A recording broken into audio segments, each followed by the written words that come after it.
lost in the crossfire. There's nowhere to go. I'm holding my desires, my heart overflows. The only direction that I'll ever need is a deeper connection that's leading me. And I'm lost in your love when you hold me. Just hold me, 'cause I don't wanna run from your heartbeat. Your heartbeat, no, 'cause I'm lost in your love.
Heartbreak is a wonderful price to pay. We came so far through our weakness. We found a love, even the stars between us won't bury us. One day we can be together. And this moment could last forever. I say that you and I have found a piece of heaven.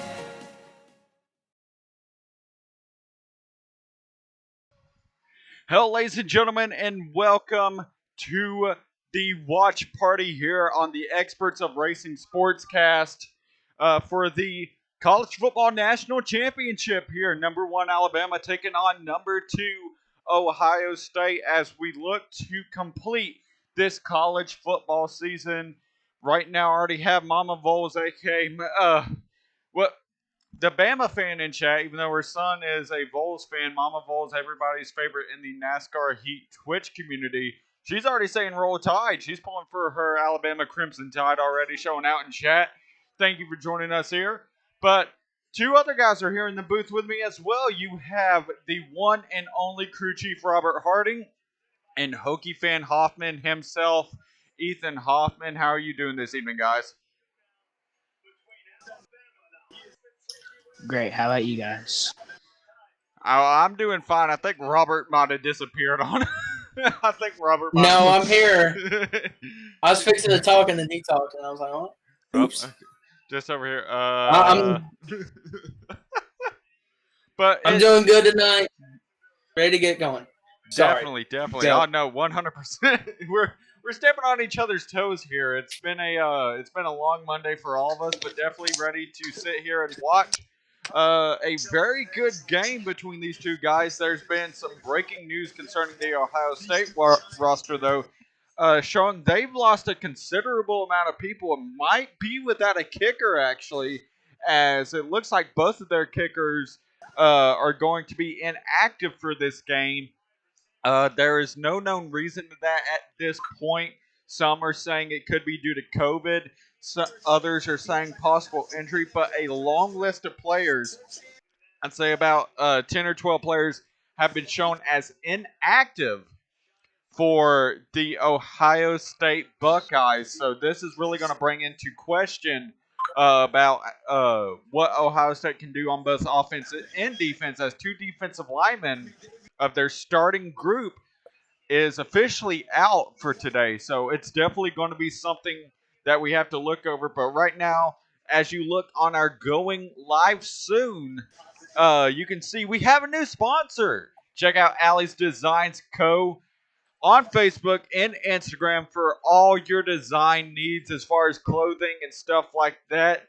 Does a lot of great work. Thanks for our partner, VolsFan88, aka Terry Radford, for getting that sponsor, and love to see the support out there. Definitely already have you up here on the sponsor board. So, Allie, if you're watching, thank you for joining us, and thank you for joining the Xperts community. But with that being said, we're going to slide right over already to our watch party graphic. And guys, we're looking at this here. Number 1, Alabama. Number 2, Ohio State. Coming into this game, of course, the breaking news, and now Jalen Waddle is expected to be coming back. Going to go ahead and start off with you, Robert. What is your predictions for these for tonight's game? As Ohio State is once again going to have to fight as the underdog to try to pick up the win in tonight's national championship. Man, I really want to say that Ohio State is going to be good and it's going to be a very close game, which I hope it is. And as much as I hate Alabama, of course, I'm a Tennessee fan. I do not like Alabama. I don't see a way that you're going to be able to stop the Alabama offense or get best, especially compared to the Ohio State defense. They have Devontae Smith, the running back, who I just forgot his name. It'll come back here in a minute. Najee Harris. And Ajay Harris. And it's just going to be – that grouping is just such a hard force to deal with in Alabama. So I got to go with Alabama. I like being right. So, but I hope that Ohio brings something good. Well, right now you got Mama Voles laughing at you in chat for forgetting his name, but you can't. You listed two weapons. You also can't forget. I believe his name's John Mechie and also Jalen Waddle as well. Especially if Waddle gets a considerable amount of playing time in tonight's game, you gotta expect them to be you gotta expect them to be possible threats as well. Ethan Hoffman, you're a Virginia Tech fan, and you're coming in here watching this game with us. What's your viewpoint after seeing what Ohio State was able to do to Clemson, and now heading into this game despite all the hurdles they're going to be facing tonight? You know, Ohio State, they haven't been the underdog much this season. Maybe one game, that's Clemson. They did perform, but this is a whole different beast. This Alabama team, a lot of these players are going to be stars in the NFL, and these Ohio State players need to kind of combat some of these playmakers like Jalen Waddle, Najee Harris, Devontae Smith, even Mac Jones, who is, led the nation's best offense this year. Certainly, and that's going to definitely put a dent into that Ohio State defense. Even though they were able to hold off Clemson in that game and show that they can be a pretty good run stop defense after stopping Travis Etienne, who is a vital part of the Clemson defense. Najee Harris is a totally different running back. This is a totally different team, and Clemson within itself had a lot of offensive line problems, something that Bama seems to never have. And now Ohio State is going to also be missing two starting defensive linemen. That is going to cause a lot of trouble as far as depth for that team heading into tonight. Looking at our players to watch tonight, we're going to go ahead and start with Devontae Smith for Alabama. He's your 2020 Heisman winner and currently sits at 105 receptions so far this season. 1,641 yards, 20 touchdowns, and per play that he is out there, he gets 15.6 yards per play. That's the average for him. I mean, looking at Devontae Smith, clear-cut Heisman winner this year, beating out three quarterbacks. I believe it's the first receiver to win the Heisman since Desmond Howard. Correct me if I'm wrong. I may be wrong by that. That's correct. That's correct. Well, I mean, Yeah. he's had an amazing season, set the bar for receivers across the country.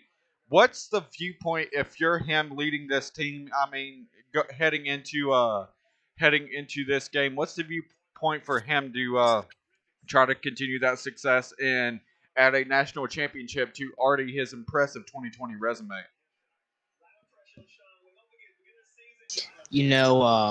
He's been in a national championship before. If you remember that game winner that he had against Georgia, throwing to Tua Tagovailoa, throwing to him. So he knows what it's like to be in these big games, these national championships, to where a lot of these Ohio State players have never experienced it, where Ohio State hasn't been in since 2014 when they won it. He's going to have that experience, hopefully, with him being older than he was as a freshman. He'll be able to go in knowing what to expect and not having some of these butterflies in their stomach, like maybe like a Justin Fields or a Trey Sermon, where they've never been in big games like this. Certainly, and now moving on, Robert, looking at this, you of course saying Devontae Smith. What do you think that Ohio State's plan is to try to slow down this? This probably the best receiver we've seen in college football in a long time.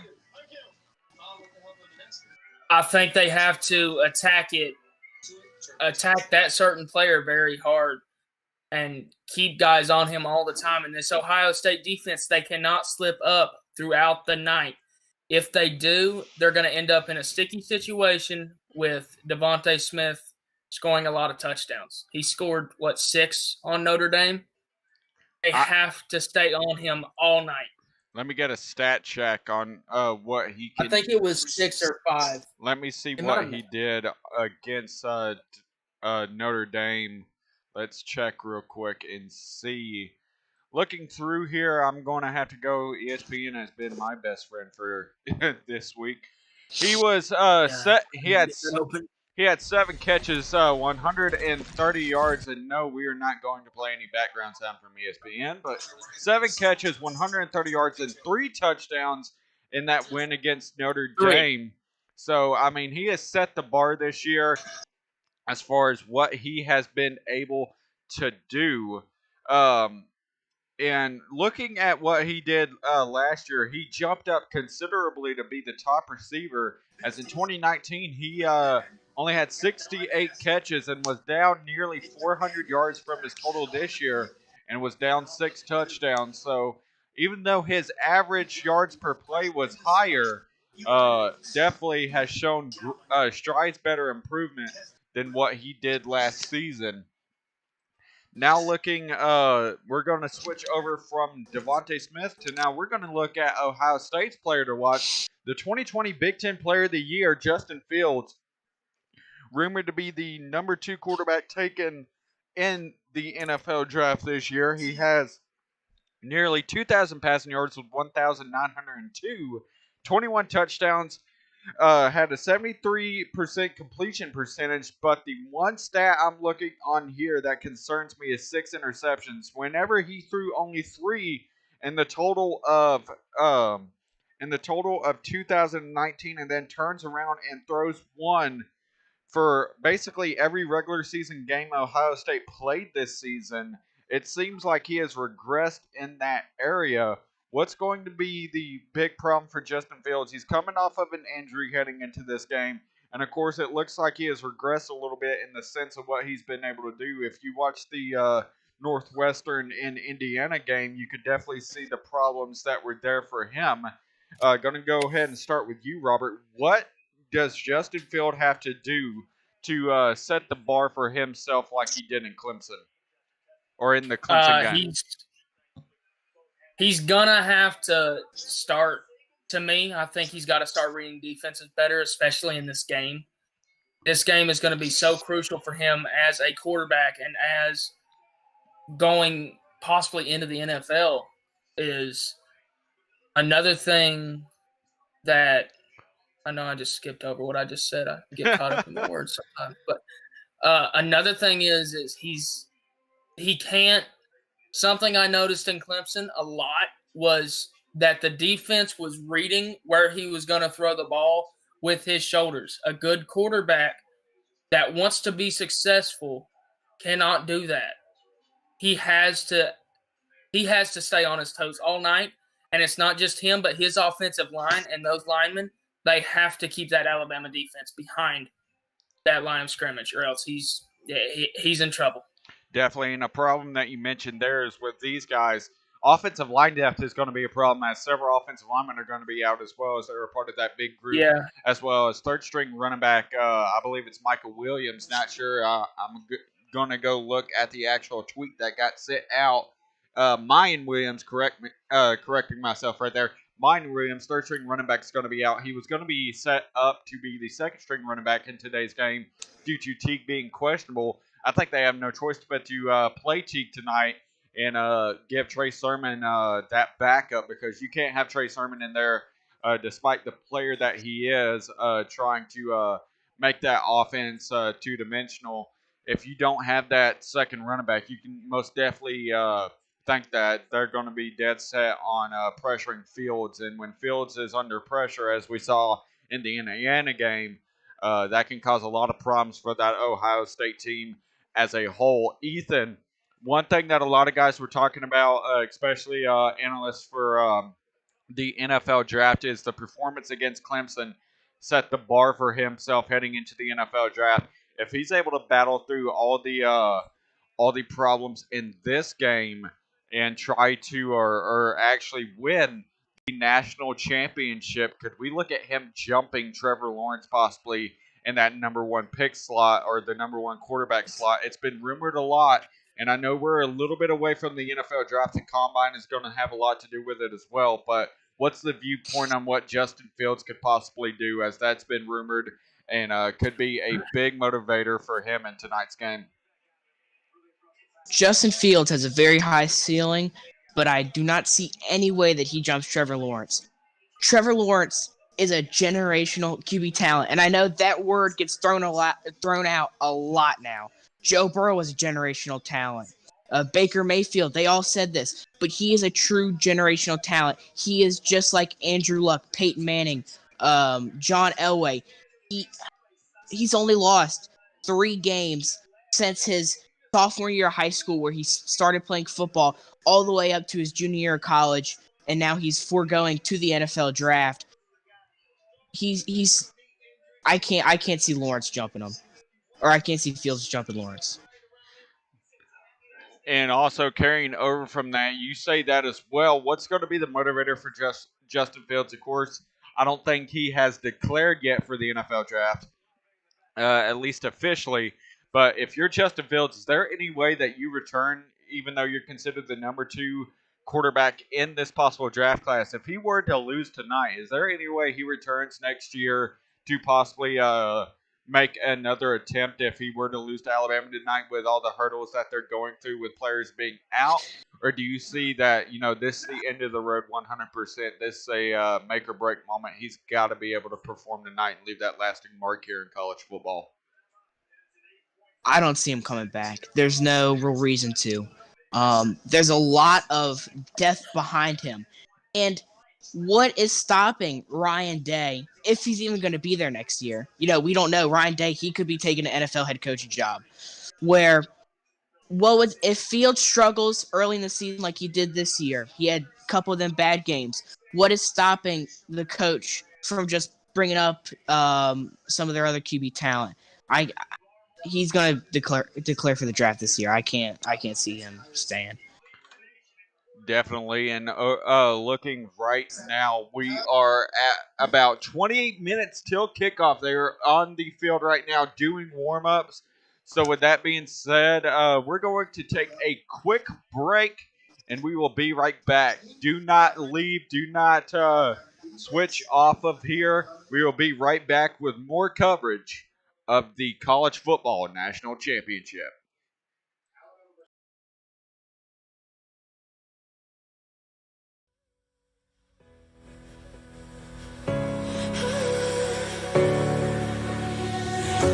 I'm hopeless in the crossfire. There's nowhere to go. I'm holding my desires. My heart overflows.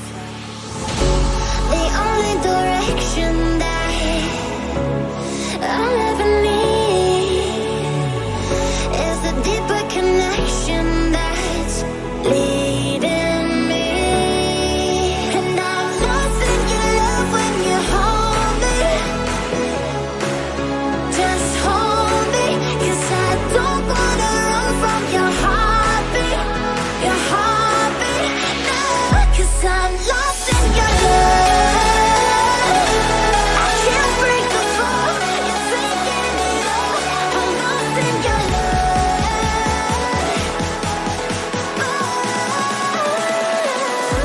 I'm lost in your love.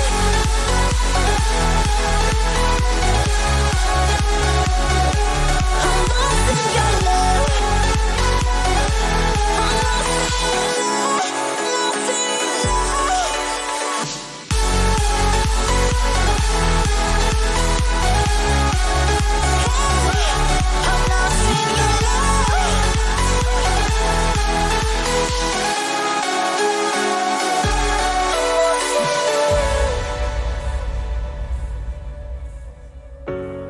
No words can change the future of us.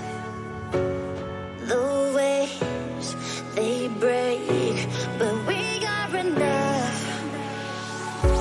The only direction that I'll ever need is a deeper connection that's leading me. And I'm lost in your love when you hold me. Just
Hello, ladies and gentlemen, and welcome back here to the Experts of Racing Sportscast watch party of the College Football National Championship. Right now, around just under 23 minutes till kickoff here as Ohio State is getting prepped. They're on the field getting hyped up right now. Alabama is heading back to the locker room as right now these guys are getting set to play in the College Football National Championship.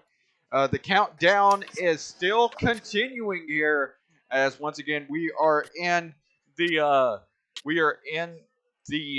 booth right now. I'd say the booth, lounge, whatever you want to call it. We're in Discord with Robert Harding, crew chief Robert Harding, shall I say, and Hokie Fan Hoffman here as we get ready for some college football action, guys. We talked about two guys that we are looking at to be the mainstays of tonight's game, that being Heisman winner Devontae Smith and Big Ten Player of the Year Justin Fields.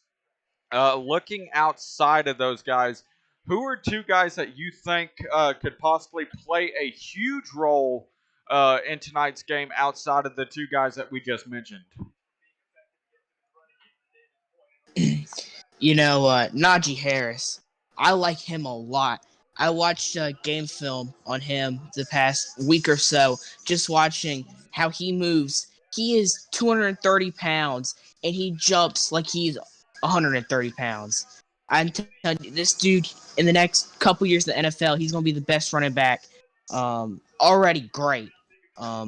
Leader, one of the mainstays of that Alabama offense, nearing probably around 1,000 yards or so rushing. Certainly, that's one dude that's definitely going to be a mainstay in today's game. Robert, looking at you, who is some of the guys that you're looking at possibly to make a huge impact, whether on Ohio State or Alabama? So, someone that I know a lot of people aren't looking at right now, or they're looking at, but for the wrong reasons, is Justin Fields. As much as I hate to say it, he not only has to play a great game tonight because he might not have a job next season. He could either go to the NFL draft or probably not return to Ohio State. He has to play a good game tonight because the whole NFL, everyone is watching. So the other person, what? No, go ahead. Go ahead. I thought for a second I thought you were done there for a second, but go ahead. Finish your statement. The other person to me, is Trey Sermon. I mean, same deal with Justin Fields. They have to play good games tonight. They need to play good games tonight. Definitely. So this the end all be all for those two guys being the leaders of that Ohio State offense. Something that's going to have to carry this team tonight, like you mentioned.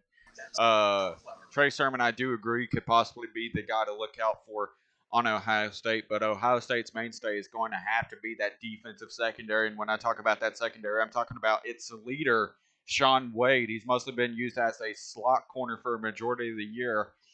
Has not seen much, mostly of that one-on-one coverage. Has played a lot of zone this year for that Ohio State defense, but that man-to-man coverage has been questionable for him.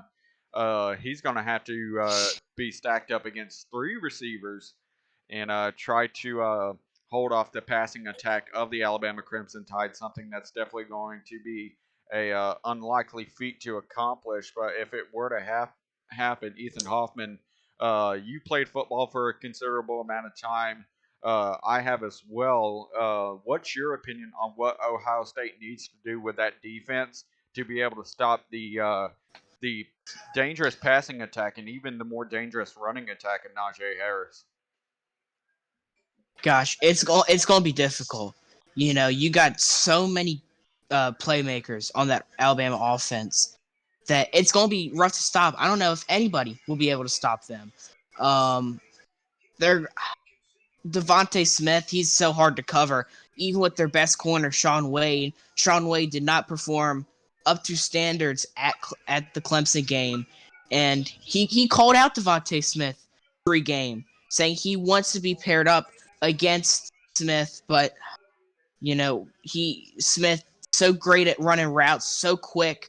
Reminds me a lot of Julio Jones in a way, in the way he plays. And then, but you also got Jalen Waddle on the other side of the field coming off of a ankle injury. It's going to be rough. Waddle, he's probably not going to be as productive as he normally is, pre-injury. But he's still going to be one of their favorite targets to throw to, Mac Jones to throw to. Definitely, and this being probably the most neutral sites you could have with the COVID protocols and such here in Miami, what's going to be the outlook for these guys? You head into a neutral site. Alabama was able to get here about a day earlier and be able to get settled in at the hotel, at the stadium, and stuff like that. How much does that take part, being able to play in a neutral setting and being one of the first teams to get there and get comfortable? How much could that possibly help a team heading into a game? Alabama has been known for its dominance. How much could that, being able to get comfortable and set into the area and the atmosphere, could possibly help a team, especially in a game as big as the national championship? Gonna go ahead and start with you, Ethan. Okay. So, man, especially, you also got to remember, the stadium isn't full. A lot of these national championships have a lot of people there.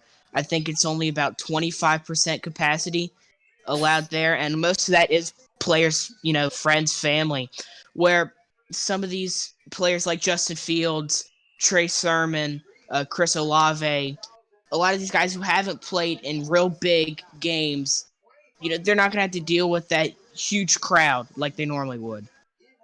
There's no, Alabama and Ohio State, they both have very loyal fan bases, very loud fan bases, where having a full stadium of that's going to affect any team, any player.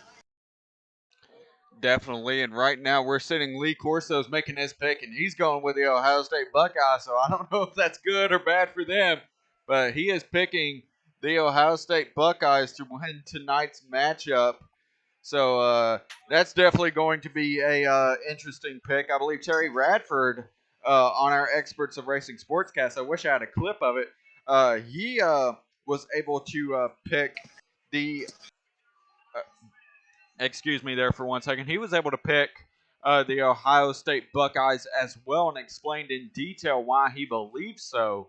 So definitely, Lee Corso is not the only one that feels that way. I'm sure a lot of Ohio State fans, of course, still pulling hard for their Buckeyes. But right now, we are still set up. These guys are getting ready here in Hard Rock Stadium in Miami, Florida, here tonight for tonight's College Football National Championship. And as ESPN goes to break, we will join them as well.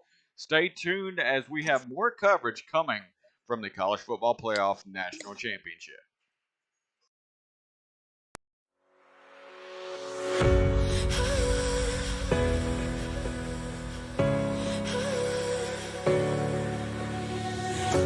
I'm hopeless in the crossfire. There's nowhere to go. I'm holding my desires. My heart overflows.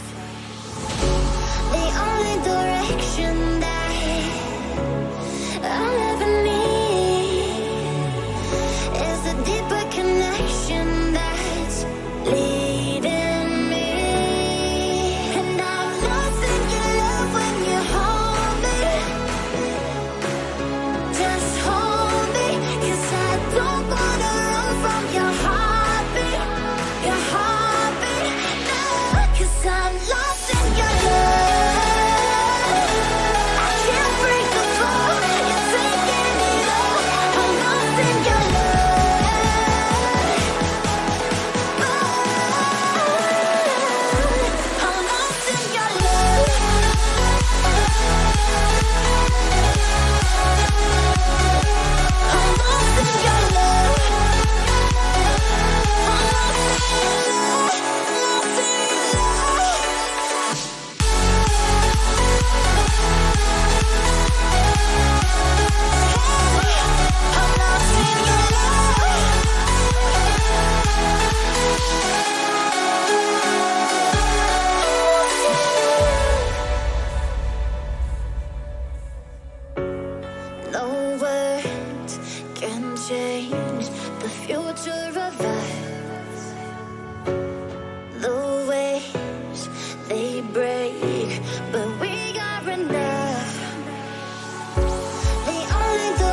searching for the answer to all our trials. We came so far through our weakness. We found a love, even the stars beat.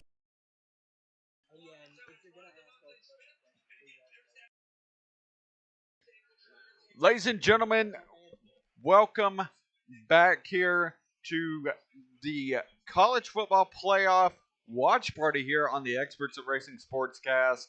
I have the usual suspects in the booth of crew chief Robert Harding and Hokie fan Hoffman. Both of these guys up here in the booth going to be enjoying a great game, hopefully a great game, between the number one ranked team Alabama and number two Ohio State. As right now, Kirk Herbstreit and the rest of the guys, a part of the ESPN broadcast, are getting set up for tonight's game. We're currently 8:05 p.m. Eastern time. Kickoff was scheduled for 8 o'clock, but right now these guys are getting set up. Looking over what happened in the semifinal between Ohio State and Clemson, right now we're previewing the shot of the hit between Solinsky and Justin Fields. And right now, guys, um, what if you're Justin Fields? Of course, you got to be tough and be able to play through these last few games. But Justin Fields came into this game questionable about how well he could perform tonight, or even if he could play at some points. It came into question. So if you're Justin Fields with a depleted offensive line, not that much depth, what's the outlook for them trying to protect Justin Fields, who is already not at 100%? What do they have to do to be able to protect him? Going to go ahead and start with Robert Harding. I want to say that you got to protect him at all costs, but this is the state championship game. State championship. Literally, it's national. I did not just say state championship. Yeah, yes, you did. I did not say that. You tripping up on your words now, Robert. Robert got way you too just excited. called us suspects. So. Robert just got way too excited for tonight's game. That's what's going on. Yeah. So this is for a national championship. You cannot, and I mean cannot, especially against this Alabama defense, you can't keep running the same plays and stuff. You have to mix it up. You can't throw it all night. And yes, you can run it with the running back some, but you have to mix it up. I don't see there is a good way that they can protect Justin Fields unless they put one of their second string quarterbacks in. Definitely, and that's something that's really not going to be an option for them, considering despite the depth that they have at that position, Justin Fields is a clear-cut, most talented player, I'd say, on that Ohio State team. Ethan Hoffman, just wondering, of course, with your background in football, looking at them, is there any chance that they could possibly keep Trey Sermon as a pass protector, even though that's what he hasn't been known for? His pass protecting has been brought into question. Is there any way you could see them running a lot of play action, or is it going to be more focused on the quick game and the run game with Trey Sermon and trying to get it out quick to receivers like Olave? You know, I don't see much of a difference from tonight's game to the Clemson game. They were low on offensive linemen there too. I think they had like 3 other offensive linemen out due to either COVID or injuries, where I don't think much is really going to change. You know, Fields, say what you want about him, but he has extreme work ethic. He's not the type of guy to just dip out before the championship game. You know, he'll fight through it. He'll be fine. Hopefully, and that's what every Ohio State fan is hopeful for, is to see Justin Fields be okay in the offense and running it tonight. Of course, it was still questionable on how well he can perform tonight. One thing that is not questionable is the skill of Mac Jones. With a lot of the defensive linemen of Ohio State out, that depth being crippled on that defensive line of Ohio State, what's going to be the outlook for Alabama as far as, are you going to be more aggressive in the pass game, or are you going to attack the center of that defensive line that has been weakened by the guys that have been out with the power running of Najee Harris. What's going to be the outlook for that Alabama offense to be their mainstay tonight? Starting with Robert Harding once again. Uh, I feel like you got to go with the pass rush. There's going to be one thing that you can count on is there's always going to be someone at the line where someone's running it. There's someone that's going to be near there that can attempt to make a tackle. You can't count on there being a pass rush or a pass defense if you're trying to defend against a running play. So they have to look at passing more than anything. You're not going to be able to put Mac Jones under pressure, I don't think. Putting him under pressure for a sack, that's another Tuesday for him. So you have to put the players that he's throwing to under pressure. So it's mostly going to be, as Robert's saying, expect the pass defense to be the main focus for these guys. So we could expect Najee Harris to have a breakout game if that is the case with the great passing offense Alabama has with the multiple receivers that they have. Ethan, looking at what they are doing so far, Crimson Tide has proven themselves on both sides of the ball and also both styles of offense. What if you were coaching this Crimson Tide team, looking at what Ohio State has been able to do this season against teams just like Clemson? What is going to be the outlook for them to be able to attack this Ohio State defense?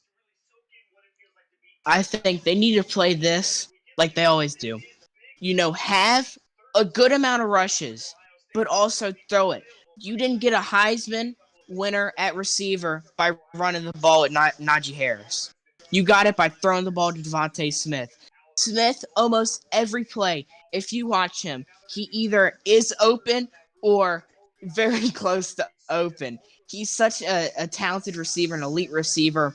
You can kind of almost rely on Smith getting open, even against Sean Wade, who did struggle against Clemson in the slot, where I think you kind of got to pass it, and I don't know.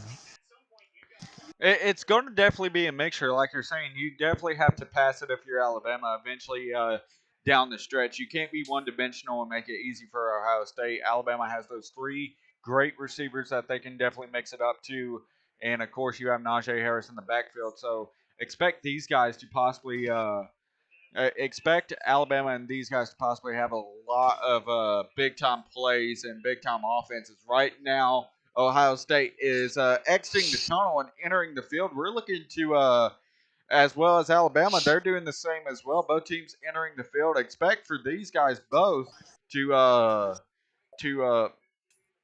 jump right out of the gate and possibly give us some breakout action here. As you can see, everybody is already making their way out to the field here. Hopefully, kickoff just a few minutes away as both teams have entered the field so far. Looks like they're doing the corn toss now as they're. Yep. Yep.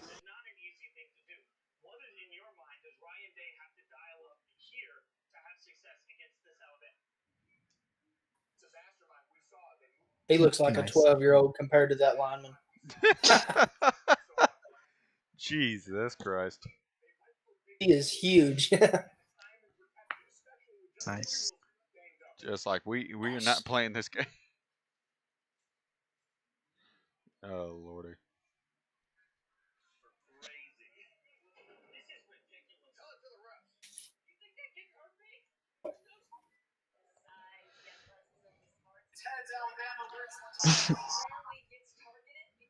Son of a. I just turned my TV off by accident. Well, that's not Because good. I'm smart. Great job, Robert. Who won the coin toss? Because I didn't I see think it. Alabama did. Mm. I don't know if they deferred or what so far. I think would Ohio defer if State I won was- and they deferred. They did defer. I don't know. Whoever won deferred. I want that Whoever ball won to happen. deferred. I don't know who did.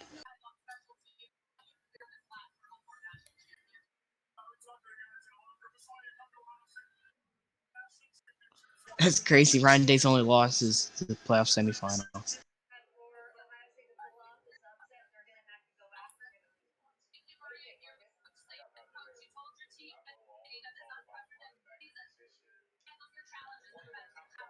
Right now, Mac Jones, he looks more focused than ever. Justin Fields, that's going to be the question to see for these guys right now. I'm trying to figure out what channel is it that the actual game is on, because all I'm seeing is the megacast and stuff like that. Is it That's ESPN, ESPN? ESPN. like regular ESPN. 140 if you have Dish. I don't have 206 Dish. for I have a Hulu. DirecTV. Oh, Oh, There we have go. fun with that. Then. it probably just says ESPN then. Yeah.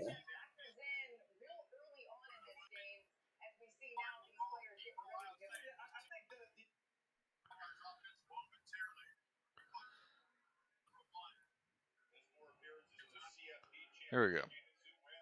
Getting ready for kickoff. Here we go. Yes, sir. Yeah, Bama won and they deferred. Okay, so I mean Oh, that is a very smart decision, especially with the defense Bama has. Especially if Yeah. they get a stop first drive at 100%. That's the smartest decision for them. Okay, it's going to be a touchback. It looks like, I think. You're a little bit ahead of me actually, because right now he is dropping back for the kick right now. So he said, Oh, okay.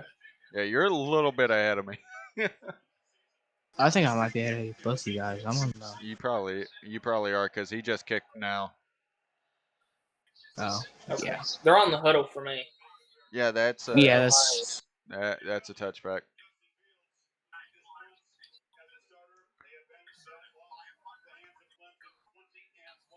They're gonna run first. Oh, he got swallowed up quick. He did.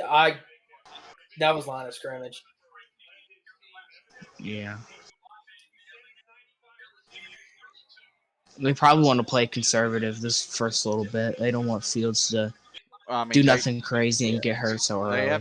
they have to feel out the Alabama defense either way to see what they're going to be, Yeah. what they're looking to read. You can definitely tell they're playing a lot of tempo though, Oh, incomplete. Pass got because knocked away by. Actually, Robert's actually a little bit ahead of me. I thought he was behind. you could see though how they're lining up and getting the play calls in. They're doing it pretty quickly. Like they're playing a lot of tempo, trying to get Yeah. Bama's defense unprepared.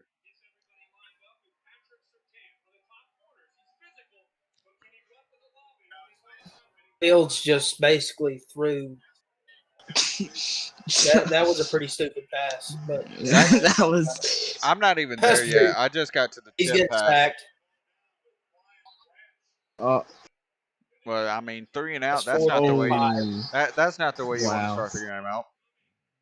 No, definitely not. Okay, 4th down, 4th and 5. I'd say they'll punt. I mean, 100%. Yeah, you're on your. They're on their side of the. They're on their side of the field, probably about the 20. They're sending a lot of pass rushers. I mean, that's what they have to do. The offensive line is weakened. Fields is injured. Trey Sermon is hurt. Oh, Something. that was a little hit after. Yeah, the play. he was. He got hit a little bit after he was the on play. the sideline. Whoa, that's good D. Yeah, that's what I mentioned. T was rumored to be hurt, and he's being brought in to be a pass protector. Well, I want to know, what was T doing? Was it like a check and release style thing? That's what it looked like.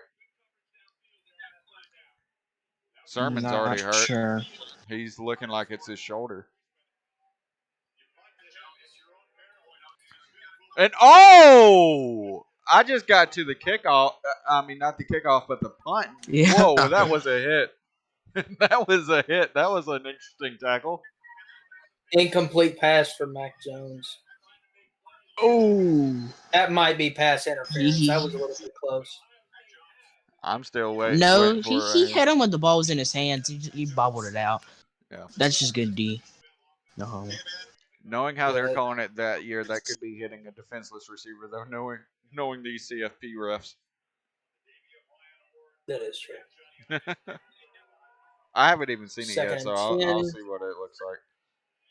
Complete left side, first Oh no, down. that was a good And, play. oh my That was God. just a good play. Devontae Smith just gained like 15 yards. That was like 4 rushes. There's 1 On the 2, screen. 3. The third one got him. 4. He's Everybody's probably. I wonder if Drake's wearing a Ohio State hoodie right now. That'll determine it all.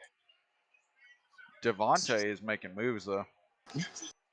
Master Teague. His injury was like a day-to-day thing, where they weren't sure. I mean, It's probably was something Fields. minor. So was Fields. So First down. I'm assuming Fields That is was the probably running just back. like I keep bruised. forgetting the name of it. If it was Fields, it's probably like a bruised muscle or bruised ribs or whatever from that hit. Because even Yeah. Ethan, you got to know. Even Oh, a Sermon's helmet going into the hurts locker pretty room. bad. Oh, that's not good. Sermon into the locker room. That's not. Is that his? It looks he's like grabbing his neck. It looks like a dislocated shoulder to me. Yeah, be shoulder, shoulder. something like that. He's kind of holding. They're running with Harris up the middle, Oh, maybe 2 yards. I just got done with the Harris play that just got on my first down. Yeah. That's 2 Yeah. first downs in a row, but they just I'm got seeing swallowed up Sermon with right Harris. now. That's 100%. That looks like Ooh. separated shoulder. Oh yeah, he got. And he tried to stay up too, so that didn't help him very much. For some reason, my TV was rewinded. That's why I was so far behind. Oh. Mine, it's just because Hulu's so far behind. Harris, that was a good Second little and 8. that They're was going a to run short with one. Harris again. Right side. First down. Oh, big Yeah. hit. He just trampled on that dude. Oh, my God. Right now, I'm looking at the Sermon hit. I'm trying to figure out what might have. I mean, it looks like he was just Shoulder getting probably wrapped just up. popped. Yeah. If it wasn't for that defender behind Harris, he would have broke that tackle and just kept on going. Yeah. I did not say that. I mean, shoot, we're rated PG-13. Yeah. YouTube. There's just one. ignore it. There's one. Look There's at our that. one. Ooh. Oh, that's gonna be short. Yeah, it is. It's like second and an inch, second and 1. See, this is what I'm No, that's talking about, third though. and They're 1, I going to think. try to wear out that That was Ohio second. State defense by just running the ball. Yeah. They're going to force that secondary to make tackles and then attack them through the air. Ohio State's having a rough time like wrapping them up. I mean, that it's Run basically the with two Harris guys. up the right side again. It's Ooh. It's the two guys we talked Ooh, about in That's big. in pregame. Devontae Smith and Najee Harris is just Sean Wade. attacking this defense. Josh, wait till you see this run I'm defensive waiting play. for it. That was a really good read by I'm Wade. That was good, dude. I'm loving the reaction so far from y'all too.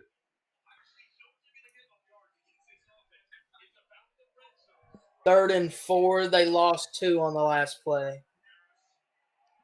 Oh, okay, Sean Wade, I see you.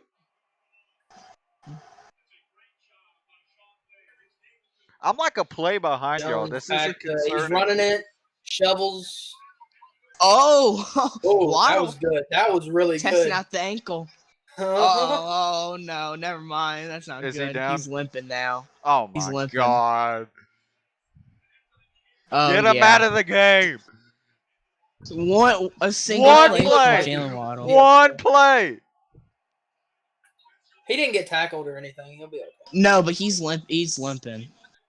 This is what I was saying. He's not going to be able to make the play. He's enough of a man. He'll be fine. First and goal.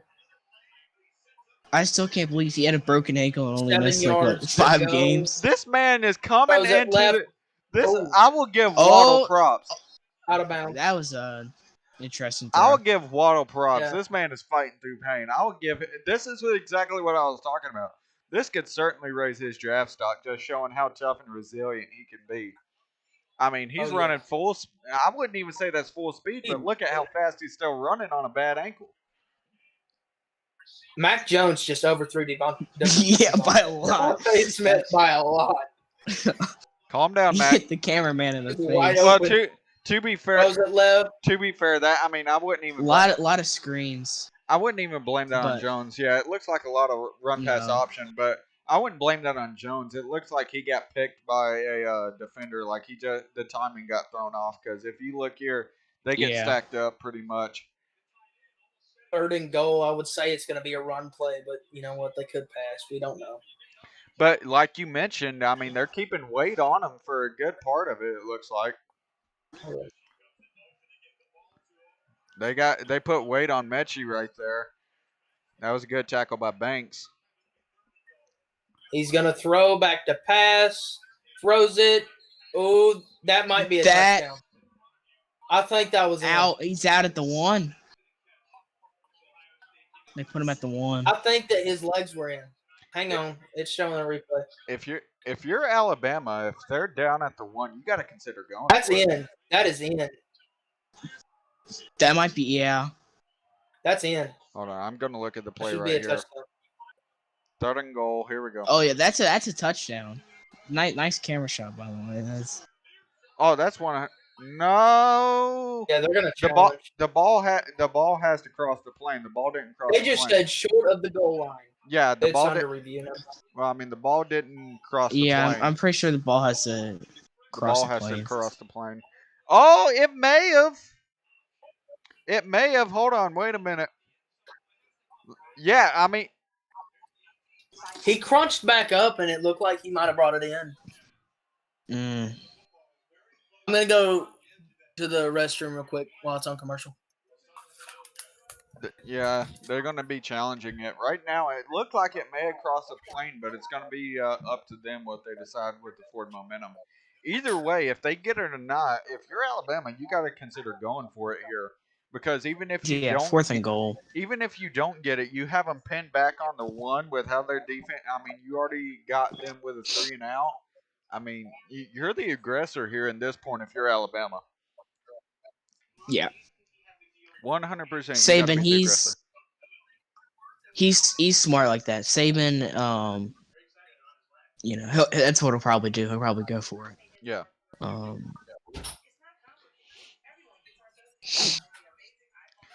For everybody watching, also be sure to check us out this Friday as we have our 2nd episode of the Experts of Racing Sportscast talking NFL playoffs, review of the national championship game, as well as other top stories. We'll also have an update on the Haley Deegan situation that happened over the past 24 hours. So a lot that's going to be coming up, as well as WWE Champion Drew McIntyre testing positive for COVID-19. What does that mean for the future of Drew McIntyre and the WWE program itself as we near closer and closer to the Royal Rumble?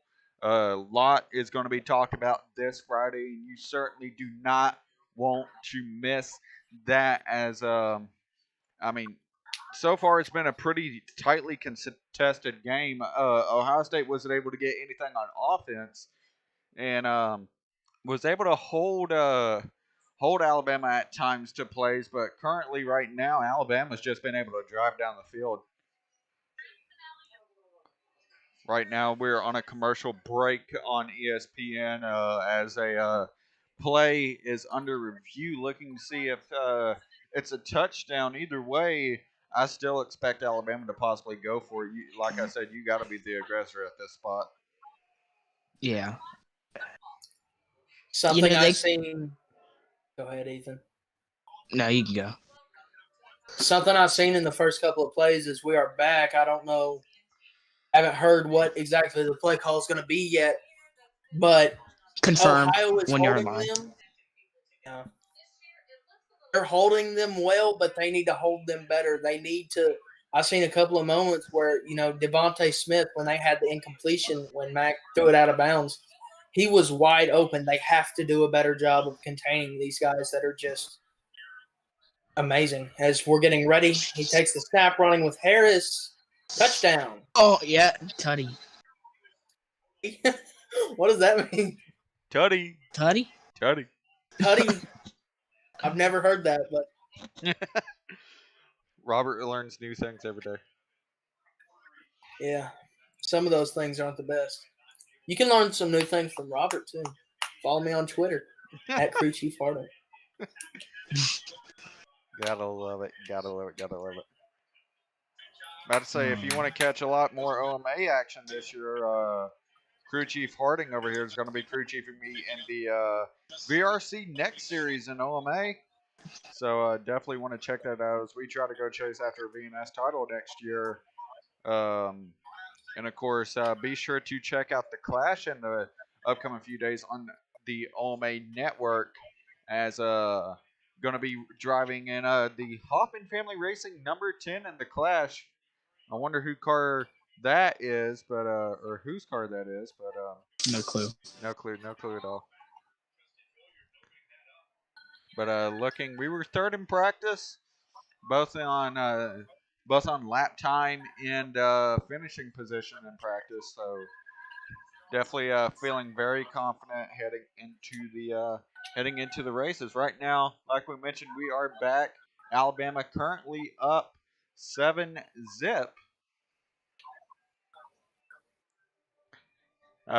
Definitely Alabama taking the momentum with the first score. It's going to be interesting to see how Ohio State can rebound.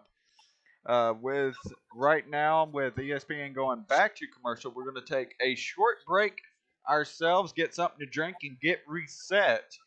As Ohio State prepares to receive the ball back again to start their offensive drive.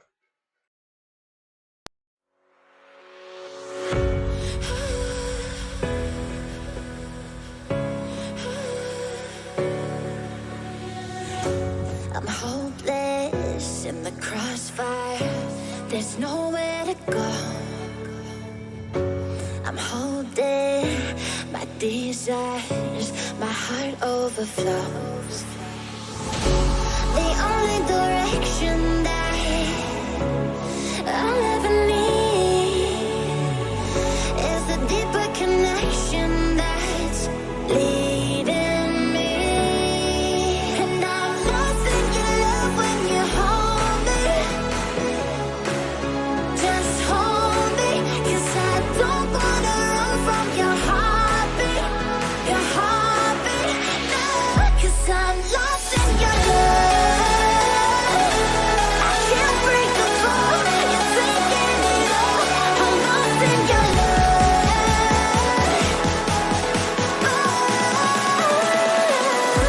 I'm lost in your love.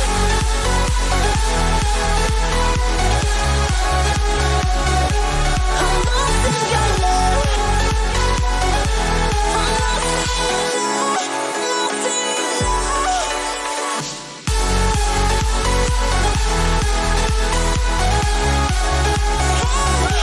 I'm lost in your love.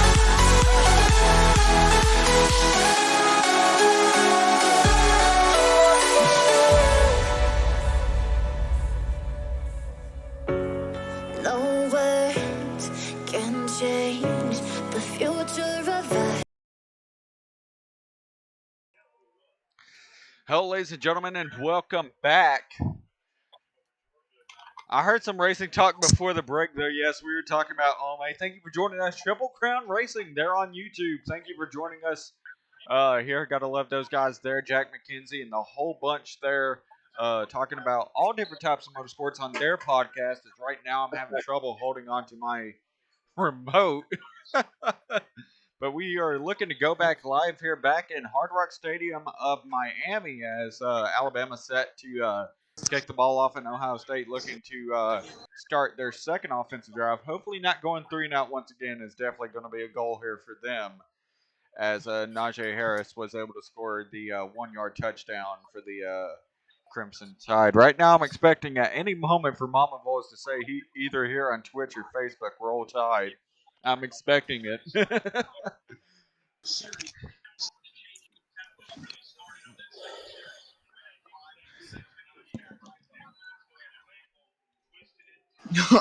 So it sounds We're like gonna Master run. T had a concussion. Ooh. So Who did? Um, well, this was last week. That's why he was questionable. I'm surprised they're even letting him play. Something like that. If it was like a shoulder or like an ankle, but you'd yeah, think. usually concussion Yes. protocol is a 2-week thing. Run it Yeah. right, it's going to be 3rd and probably 3. 3rd and 1, actually. Or at least a week and a Or half. 3rd and 2. I mean, to Yeah. be fair, how many days was it between this game and the last? As Teague with a pretty good game. It looked like about 7 yards. But he's going to have to be the main threat of this. Oh, I could see where Sermon got injured now. He got thrown to the ground right there. It's But been now- 10 days since First down, the Ohio. Yeah, so Ohio that, State Clemson he game. may have got cleared. But 5 receiver set Yeah. right there for Justin Fields. Throw to the right side to the 2. I believe that may be Olave for a short 2-yard gain itself. 2 for 2 right there. As right now it should be, I believe, 3rd and 2 as well. So Yeah. a bunch of 2s for this play as Ryan Day in this Ohio State offense tries to move down the field. Another handoff, it looks like, to Teague, and he will get the first down by about a yard. Bobbles. Incomplete pass. Shit. Robert's having issues over there. I'm having some problems. He hasn't with played something since the else. Big Ten championship game. That's why Sermon's playing. Alpha York in chat, thank you for joining us on the watch party, buddy. Right now, with how Ohio State is trying to move down the field, what's your opinion on what has happened so far in this game? Is Justin Field 4 receiver set? A little overthrow right there across the middle on 2nd and 10 now. That was on 1st and 10, 2nd and 10 now. And that's something we were talking about in the pregame, that Justin Fields seems to be feeling a lot more pressure than usual. He doesn't seem light on his feet, ready to run like he has all season. And looking to bring more pressure here possibly. It looks like they may send about 5 guys here on 2nd and 10. They're looking to check over to Ryan Day on the sideline here.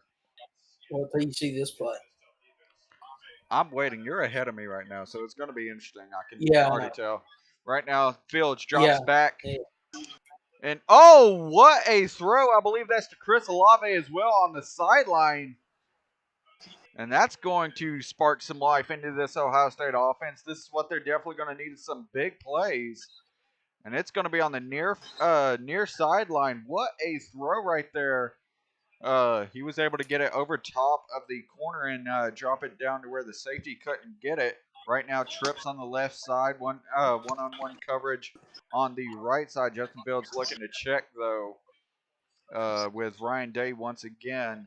Not sure if they're running a lot of what in my high school days was called black, trying to get them to jump off sides, but here we go. Handoff to Teague, and he's going to be tackled down. Maybe got back to the line of scrimmage, but tackled is going to be 2nd and 10. We're gonna. Oh my god! We're gonna expect he caught it one-handed. Are you looking at the kid? Hold on, is this a different play? It might be. I don't know. It's hard to regulate what we're looking at and what you're looking at. I wish I could put it up. Right now, it's gonna be. There's probably a stream stream that's cut up somewhere. Doubles on each sideline. Fields over the middle. What a catch by the tight end! Jeremy Rucker. That's touchdown. Okay. And you're already calling the touchdown. I mean, the Ohio State offense is moving down the field. And let's see, they're replaying it on ESPN right now, the big pass to Rucker. And right now, he was able to just beat the coverage, the safety spread. It looked like they were trying to play some type of cover 2 over top, and it just didn't work for him. As Teague with the ball, he's going to get to the outside, and like Robert said earlier, touchdown, Ohio State. Alpha is saying, got to go race, have fun, boys. But before he said that, Sermon is a big loss. Got to get the ball to in the playmaker's hands. Don't know how healthy Fields really is. Where right now, that offensive drive may have just sparked some life into this Ohio State team here as Teague proving he is worth his weight in gold as well, as he's able to get the rushing touchdown as he is replacing Trey Sermon, who has yet to return back to the field. I don't think that is a good sign for that Ohio State offense, as their depth at running back is already questionable. Right now, 3 viewers on Twitch, 2 on Facebook, 1 on YouTube. Thank you all for joining us here. If you have any predictions, thoughts, feedback, anything like that, go ahead and give it to us. We'd love to have the chat start getting active as we are live on all 3 sources here. Alpha York, thank you once again for joining us. As right now, ESPN back on commercial, but Ohio State able to rebound, and now it's 7-7. What's going to be the outlook for Alabama once they return to offense? Is it going to be one of those things that, once again, hey, in the mindset, and I'm sure Hoffman's heard this before in his football career, hey, it's 7-7. It's basically 0-0 once again. So, I mean, what are you going to do with it as you go and try to make your bed for this drive here on offense? Robert, what does Alabama have to do to try to make this score 14-7? Is it going to be continue with the same thing? They have no pressure on them whatsoever to try to switch it up. But do you expect Nick Saban and that Alabama offense to try to keep that Ohio State defense off guard and try to switch it up as we start this second drive? The second drive, I see them doing the same thing as the first drive. They need to start switching it up this early in the game.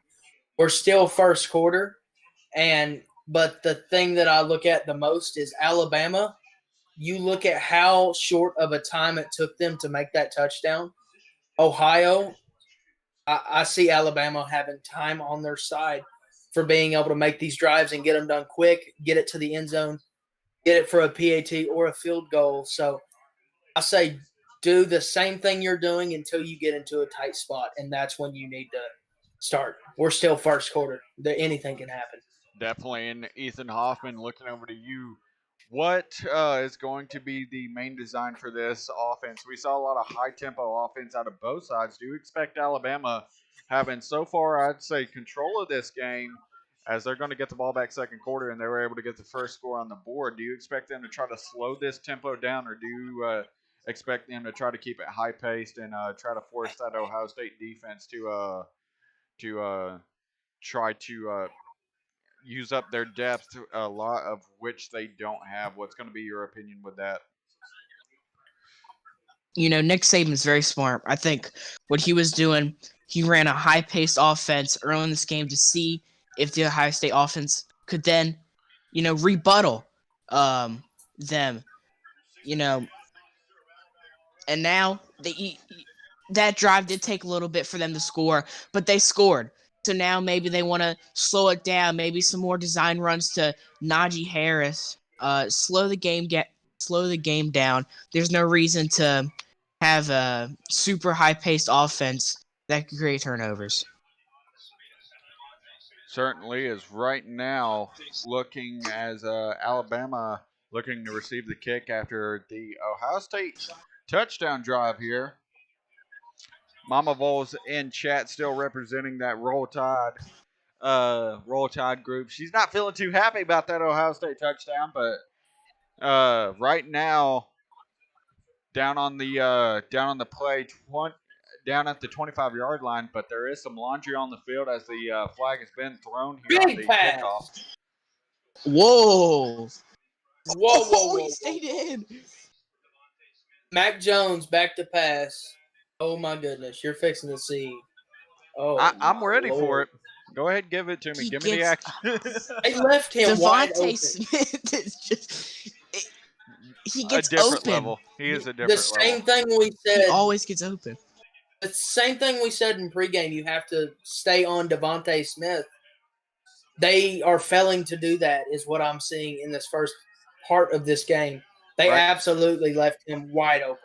I just saw the pass, and that could have gone for 6. 6 could have gone for 6 right there if he would have stayed in. But that was They left him wide open again. This Two proves. straight plays. I don't know if that's a I don't lax. think they're trying to. I don't know if Yeah, that I was a think lack he's in just so coverage or good. what it was, but that was a. I mean, he All right, definitely that broke one off the was corner. bad coverage. I mean, it looked like the corner was expecting safety help right there. It looked like some form of cover 3 switch, and the safety just didn't move over. But not sure what happened there. Is right here, Mac Jones back to pass. And another catch over here. This time, still by Jesus. Devontae Smith on the other side of the field. He's going to have 10 catches This by the time of offense the first half is over. like This has to be like the 5th already. I would love to see them try to slow down this game, but how do you slow down your own offense when the defense isn't putting any pressure to you? Right now, these past Exactly. 3 plays that I've seen, there's been no pressure from the defensive side. Mac Jones has been able to throw this ball with ease. Well, right now they're missing. Ohio State's missing 2 their defensive linemen. One that had the most pressures so far this season, as right No, they now dismiss. right there That's a that. throw to Mechie. Ooh. I thought that was a face mask. Maybe not. No. It might have been. Oh, no. But right now, I'd say expect. It was close. I'd expect in the second quarter, No, Alabama it to wasn't. run the ball a lot more. It's just kind of weird angle.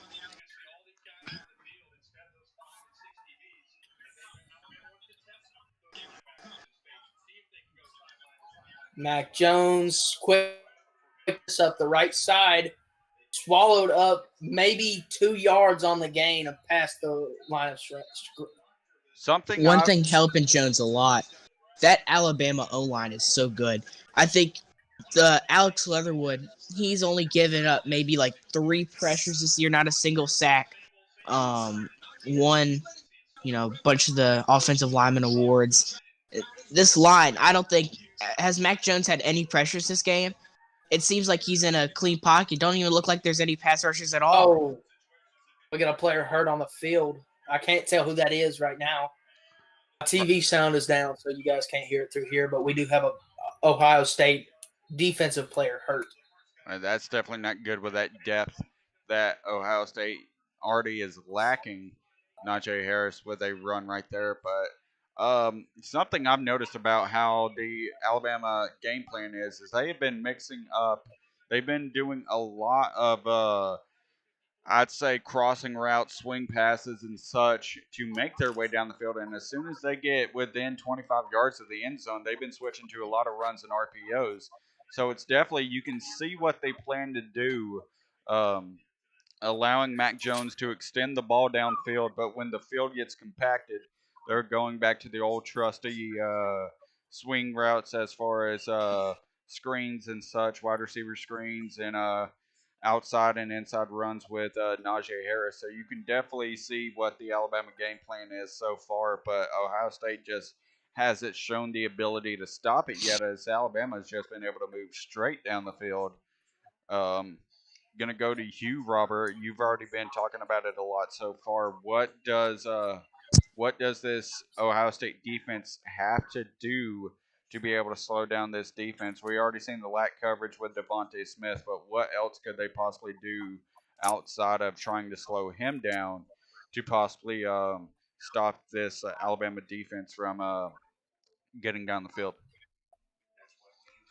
I will say the last play with Najee Harris, they did a really nice job on coverage with him. They got him down very, very quickly, only maybe a yard on the gain. So the thing that I see most is they got to start covering these receivers.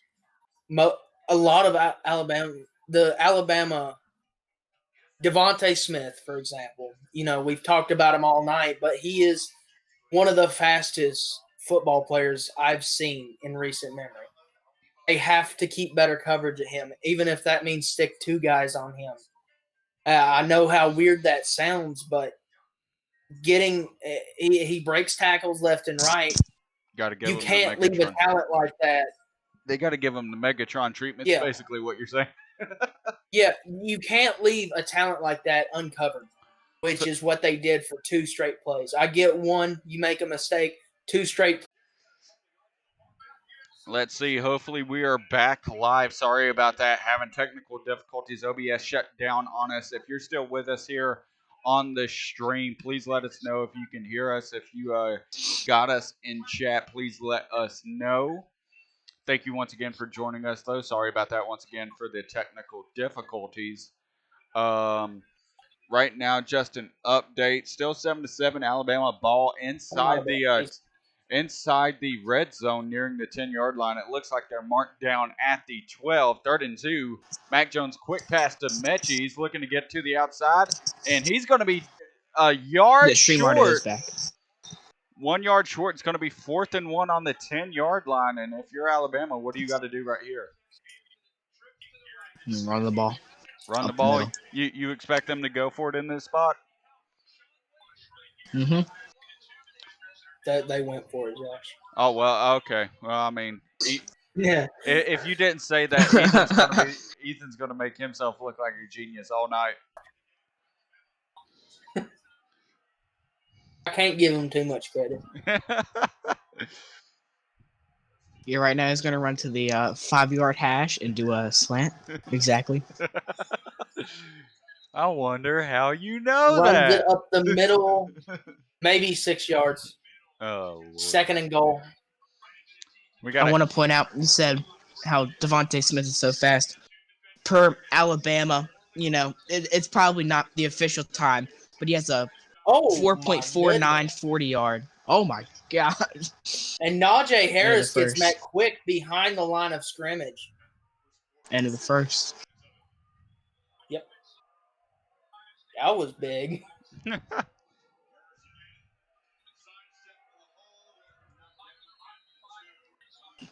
He lost. It almost looked like he lost balance as soon as he got the ball. He dropped the right knee a little bit and just kind of took his punishment almost. That's a rarity for him to do that, though. It looked like O-line didn't know which way he was going. They kind of blocked. Yeah, it looked kind like of to the left. It looked like that may have been some miscommunication on the play, or he was trying to attempt to make a cutback and just cut too late. But that he does that too much. That could cause an injury right there, especially to that right knee or whatnot. I've felt that before. That don't feel too good. That does not feel too good at all.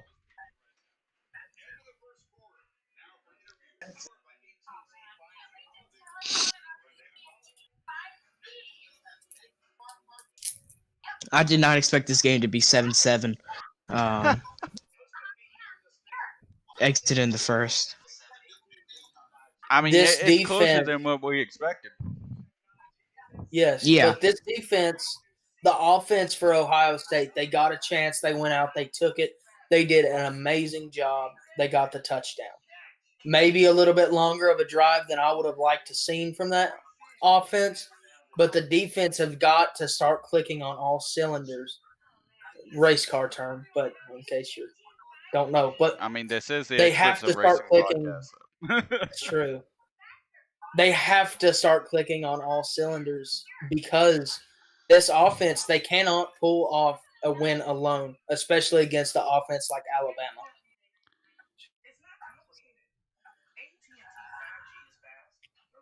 I see Alabama. Trey Sermon still not out of the locker room. Yeah. So I don't think he'll be back in the game. Hold on. I just got a piece of news. Not sure if this is true. Going to be waiting to hear confirmation right now. Give me 1 second.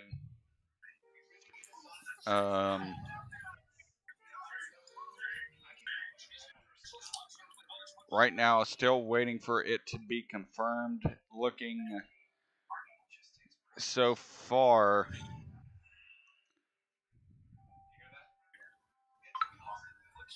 Right now, NFL Update is officially reporting a rumor that is just heard. Alabama, while competing in the national championship, the University of Alabama is expected to hire former Texans head coach Bill O'Brien as offensive coordinator in the next few days. So that is that's very interesting.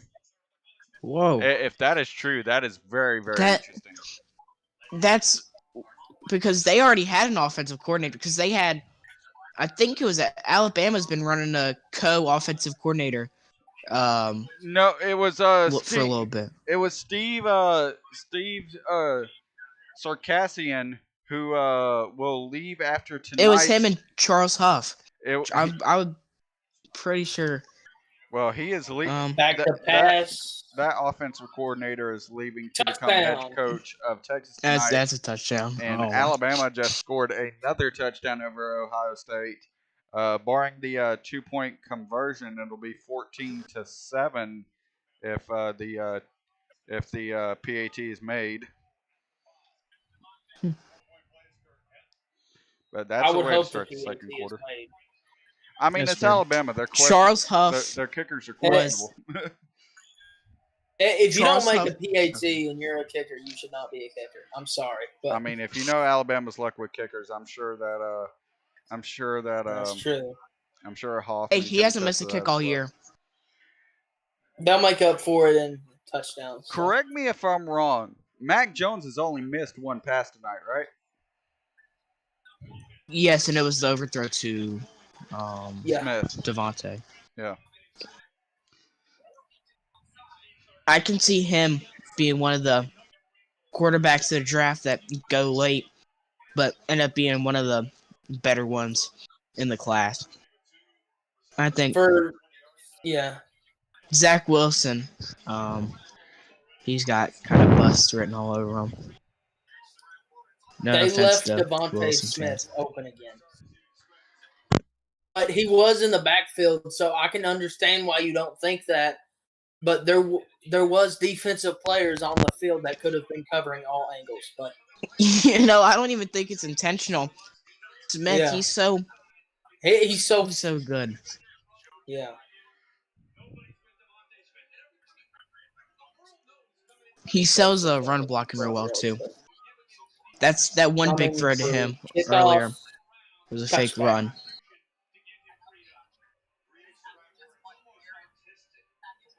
Update on Trey Sermon. He's headed to the hospital. Oh, that's Wow. not good. Oh, that's not good. Everyone keep Trey Sermon in your thoughts. Thoughts and prayers, if that's your thing as well. Thoughts and prayers. Yes. That is not good.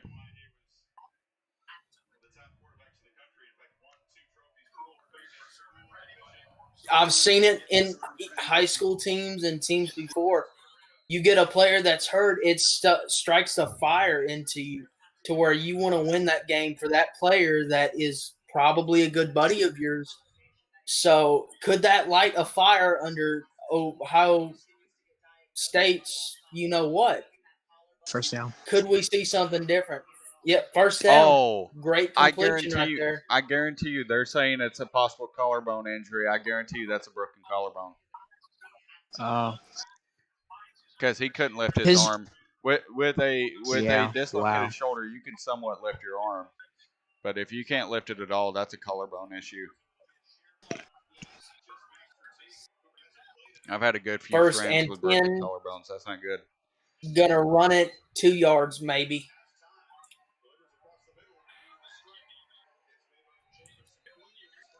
I hate to say it, but Ohio, I feel like they got to release the ideas that they're going to be able to run this ball through the middle on these plays because they have the defensive line for Alabama is just so good, and they have so many good linemen that can get in the pocket and make a lot of good moves.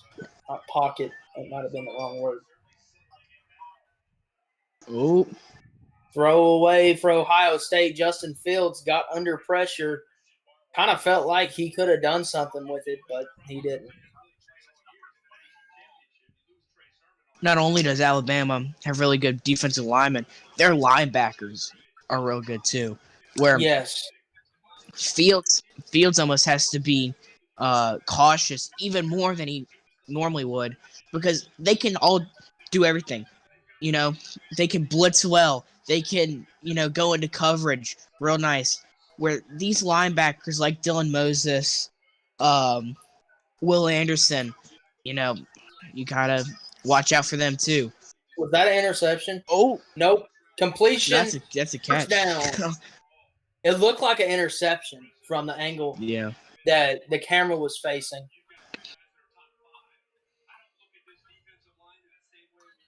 And a Good tempo. flag thrown on 1st and 10.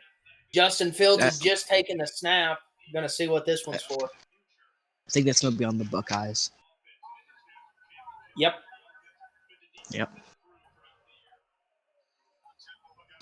False snap for the number 5 off of the Buckeyes. Garrett Wilson. Yep.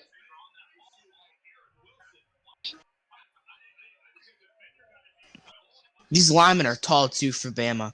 They just got the hands on the ball. Fields is lucky that 1st and 15. he still caught it. The good thing about it is on that first last drive now, even though they have more yardage to make up, they are still going to, just in case that, spot was not good, they're still going to have a redo on it.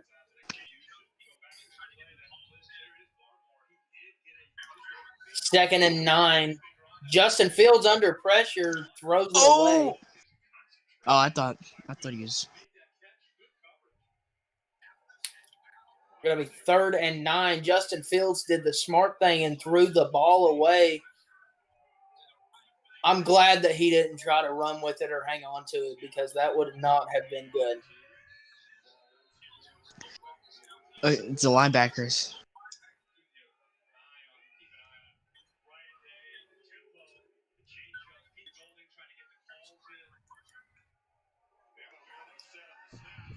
On the snap, Justin Fields back to pass, throws incomplete.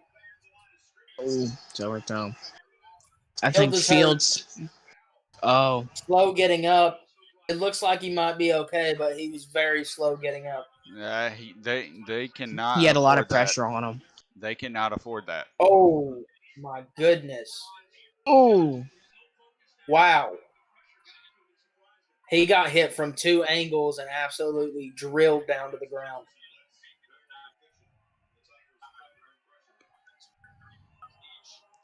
Right now, looking here, Justin Fields, like you mentioned, seemed slow to get up, and it looks like it's going to be that same area in which he originally got hit. This is what I'm talking about the original injury from that Clemson game. It does not look yeah, he's like grabbing it's 100%. like that. Rib. Yeah, he got And hit the in the punt's same going to be exact taken spot. in. What looked He's like got the hit in the 13. same exact spot. Who's the Ohio State back? Let me go look at their depth chart real quick. The thing for Justin Fields right now is make your way to the trainer, see what he can do for you. And that Ohio State offense, they have to tell him, we cannot afford to lose you right now. You are one of our only hopes to make this game.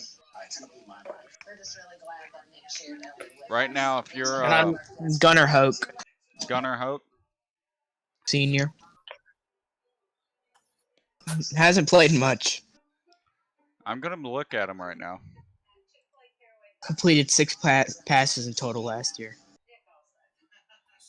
If the next drive comes up and they need a quarterback, put the second string guy in. But Justin Fields needs to stay healthy and stay okay to make possibly a last-ditch resort toward the end of this game or even in the middle. Buckeyes might put in C.J. Stroud, their freshman quarterback, 5-star. That would not be a bad idea. I think he might have played a little bit this year. Different little bits. Let's go look at him. CJ Stroud by ESPN. Let's go look at this.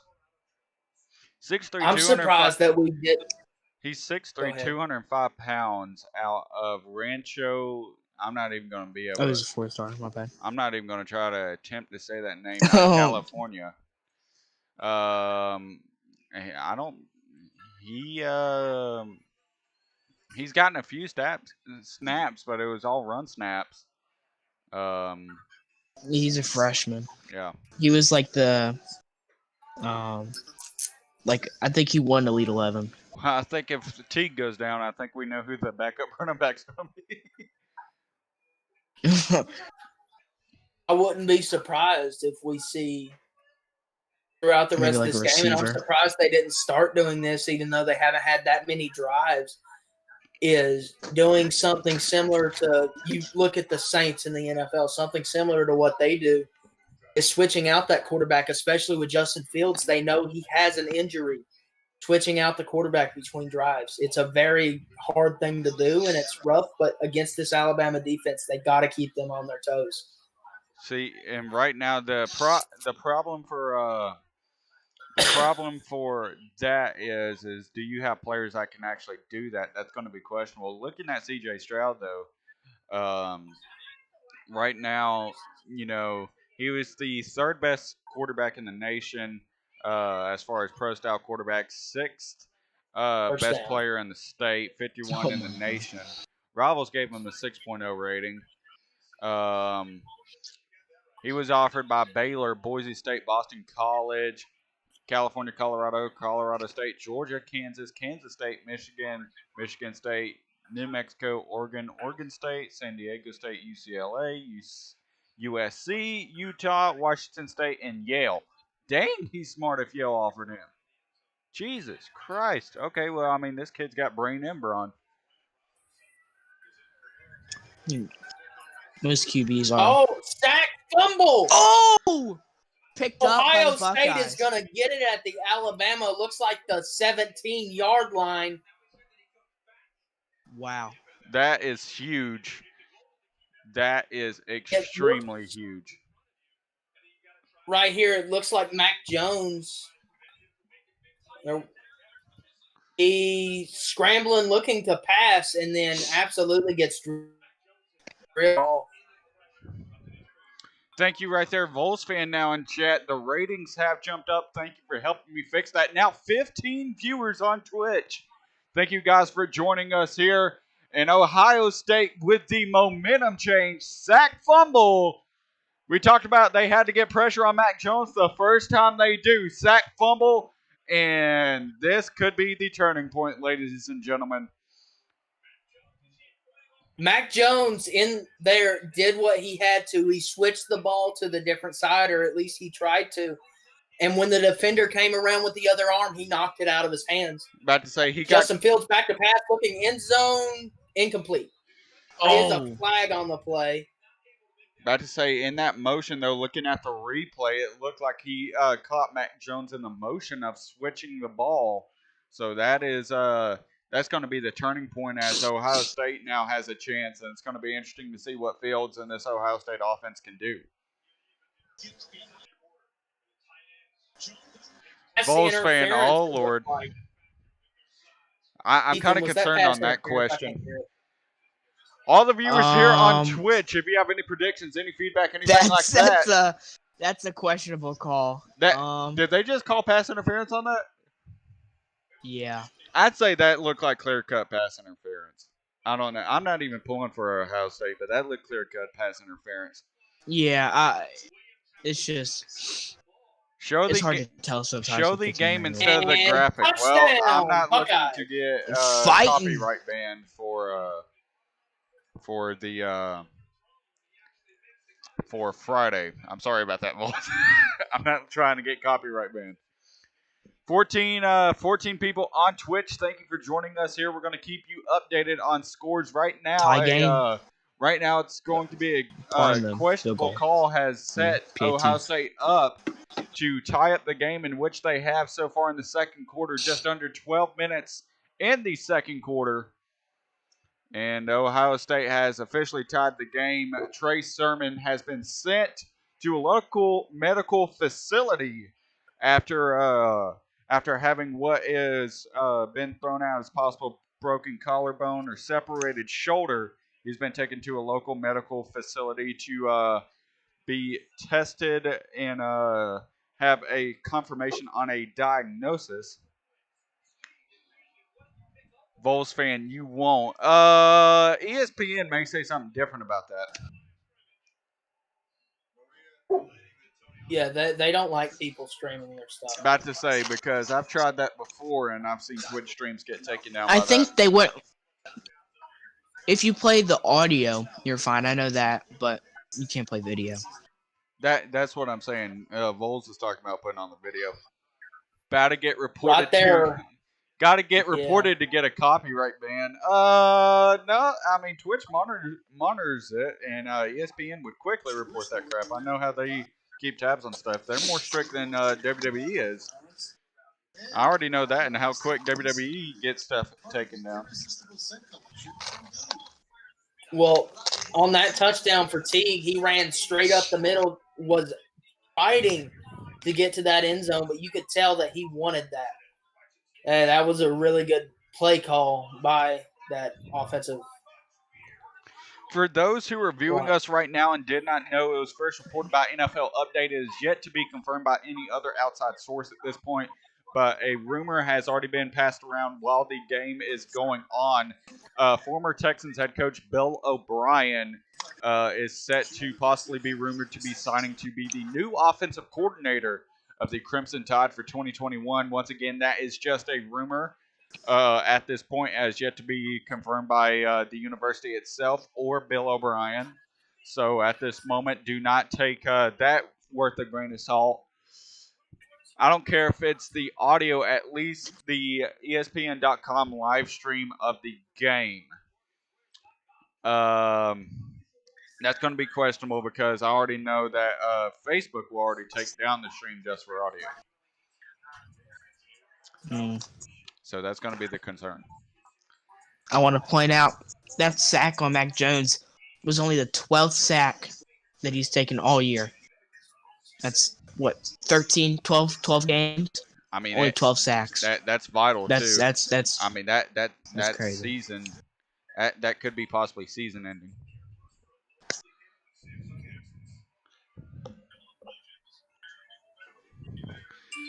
Well, I'm not going to say it could be season ending. It could be season altering.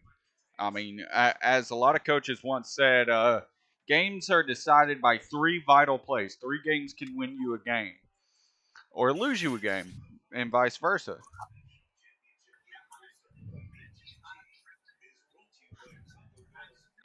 Man, Teague looks focused right now, or like he wants to kill someone. I'm not sure which yet, but he is focused on something. Ray Rice. Full hearts. Right now, I'm going to I'm going to take a look at this because he's talking about doing the streamcast of the Alabama.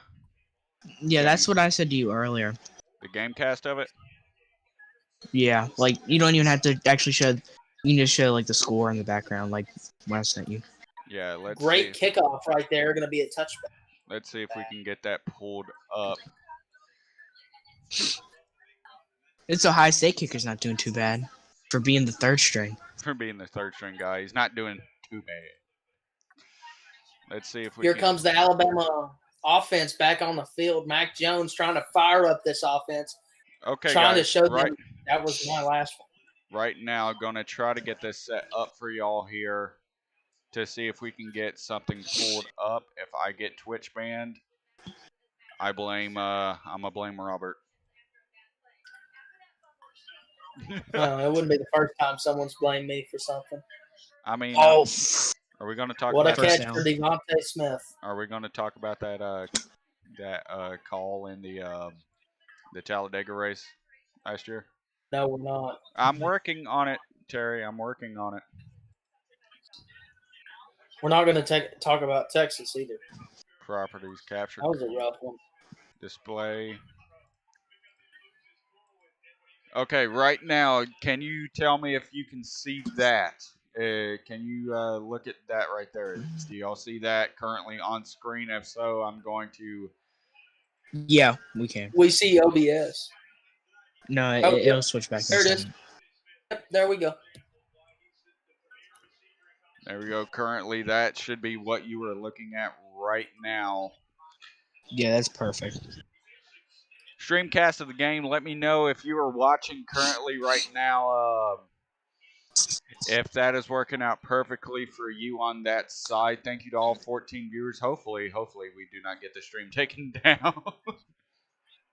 No, that shouldn't get your stream. I know a lot of people have Gamecast on there. knowing I'm going to pull that up a little bit more.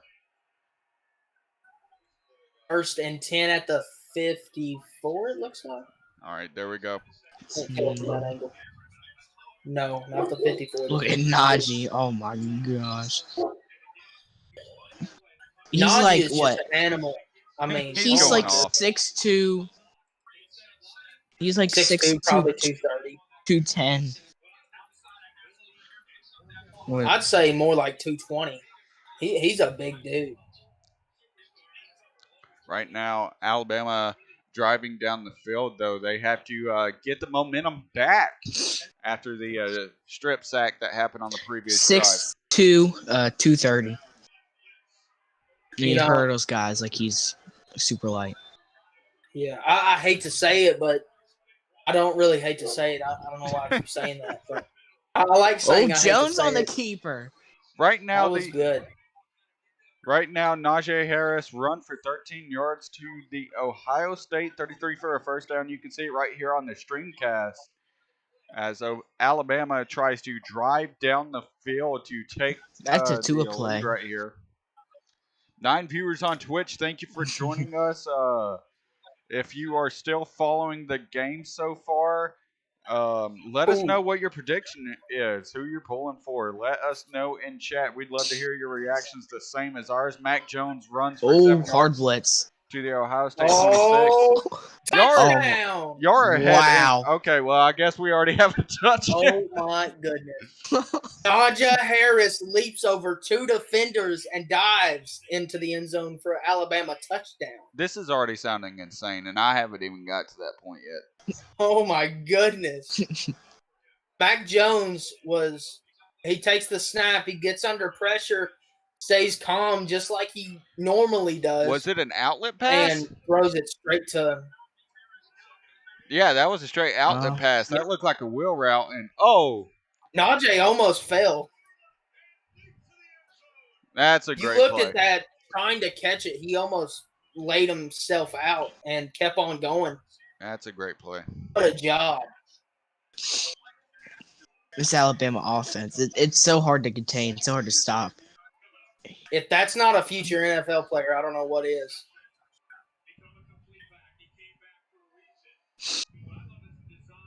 I think now Ohio State,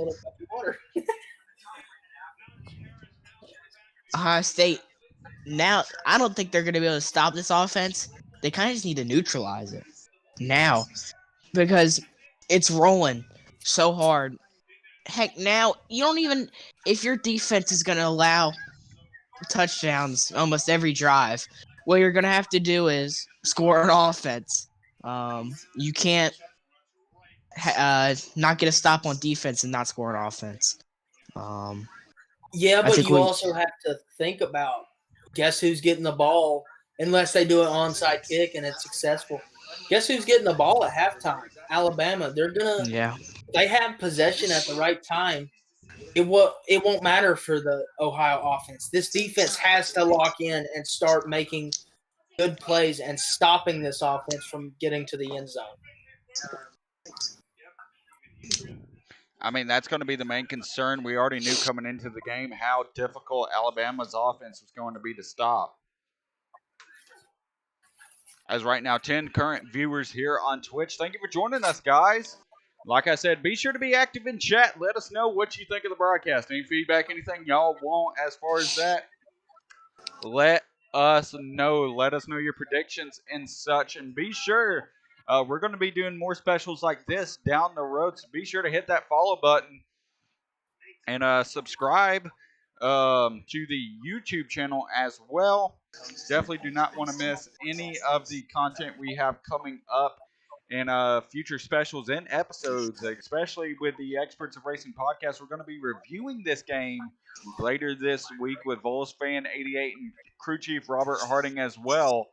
We're going to be going over the preview of what happened in this game, or not preview, review of what happened, and deciding how we feel about the game as a whole right now. Of course, you see the score up on your screen. Alabama Crimson Tide up 21-14 over the Ohio State Buckeyes. Thank you once again, guys, for joining. Like I said, be sure to hit that follow button. Would love the support from all of you.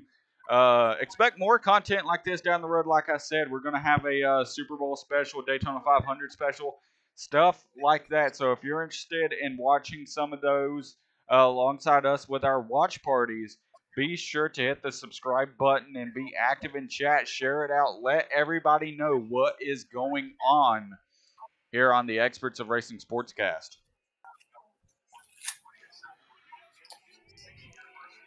We're Right back getting ready for kickoff after that crazy touchdown from Alabama. Right now, expecting to get back going here, like Mr. Harding said himself.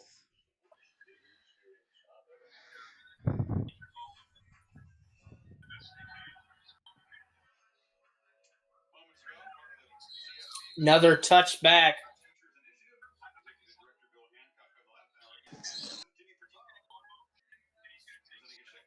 Whoa. Ethan, did you just say that? What happened? My TV glitched out. The drawing. Oh, you'll.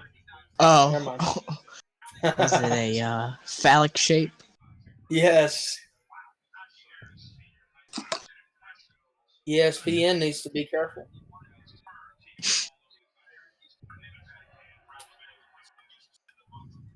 Najee Harris always looks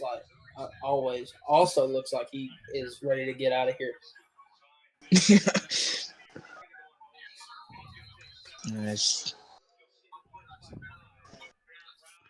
Right now, going to take a look. We're going to head straight back here. Just got to take a look at comments and viewership. Make sure.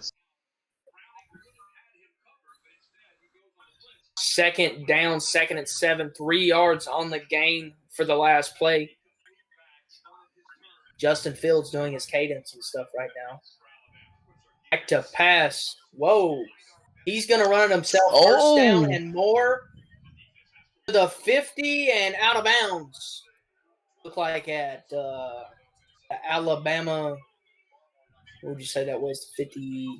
47 or so.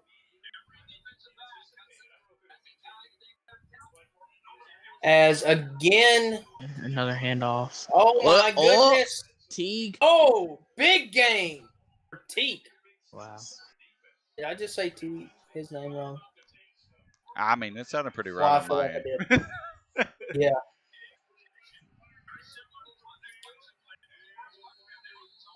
What? That's at like the. Ohio State's now definitely playing to their strengths right now. Yeah. Justin Fields in. I would love for this game to be an offensive shootout. I mean, it's shaping up to be that way.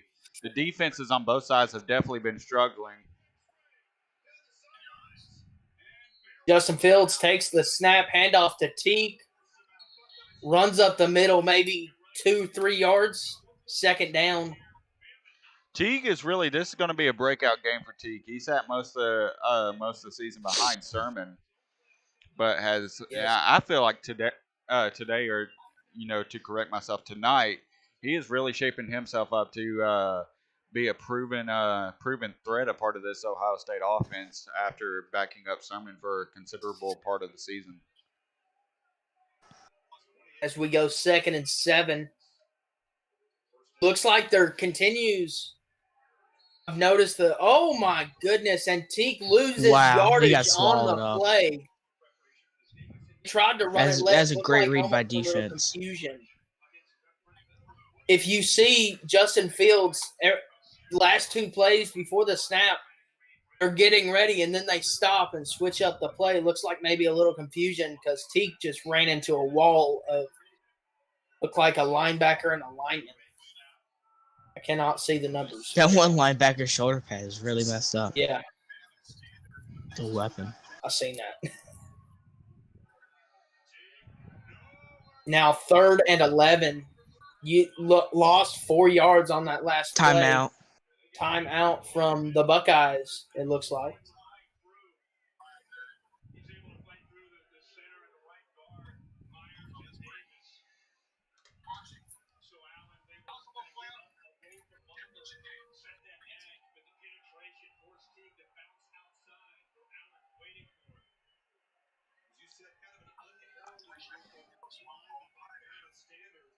we've talked about it before, is this offense, especially against the Alabama defense, just like we've been saying, they have to switch the plays up. It kind of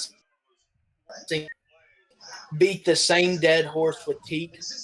They're gonna this defense. It's a very good defense. They're gonna learn what they're trying to do if they keep on going with these same plays. They I mean, have to start mixing it up. I mean, we talked about it before, and I'm saying over and over and over, but like we were expecting this, that you can't get one dimensional because that's going to make it easy on these defenses. We talked previously on this drive that it looked like it was shaping up to be an offensive shootout, but Ohio State cannot get one dimensional at this point. Right now, Justin Fields 5 for 10 for 86 yards. Meanwhile, Mac Jones 16 of 18, 194 yards and 2 touchdowns. That shows you the difference in the pass game here between these two teams. In which Teague has been responsible for 60 yards on the ground off of 11 carries and has scored both touchdowns for this Ohio State Buckeyes team. So that should tell you right there everything you need to know about where Ohio State feels its strengths lie within this offense. Not really. They've given Justin Fields the throws he possibly needs to try to get this offense warmed up, but he just has not been able to hit. As right now, he's only completed 50% of his passes. So, what I'm gonna slide this to Ethan with this question. Ethan, what do they have to do to get Justin Fields in that Ohio State Buckeyes passing offense into high gear and trying to get that going? It's gonna be rough. This Alabama defense underrated. You know, they've given up a lot of points, mostly on the run. But you know, these linebackers, you got Dylan Moses, Will Anderson Jr. They are great linebackers. That D line is real strong. If you're Fields, the one time he ran, you got a pretty good gain.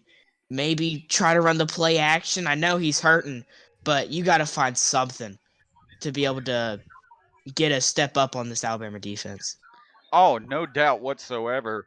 Right now, this drive has extended 5 plays for 59 yards and has lasted 2 minutes and 43 seconds. So, not burning a considerable amount of time on this drive, but still taking their time getting down the field. Of course, Ohio State taking the timeout. That's why we're on this break of the action so far. But it's going to be 3rd and 11 when they return on the Alabama 16. So the question is going to be, I mean, and most certainly in this spot, you got to know that they're going to have to try to attempt a pass. Oh my! Is that goodness. a fumble? That's hurt. a flag on the play, and the That's- 88. It looked like very slow getting He's gonna out. get disqualified. I think that's gonna be. Is that a targeting That looked call? like targeting. It's gonna be targeting. I think. Or is that hitting a defenseless receiver? It could be one of the two.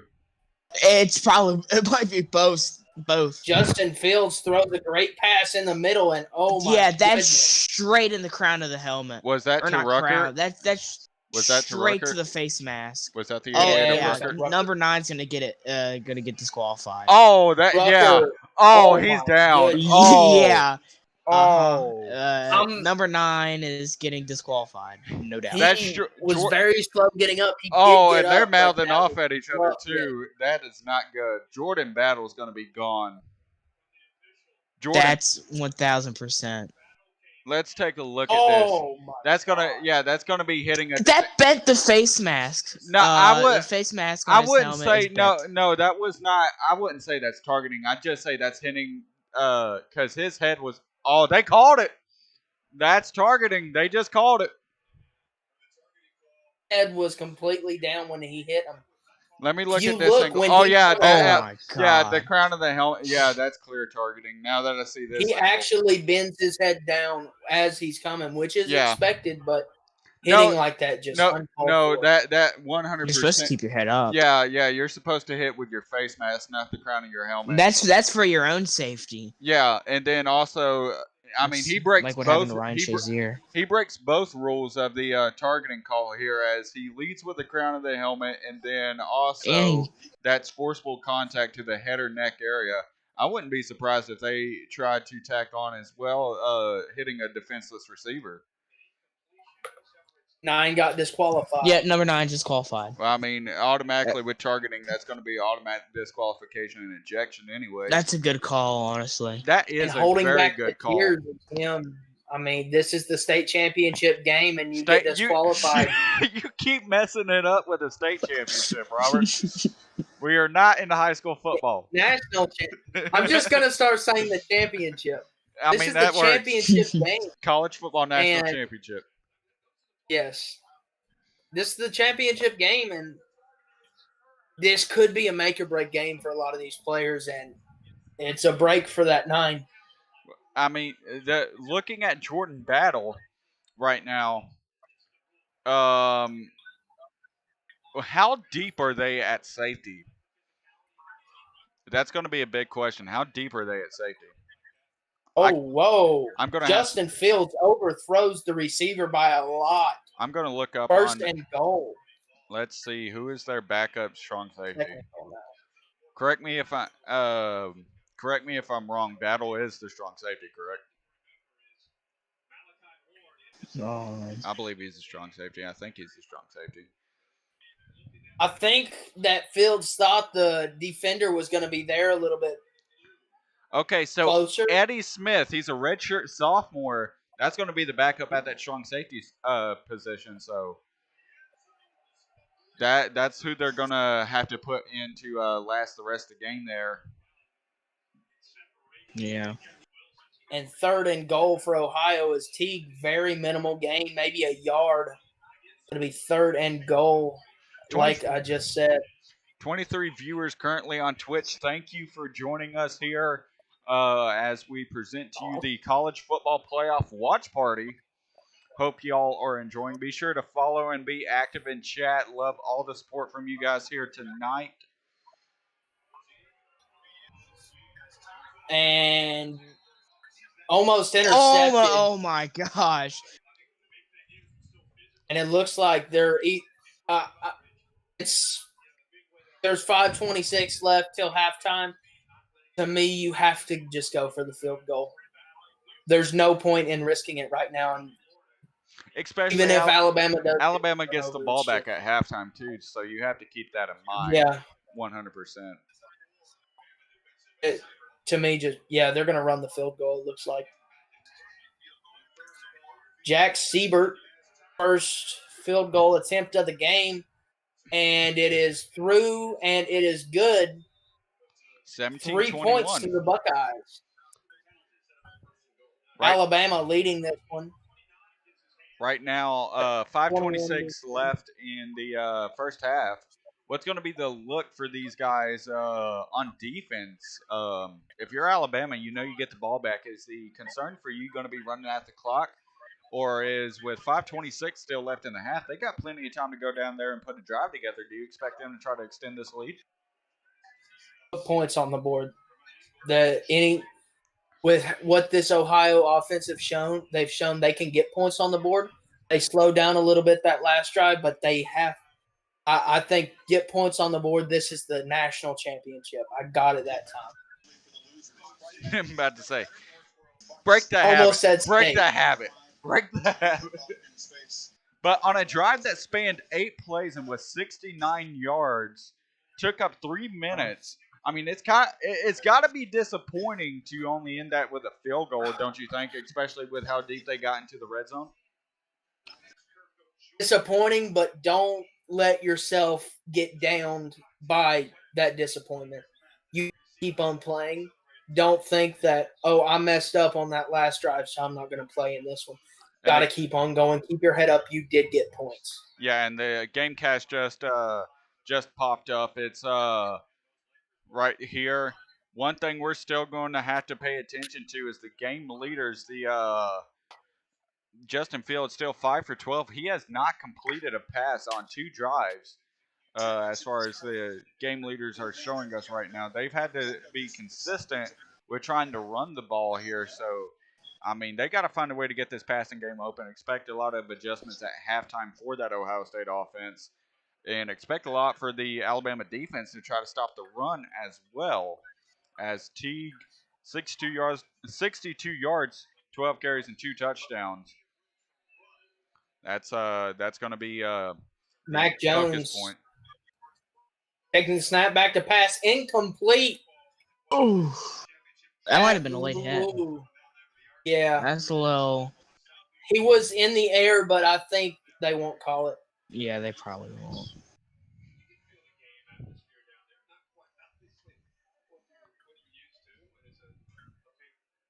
But as I've said it before, Justin Fields, he's got to get better at reading these defenses because I'll give it credit to this offensive line for the Ohio Buckeyes that have gave Justin Fields something to work with. He's not been under a lot of pressure this whole game. First down. When you're not under pressure, there's no reason that he should be overthrowing these passes like he is. Definitely. Oh, it's flag. To the 17 viewers that are watching us right now, share it if your friends want to watch the game. If they don't have any form of streaming service to where they can watch it, send them here. Flag We'd on love to over. have them. Be sure to follow and share the stream as well. Like I said, we love the support. We love your viewership. And if you want to catch more of this type of content, we have our Experts of Racing Sportscast every Friday, as well as the Experts of Racing specials, as we have a lot coming up, with, of course, with the Super Bowl, the Daytona 500, NFL Draft. Planning to also have WrestleMania be broadcasted as well if you're a WWE fan. So trying to expand our viewership. So First down. Holy. that's not good for them. They cannot have those senseless penalties and allow Ohio State to try to make. Wait, hold on. Did Ohio State just get a penalty on them as well? Alabama got the penalty. It was on number 70. But the next play that you see, second and 15. Yep. Ohio had the shot to keep them back. Look at that.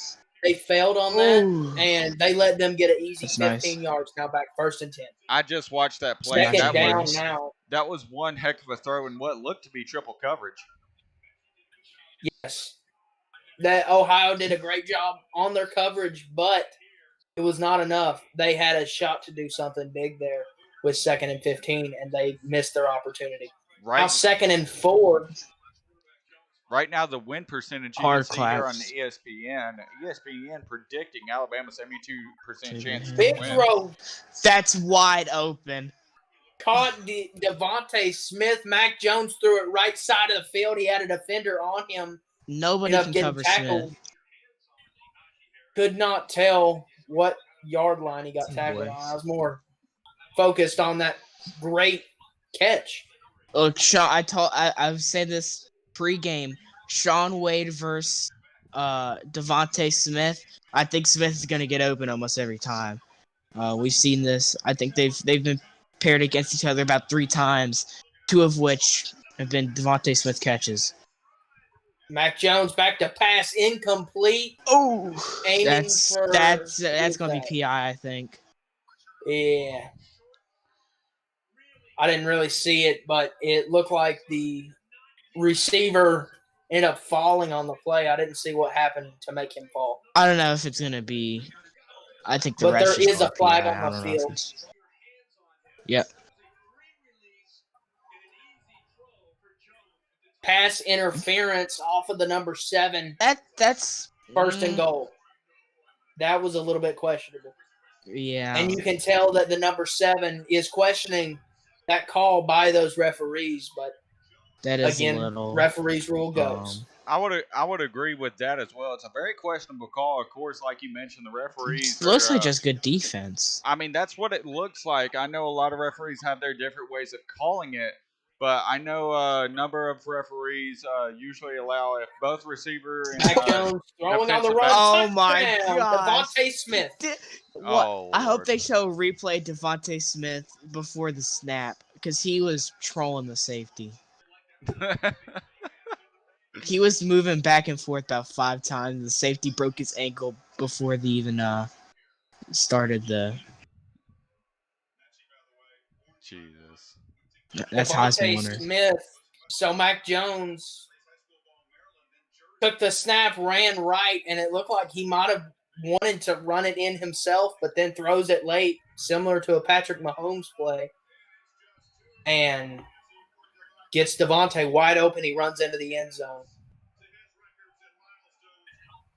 Man, Smith has got some dirt on him. You can tell he's been playing Oh, hard watch Devontae Smith on this. Oh, goodness. That's amazing. Looks great. That defender would have been a little bit faster. He might have got him, but I don't think with that extra motion, I Yeah. don't see that happening. Devontae Smith proving he's worth his weight in gold. 11 receptions, 173 yards, and 2 touchdowns. And we haven't even hit halftime yet as Alabama moves up 28-17 with 3 minutes left still here in the second quarter. 14 viewers now currently on Twitch. Thank you for joining us here on Twitch. If, like I said and mentioned before, if you have any friends or anybody that might be interested in watching this game, go ahead and let them know what stream to head on to. We have full coverage here. Of course, we can't put the game on, but we do have the game cast on. Full coverage and commentary from crew chief Robert Harding, Expert Racing, and Hokie fan Hoffman. All three of us together up here in the booth.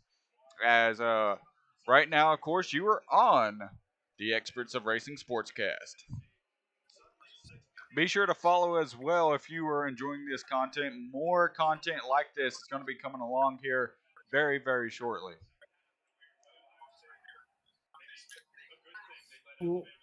something I hate to say. I keep saying that. I'm kind of like Ethan of what he said before, what he keeps saying. But Teak drops it. Oh, They are going to be able to keep the ball, but that was almost bad. Had it wide open, and Justin Fields, you can see him. He's looking at Teak, and he is. You can tell his frustration.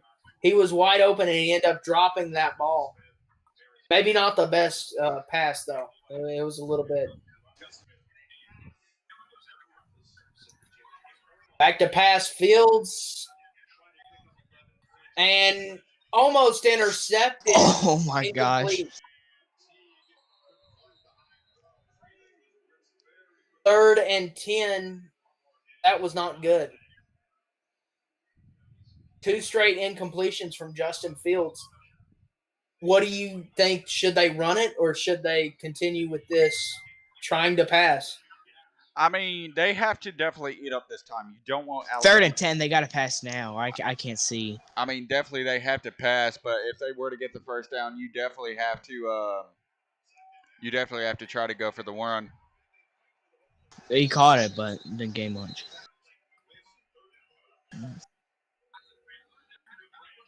The one thing that Ohio State could not afford is allow Alabama another possession before half.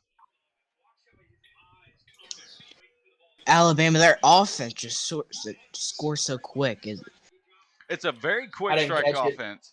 Right now, the win probability by ESPN is giving Alabama 87% chance probability to win this game.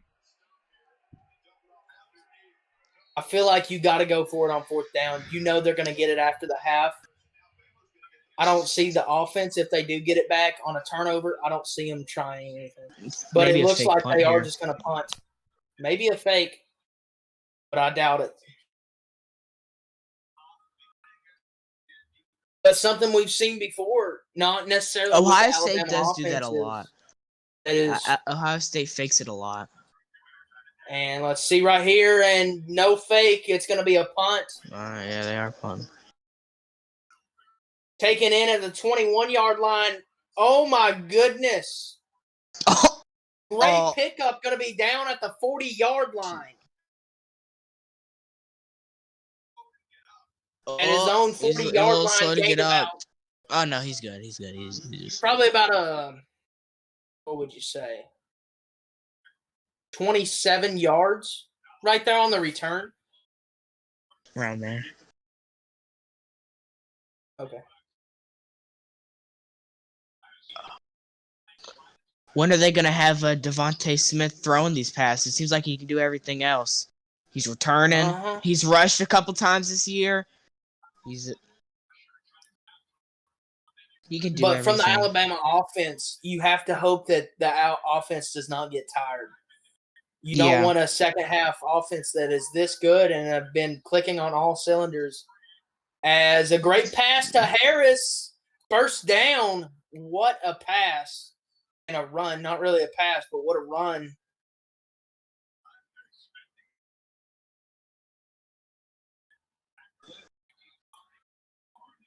Was a blitz, but they didn't cover Harris at all. It looked like they were going for the sack maybe and just nothing right there. They're just trying to do anything to get Alabama. Don't have the ball. They don't get it. Oh, as Mac Jones got put under pressure.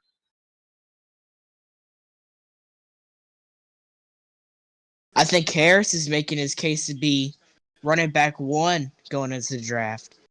Travis Etienne had a rough couple weeks late in the season.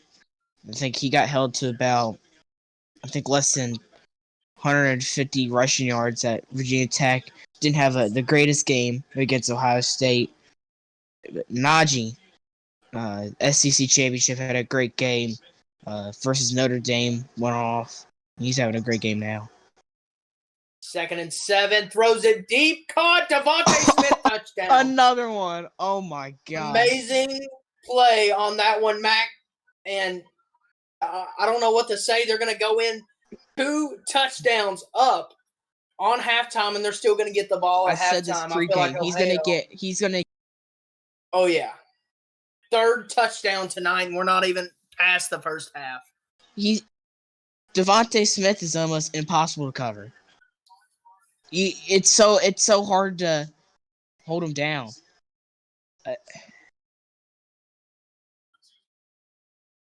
3rd touchdown tonight. That was a really deep pass, and man, that was good. PAT is going to be complete. We are 35-17 Alabama. You see a lot of receivers that are quick and have the speed of Smith. They just run a go every time. But he's a confident route runner too. He's not just a deep threat, kind of like how DK Metcalf, how most of them guys, they only run deep. But he can run routes. He can also run deep. On the sky cam right there, they had the defender that was supposed to be on Devontae Smith that stood still. He didn't even go for him. Absolutely amazing job by this Alabama offense this first half. Ohio State has got to put something together right now.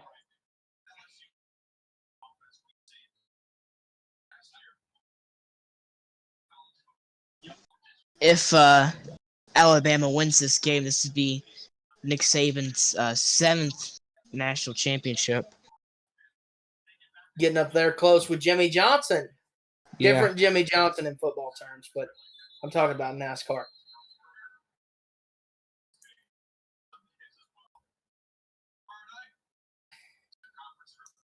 We're not going to have much left in this quarter.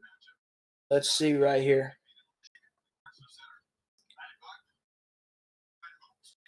What time are we on? 1:48 left in the second quarter, getting ready for halftime.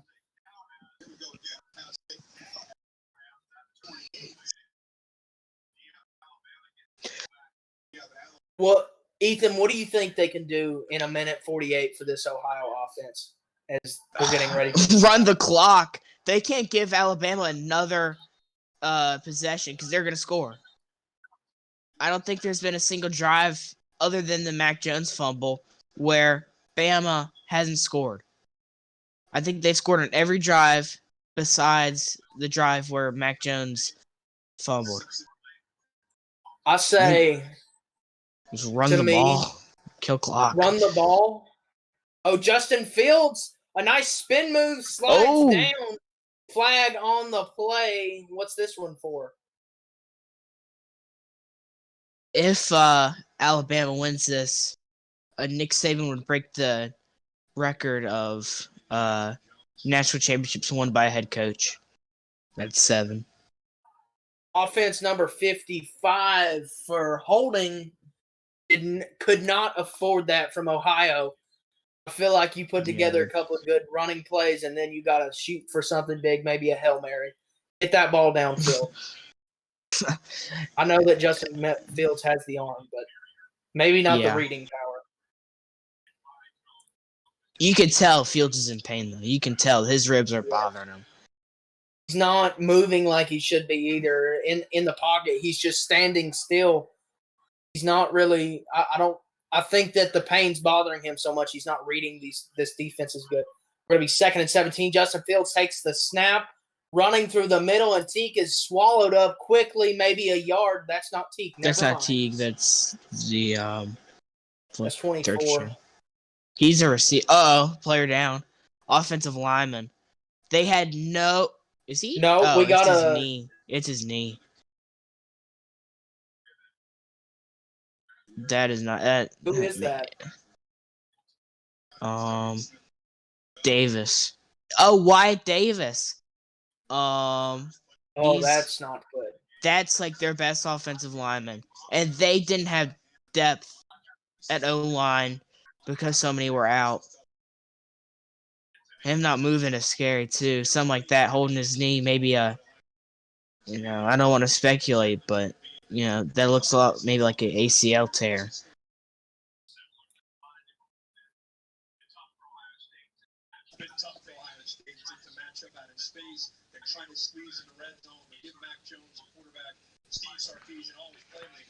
Ohio State, a minute to go, and it looks like we're going to be 3rd and probably 15. This is your shot. Shoot it downfield. Do a Hail Mary, something. You cannot keep running this ball and expect something to get made out of it. As the player is not up yet, it does look like something with the leg, possible ACL tear. Visibly see him shaking. That is not good.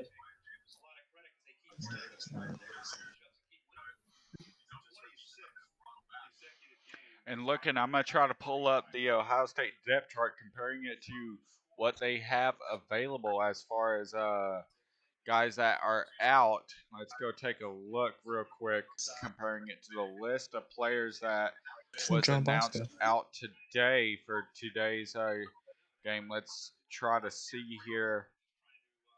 Comparing it to the list right here. Let's already see. So they are pretty much, that would be their 3rd offensive lineman, I believe, that is out. And that's their best one. That's their guard, Davis, who's been the one shining star in this offensive. He just collapsed. Right now, your outlook, your best chance right now has to be looking at Miller, who is a sophomore. He's been known to be able to play both left guard and right guard. He's probably your most experienced and probably best chance for him to best chance for this offensive line to try to get back in there. Of course, Wyatt Davis, redshirt junior. Getting helped off. I think he 3rd and 14. He was one of the top guard prospects. Justin Fields just signaled to take the snap, and then looks like they're looking to their sideline. And now taking the snap, Justin Fields, and Teague tries to run it up the middle. Nothing. No, that's not Teague still. Teague is not in, I don't think.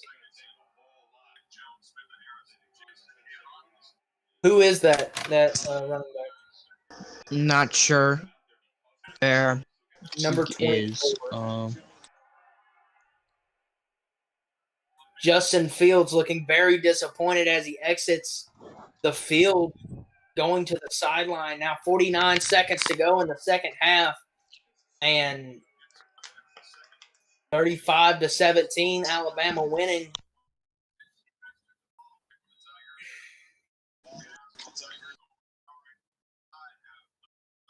I feel like they should have went for it on fourth down, but Devontae Smith lining up to take this punt. Leg action.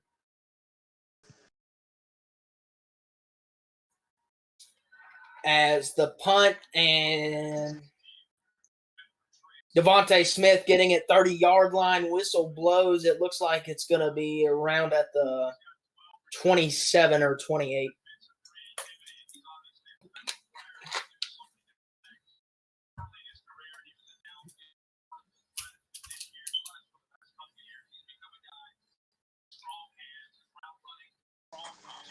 I think just nail it a couple of times and go on about your day since you're already going to get it.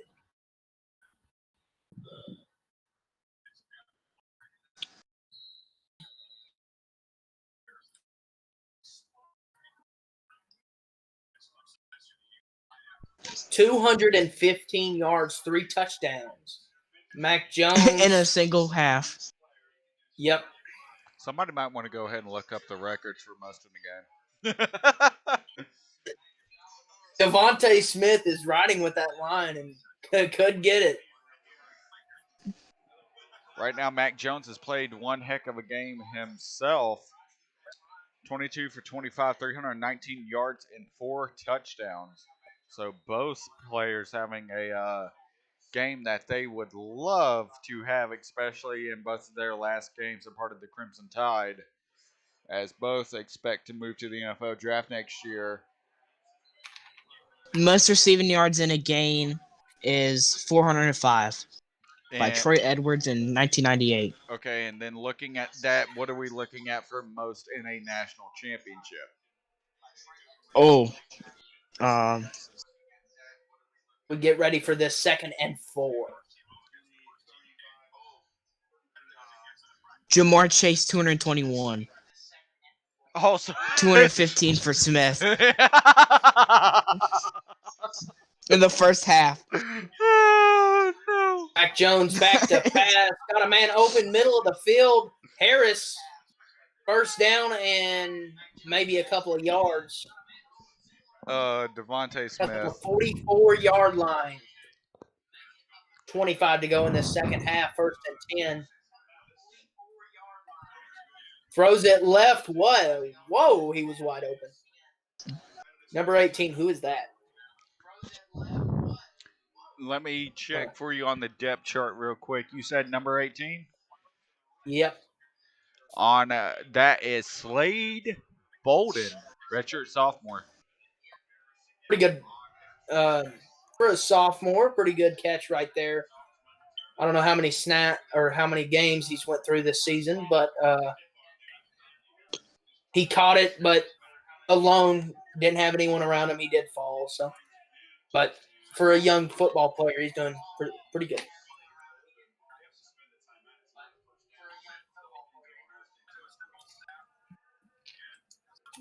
Yeah, so Devontae Smith is 6 yards away from breaking the all-time record of receiving yards in a national championship game in a single half. So that's If that that's doesn't tell crazy. you anything, I mean, I don't know what else will. And Jamar Chase is like a top 5 receiver in the NFL by stats this year, and Devontae Smith is. But Jamar Chase hasn't Oh. reached the NFL. He'll be Off the heading into defense, the it draft looks this upcoming season. My bad. I was thinking about Justin Jefferson. He's My already bad. Nope. he's getting a little ahead of All-star himself. offense. But this is really going to bring into question Devontae Smith and the Jamar Chase comparison. A lot of mock drafts have had Jamar Chase as the top receiver. I think Devontae Smith has been making himself a pretty case to possibly be that number 1 guy off the board.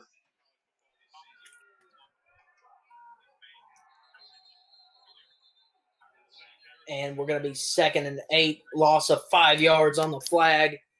redoing, of course, this play. Mac Jones back to pass, throws it middle, incomplete. That might be pass interference. He was pretty. No flag on it, but that looked a little bit rough. So the question is, I think Alabama is pretty set in their ways to try to go and try to get a field goal on this drive at least, as they are attempting to near field goal range.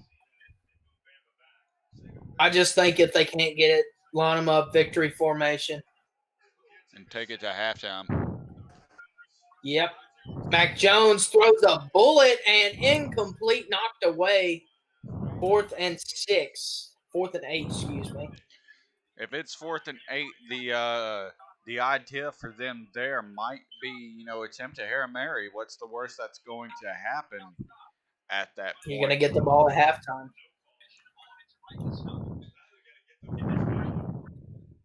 I mean, it's not a bad idea. It's better than punting it and allowing Ohio State a chance at a possible, return. They're punting. They fake it and just see what they can do. I mean, they faked the field goal against Clemson. Oh, that was a little bit of a Oh, that's going to be roughing the punter. Yeah, that's roughing the punter. Flag on the play.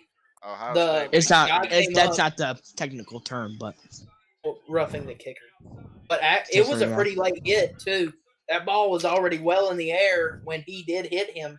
That seems like a frustration penalty, possibly, and that's something Ohio State cannot have. That might put. That's 15 yards. Yeah.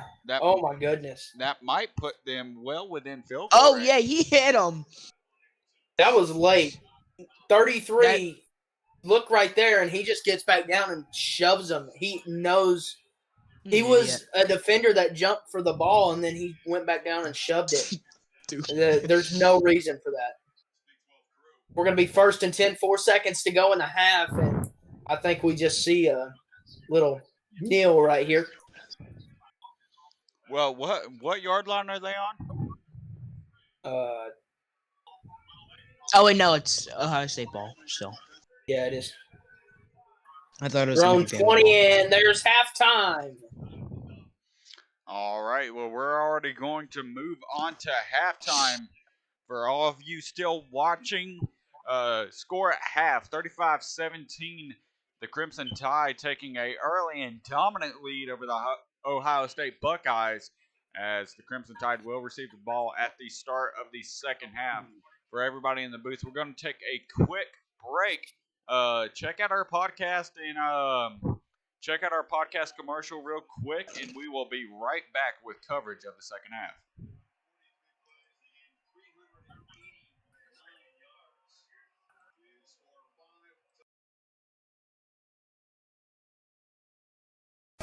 And guys, it's showtime. Boogity, boogity, boogity. Ooh, let's go racing today, boys. Watson takes a snap, rolls right, looks into the end zone. Hunter up, caught it. Touchdown! Touchdown! Welcome to WrestleMania!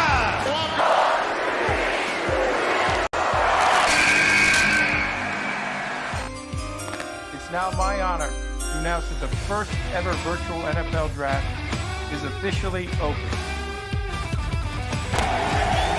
Blitz coming. Mariota throws in the end zone. Man is there. Touchdown, Titans!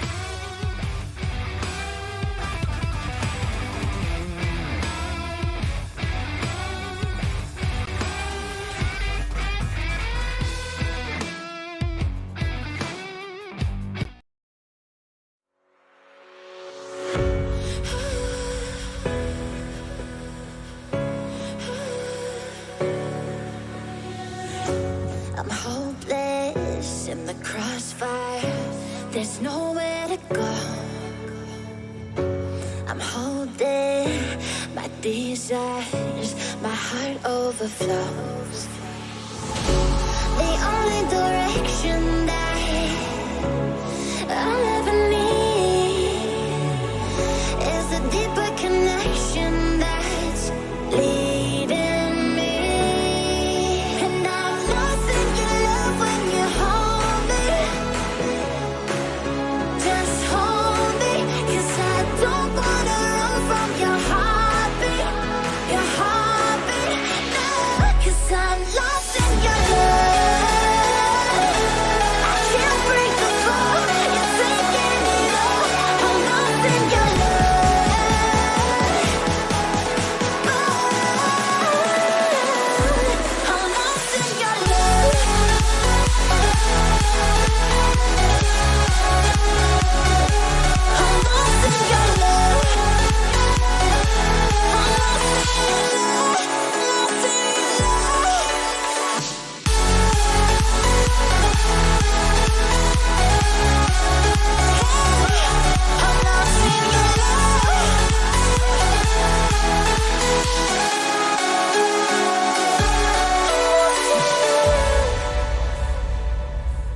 to revise.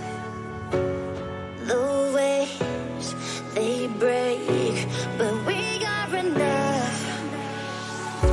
The only direction that I'll ever need is a deeper connection that's leading me. And I'm lost in your love when you hold me. Just hold me, 'cause I don't wanna run from your heartbeat,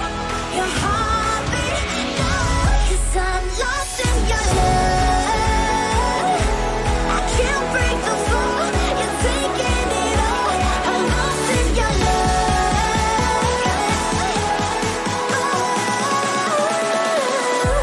I'm lost in your love.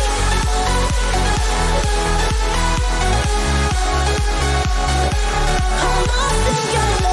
Lost in your Separated through the miles, searching for the answer to our trials.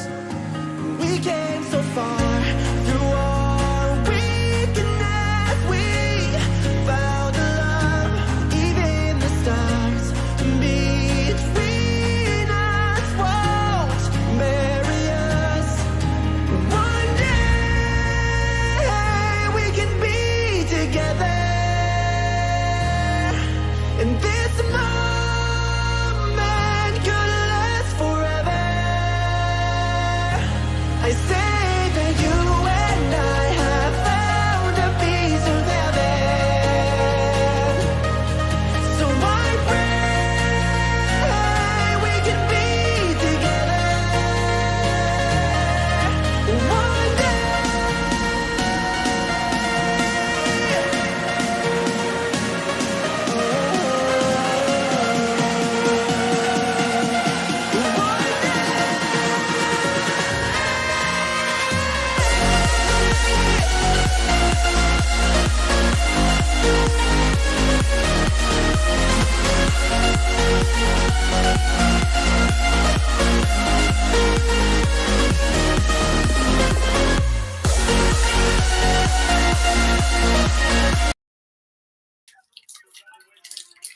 Hello, ladies and gentlemen, and welcome back here to halftime on the Experts of Racing Sportscast here. And it's been a very exciting game so far.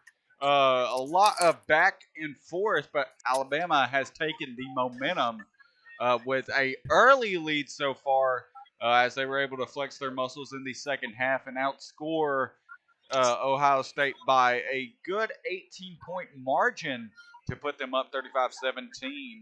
And I think we can all agree the struggle for Ohio State on defense has been stopping Devontae Smith as well on offense. They have not been able to get a consistent passing game going as Justin Fields is 6 for 15 for only 90 yards, not even a touchdown. He's thrown below 50%. So, going to go ahead and start with Ethan Hoffman. Justin Fields, of course, we just mentioned the stats for passing. What do they have to do to get that offense to stop being so one-dimensional? Man, it's gonna be hard because you can tell Fields is feeling the pain from that rib. He is not playing like he normally does. If you watch that first half of that Clemson game, he was moving all around the pocket, doing these play action passes. Fields has had 3 play action passes and has ran out of the pocket maybe 6 times this whole game. Where I think to help this offense, I hate to say it, but he's gonna have to start running out the pocket because him staying in the pocket is not helping them at all. Definitely, Justin Fields never been known to be a pocket passing quarterback. He's known for being on his feet, being able to roll out, similar to what Jalen Hurts was for the Crimson Tide. So this type of offense certainly does not fit his play style. Also, Trey Sermon being out, uh, still have no confirmation on what the injury is. All we know is it was a collarbone / shoulder injury. Has been transported to a local medical facility for further evaluation and diagnosis. Once again, no confirmation on the diagnosis as of yet. But Teague for this Ohio State rushing attack is at 12 carries for 62 yards and 2 touchdowns. He has taken charge of that rushing attack that Alabama seems to be weakened by, but has started to come around and be able to stop him as this offense becomes more and more one-dimensional. Of course, we know. Of course, we know that Fields has not been the best in the passing game, and now Teague and the adjustments being made by the Alabama defense is slowing Teague down. What adjustments do you see Ryan Day making to possibly try to get this offense moving, Robert Harding? For one thing is, what's worse than having a one-dimensional offense or one-dimensional defense is having a one-dimensional player, and that's what I see with Teague is he's doing these same moves. He's not trying to mix it up a little bit. He's not Devontae Smith. I know he's a receiver, but he's not mixing it up. Right now, I'd say that you kind of what we've seen toward the end, you got to start handing that ball and giving that ball to other players. And just like to add on what Ethan said, Fields has got to start running out of the pocket because if he doesn't, he's just standing in the pocket. He's not getting good reads. He's not seeing exactly what's going on in the full distance of the field. If he really wants to win this state championship, here we go. I hate to say it, but you got to put your health on the line. It's good. It's good. But it's go ahead. Up, but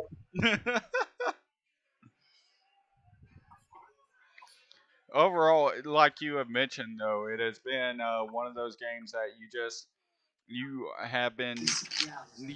have to make the correct adjustments, especially at halftime for Ohio State. Alabama is just running away with this one. I think it's safe to say that at this moment in time. So right now, if you're Alabama, you got to make the adjustments to stay on top of your game at halftime. You can't be the team to let Ohio State be the only ones making adjustments right now. And this is the problem. We came into the game and we talked about it on the sportscast. The tell of the tape between these two teams is that Ohio State had the second best offense in the nation. Well, they lost a vital part of that offense when Trey Sermon had to leave the game and will not return. And then, of course, that defense, who was ranked 7th in the nation, got weakened even more when two of their top defensive linemen was not allowed to start the game. Not sure if it was due to COVID. There were unknown reasons surrounding that, but they have been sidelined from this game as well. So that shows you the difference between these two teams right here. As once again, halftime is where we have hit 35-17. The Crimson Tide is rolling here over Ohio State in Miami. And right now, looking forward, we talked about Devontae Smith 7 yards away from breaking the all-time receiving record in a national championship. He currently sits at 215 yards. The record held at 221 by Jamar Chase of LSU. I mean, this would be a statement by Devontae Smith to be like, hey, I beat this guy's record. You know, give me the respect I deserve. I should be the number one receiver on everybody's board. So looking at that, do you think that changes anything about where Devontae Smith could be drafted? Because a lot of people still have Jamar Chase as that number one overall guy. Ethan, you've been focusing a lot on the draft and looking at mocks. Do you see anything changing with the performance of Smith? I don't think it changed at the national championship game. I think it changed about a week ago at the Heisman ceremony. No one has won the Heisman as a receiver since 1982. They are not going to take Jamar Chase, who was a big piece of the LSU offense, but there's a pretty high chance that he was carried by Joe Burrow. You know, That offense was crazy last year, but there's a very high chance that he was only good because of Burrow.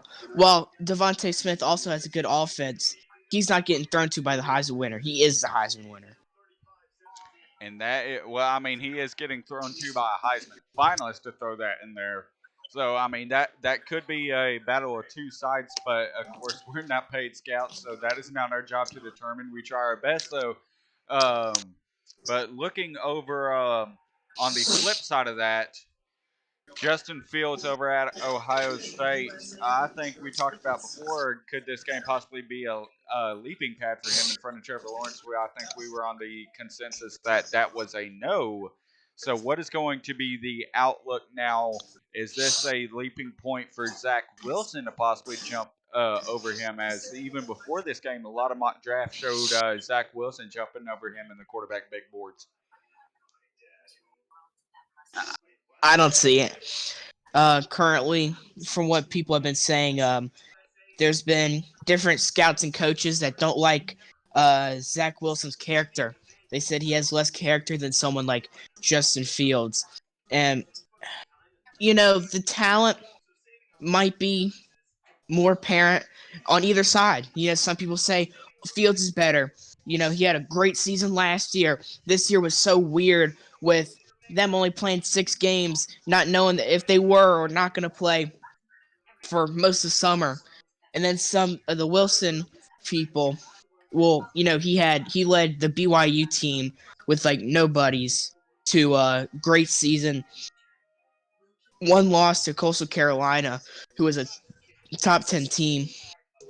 It could go either way. It always depends on the general manager and what offense they were planning to run. Justin Fields, he reminds me a lot of Dak Prescott, but not many teams need a Dak Prescott type. Maybe they want Zach Wilson, who can run and sling, but he can also stay in the pocket. It just depends. Definitely, and right now it's definitely been a interesting game for these guys as far as that. Justin Fields has, of course, like we mentioned before, has been struggling very much. Looking back over at the stats so far in this game, like I mentioned before, 6 of 15 for 90 yards. Let's go to the full box score and look at that real quick.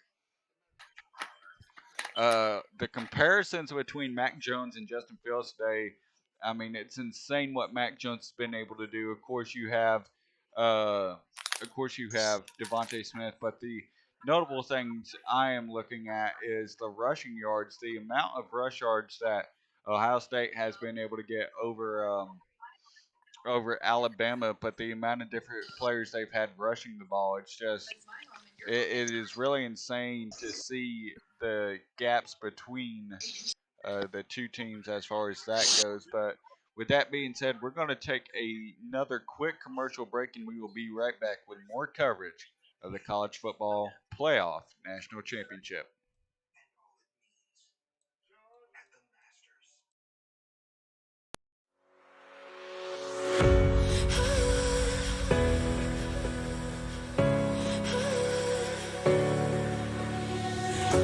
I'm hopeless in the crossfire. There's nowhere to go. I'm holding my desires. My heart overflows. The only direction that I'll ever need is the deeper connection that's leading me. And I'm lost in your love when you hold me. Just hold me, 'cause I don't wanna run from your heartbeat. Your heartbeat, no, 'cause I'm lost in your love. I can't break the fall, you're taking it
Hello, everybody, and welcome back to the Experts of Racing Sportscast. Exciting news, very exciting news. I'm looking over the analytics of this stream, and right now we are 9 followers away from being an affiliate. Got to love the support, guys. Let your friends know. If you're watching the stream and you're not following already, please follow. 9 followers away from being a Twitch affiliate stream. We want to thank you so much for your support.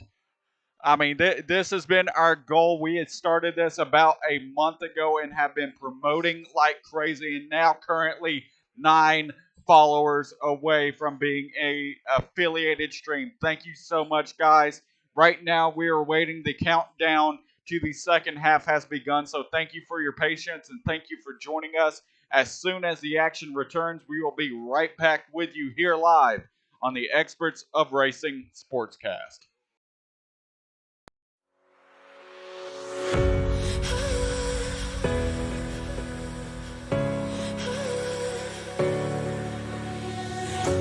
I'm hopeless in the crossfire. There's nowhere to go. I'm holding my desires. My heart overflows. The only direction that I'll ever need is the deeper connection that's leading me. And I'm lost in your love when you hold me. Just hold me, 'cause I don't wanna run from your heartbeat. Your heartbeat, no, 'cause I'm lost in your love. I can't break the fall, you're taking it all. I'm lost in your love.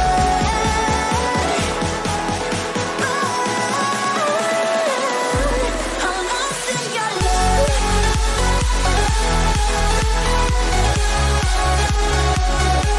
I'm lost in your love. Lost in your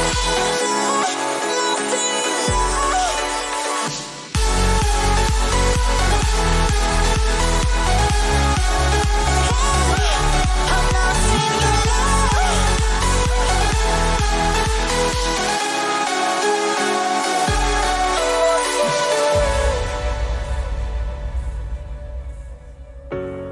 No words can change the future of us. The waves, they break, but we are enough. The only direction that I'll ever need is a deeper connection that's leading me. And I'm lost in your love when you hold me. Just hold me, 'cause I don't wanna run from your heartbeat. Your heartbeat, no, 'cause I'm lost in your love. I can't break the fall, you're taking it all. I'm lost in your love. We are back Man. live here, and here is Robert Harding Oh, for your oh, commentary here for the second half here live Oh, I thought that was in a the fumble. third quarter of the Alabama-Ohio State National It Championship hit his game. helmet. And after the first play of the drive, 1st and 10, pass out the right side. Devontae Smith caught it, had it, and then it slipped through his fingers and ended up actually hitting his helmet. Now 2nd and 10. It looks like Devontae Smith might have a problem. He's on the sideline, kind of stumbling. Now getting ready for the snap. It's That was a Mac rough hit. Jones over the ball. Harris going up the middle, swallowed up. 5 yards maybe on the game. 3rd down. Devontae Smith is not he's walking down the sidelines now, going into the medical tent. Could be a huge. Oh, it's his hand. This could be Someone's hand. huge for this Alabama offense. 3rd and 6. Ohio State comeback. Maybe. There looks like maybe. Used to be the craziest national Mac Jones championship with the taking the comeback. snap, back to pass, throws it left, caught I was not this far behind you earlier. by Mechie. Is that how you say that? Yes, it's John Mechie, and Ethan's already complaining his service has got him behind now. You know how I've been feeling all day. But 19 viewers so far. Thank you very much. Remember, 9 followers I don't away know why my from TV does being that. a Twitch affiliate. Please follow, please share, let your friends know what is going on. The more you follow, the more support you show, the better content we can produce for you down the road as we do more of these watch parties. As 1st and 10, Mac Jones back to pass, scrambling, throwing on the run. It's caught. Number 17 up the right side, running toward the ball. Mac Jones had to scramble to throw. A little bit of a low pass right there, but still caught. First down. 1st and 10, running with Harris to the line of scrimmage. Nothing on the game right there.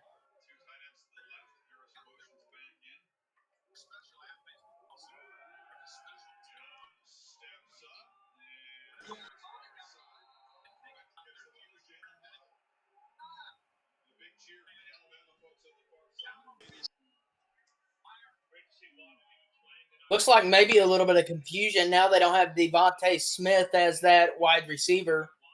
So Mac Jones back to pass again. Caught by Harris. A little bit of a stumble. First down. God.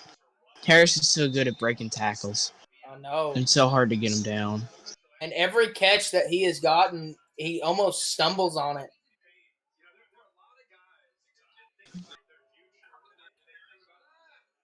I think it's just kind of the way he breaks tackles.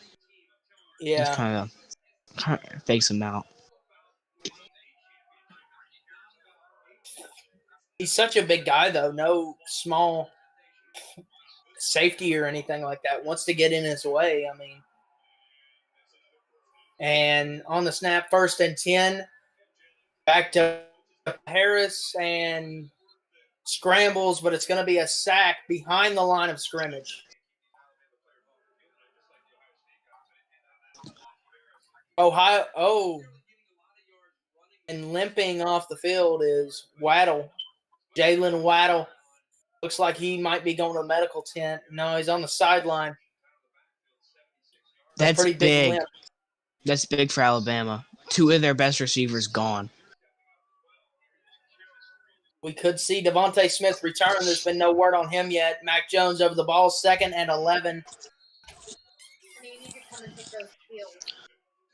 First down. 1 second.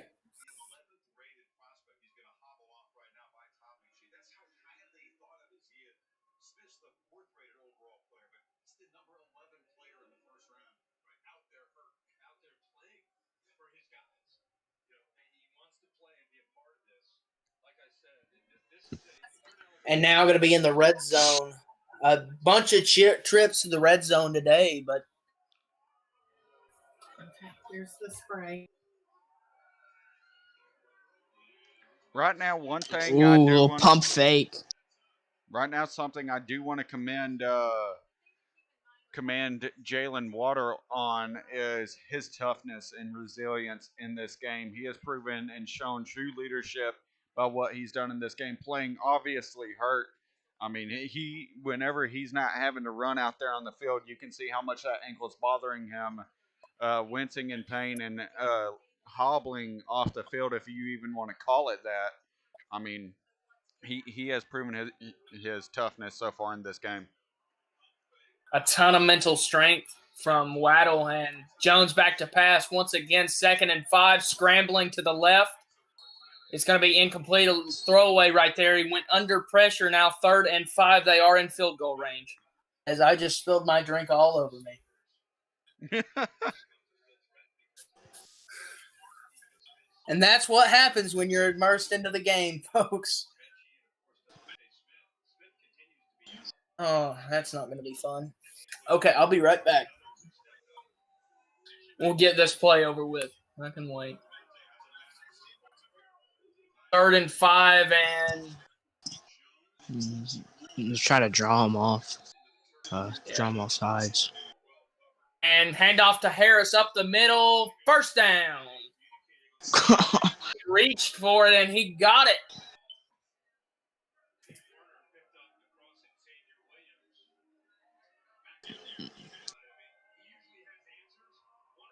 Oh, I should turn on Gamecast.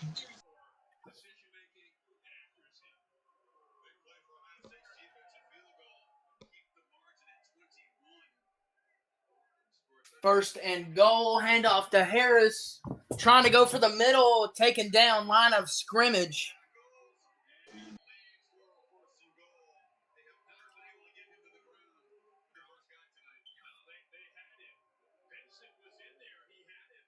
This last week, Ohio State got into a lot of zero concept down here.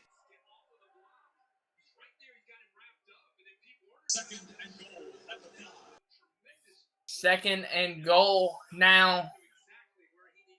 5 yards to go for a touchdown. Jones back to passes, and it's incomplete. Oh, I thought that was going to be a touchdown. Slipped Aiming off. for the number 8 of... Just forgot his name. That's not his name. I just forgot it. John Mechie? Yeah, Mechie. Going for him, and it looked like he almost looked like he had it and just slipped through it. One thing I will say, I want to thank everybody who has joined us on the stream so far. Be sure, if you haven't already, be sure to follow. We're only a few followers away from being an affiliate. So if you want more content like this. Was that an interception? We're going to be 4th and goal. Oh my! Did you? He back to pass Najee. And man, Najee Harris killed that man. He's dead. It's going to be 4th and goal, and I believe He probably going to be headbutted. the kicking team coming out. Yes, number 16, the kicker. It'll be just a 20-yard attempt. Easy enough, and it's through the goalpost. 3 points added, 38-17.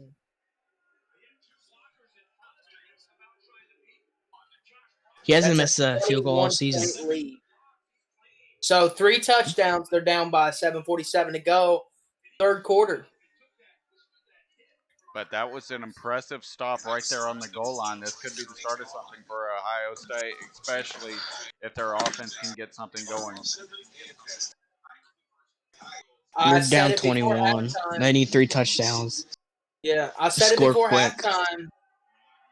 You have to not let your offense get tired, and it almost looks like this Alabama offense have gotten tired. And it's one thing to keep on going just after and after. You can force yourself to do that, but they went into the locker room, they had halftime, and they got cooled down and they got rested. That can sometimes be a great thing. And they were also both the receivers were out. Jalen Waddle said something with his ankle. He felt uncomfortable at top speed. And then we're not sure about Devontae Smith. Yeah.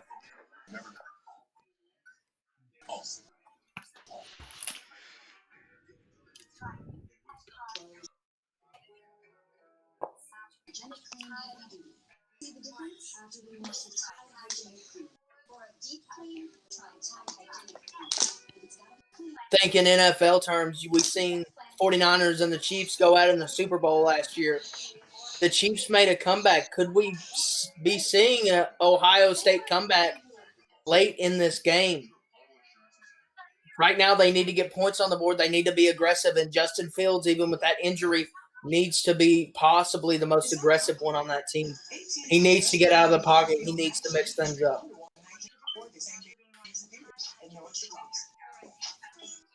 Yeah. It's going to be rough for Alabama not having Waddle.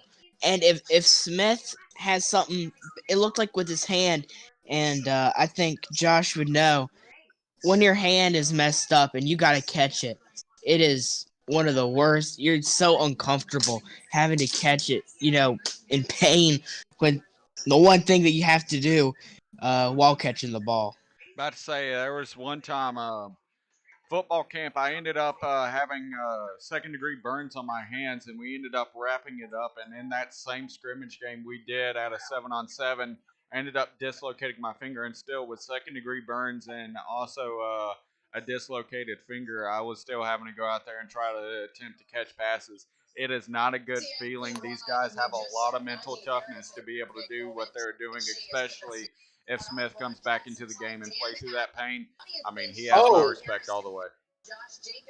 As they just showed the injury and the point of impact from it looks like maybe a finger got broken or dislocated in the contact between the defender.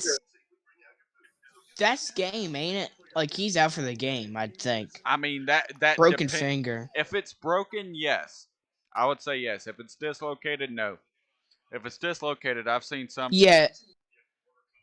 If it's broken, Ohio State might have just had the biggest break they could catch. Oh, I just saw it. Oh yeah. Oh, that's not dislocated. Broken. That's broken. Ohio State better pull off maybe the greatest comeback of he's still in the medical college tent too. history. He's still in the medical tent. Yeah. That is not good.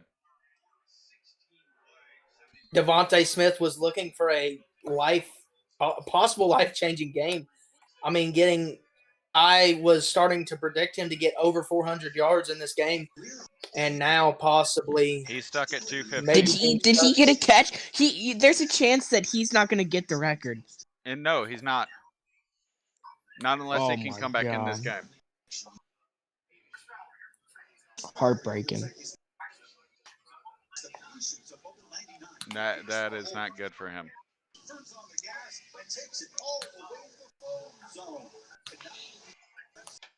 But that's one of those things as well, is these guys in these offensive lines where they're dominating this game, at least in the first half, almost like they're starting to not necessarily get careless, but get where they're not in the zone and they're tired out and they don't want to attack this game like it needs to be attacked.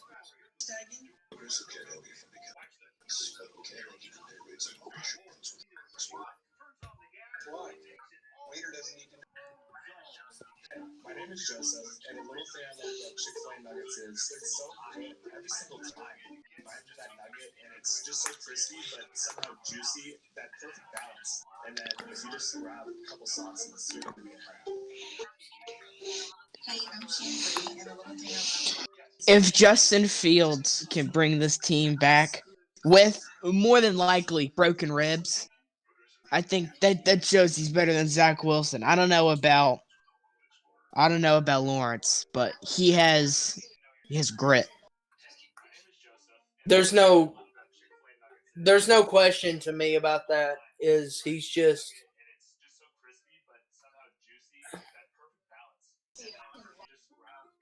Zach. I don't even think, even if he didn't come back and win this game, I don't think Zach Wilson. Zach Wilson. His mind is not on other people right now. He is too excited about this game. Robert's having too much fun, which I don't blame him. This is turning into a very good game with Ohio State now having the ball. And as we come up 1st and 10, Justin Fields over the ball.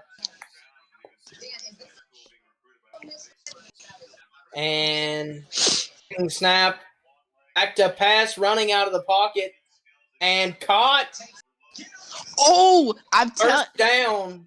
That's what I said during halftime. I said he's going to have to start making those passes. He's going to be hurting, but if they want to win this game, he needs to keep throwing like that. A great job for that receiver to keep that thing and to catch it. As and there's a flag down on that's going to be on the defense.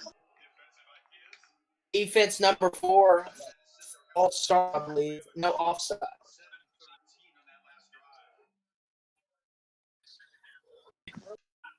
And Nick Saban.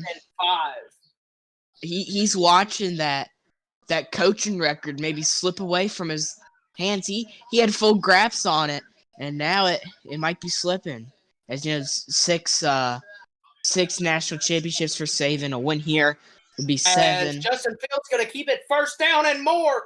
Justin Fields. Big play down to the inside the 20-yard line, red zone. And Alabama could be in trouble.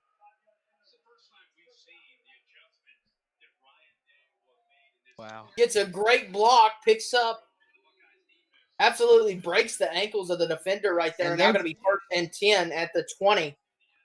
He's doing this without their best guard, Back Wyatt to Davis. pass. Touchdown, Buckeyes. Wow. Right now, I think, ladies and gentlemen in chat, we are experiencing a Garrett momentum Wilson. shift. I have no clue what you just said, Josh. Oh, well, it's okay. Oh, boy. This is Momentum shift, ladies and gentlemen. first touchdown of the game for Fields. Perfect throw.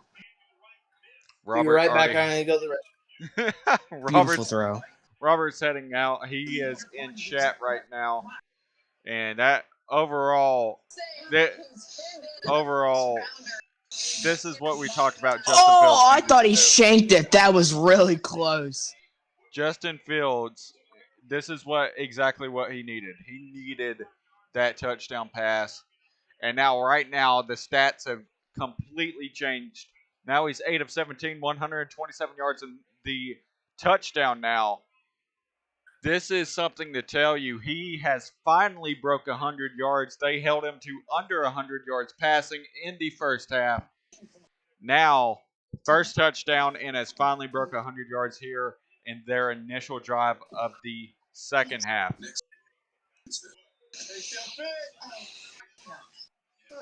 And now they can definitely have more faith in the defense with Devontae Smith not in the game. Or presumably not in the game. Looks like he has a broken finger, and I highly doubt he'll be playing in a broken finger. Definitely.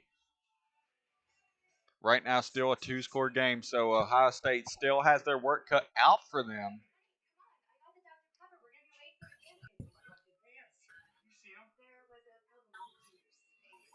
Absolutely impressive touchdown out of this. Buckeyes now going to be 38-24.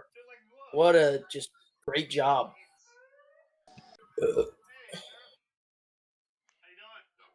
Right now, if you're that drive was 3 plays, 75 yards, and a touchdown. Yes. Now, do we think it's too early to go for an onside and keep this football if they can? Maybe a little too early. Yeah, it's too early. We're at 6:45 left in the third quarter. You held Bama to a field goal last time. You're not in panic mode by any means of. Right now, you're not in panic mode. You're 2 scores down. Your defense held them to a field goal last time. Now, if you see Devontae Smith come out of that medical tent, Devontae Smith is playing. Yeah. If Devontae Smith comes out of that medical tent, then that's a different story. But right now, there's been no update on him. We still believe he is still in the medical tent, so that is not good news for that Alabama Crimson Tide offense. However, this defense has really got to work together, and right now, I think this is the best case scenario for the Buckeyes, because what you can do, you can put Shaun Wade one-on-one with Mechie, and Waddle is not up to par of the Waddle that we have seen due to that ankle injury. As long as Smith is not on the field, this is a total different Alabama Crimson Tide offense, and I think Ohio State is starting to understand that right now. I think the biggest thing that we see is a confidence shift. This Alabama offense, they've had the confidence throughout the whole first half and some of that last quarter. But then when Devontae Smith and Waddle, it looks like, is on sidelines limping, obviously suffering from the injury. Devontae Smith out, so that switched it up. Now the confidence over to Justin Fields. He now knows that he can scramble for a lot. He put the Alabama defense on their toes as we get ready for the kick. Coming off of a Buckeyes touchdown. And a big kick gonna be touchback. Right now, And guys, the Alabama Saban. offense I back want to on the thank y'all field. so much right now. So much.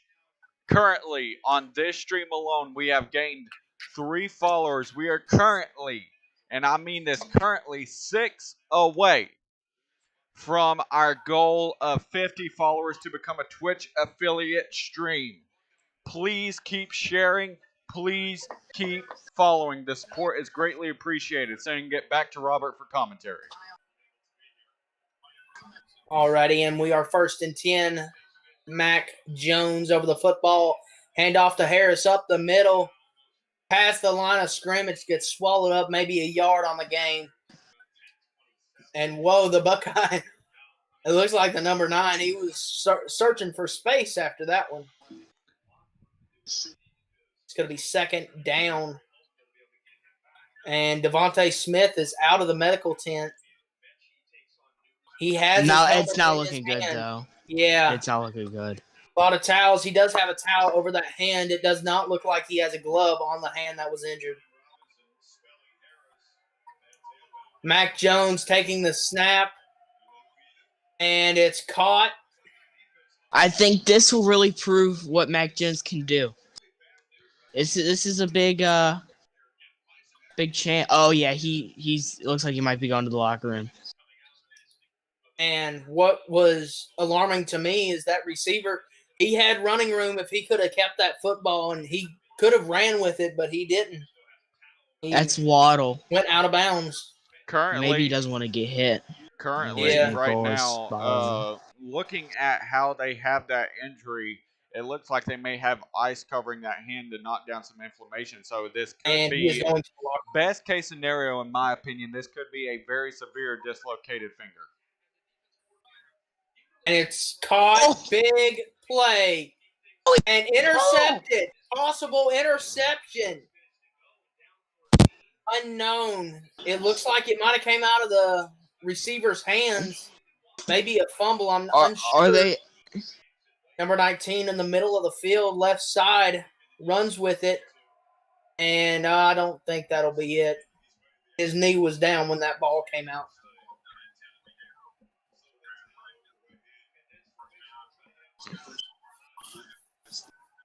I thought he stripped 1st that. and 10.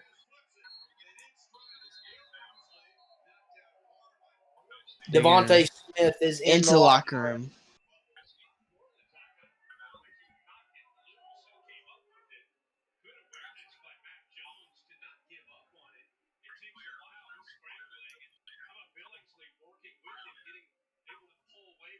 Oh, what the heck?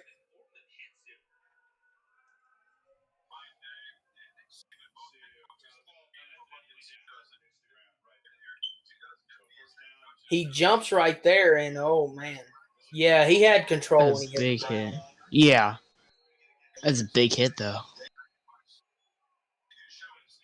Clean hit, but big one.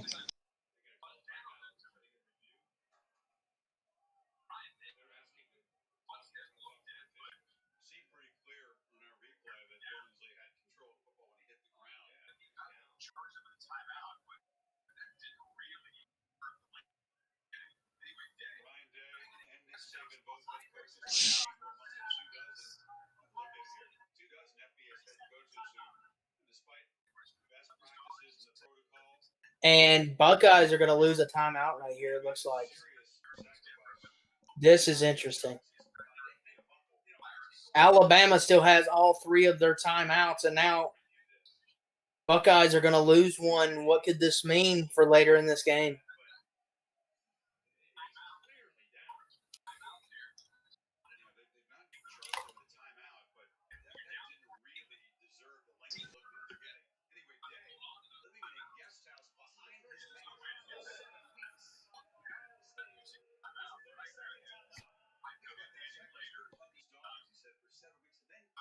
As 1st and 10, Mac Jones over the ball.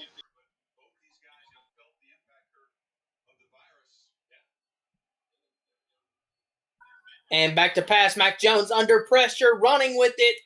Big scramble. He slides. Big hit. 1st down.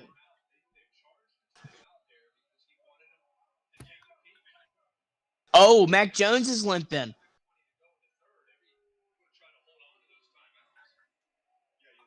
Now, Alabama's backup is Bryce Young, 5-star. Very talented Who's 5-star, thrown? might I add. Yeah, very good. It wouldn't be much of a downgrade if Mac Jones is injured.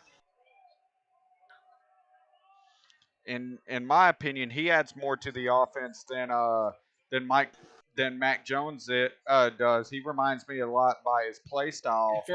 Plays very similar to Tua Tagovailoa. A lot more, in my opinion, a lot more. Mobile. What's the word I'm looking for? Mobile, versatile. Mobile. That both of those Yeah, that's words probably would better. work Versatile. for Bryce Young's play style in comparison to Mac Jones. So that could open up the playbook a lot more compared to what Mac does as far as. He's limping really bad. I can't believe he's still in. Mac Jones over the ball, 2nd and 6. Word on Devontae Smith, hand injury in the locker room. Hand off to Harris. Harris with no, that's not Harris. That's not Harris. I don't know where Harris is, but I think he's resting for The a little number bit. 4, I believe that was going to be a jet sweep. Let me get you an exact confirmation on who that is. That's going to be the number 4 of Brian Robinson Jr. He is a senior That was a running good back. little run right there. He had some space, took a couple of big hits, breaks 2 tackles, and then gets taken down by the rest of them right there. This Ohio State defense needs to step up. Very good, man. 2 safeties right on him and just plows through them. As 1st and goal. They need a red turnover. zone. Interception for Ohio State would be huge. And handoff again to the number 4, out of bounds. That same dude. That took 3 of them to take him down. And the question is, Robinson Jr. The question is About 2 or 3 yards. How much is this taking out of the Ohio State defense? Because this is the backup running back of Brian Robinson Jr. I believe he's been rated a 4th or 5th round talent by NFL scouts as he heads into the NFL draft this year. I mean, this is certainly he is proving his worth, his weight in gold compared to Najee Harris as well. And back to pass. Mac Jones passes left, touchdown. Touchdown, wow. Crimson. This Ohio State defense needs to step up. The Crimson. And now we are going to be 44-24 unless the PAT goes up.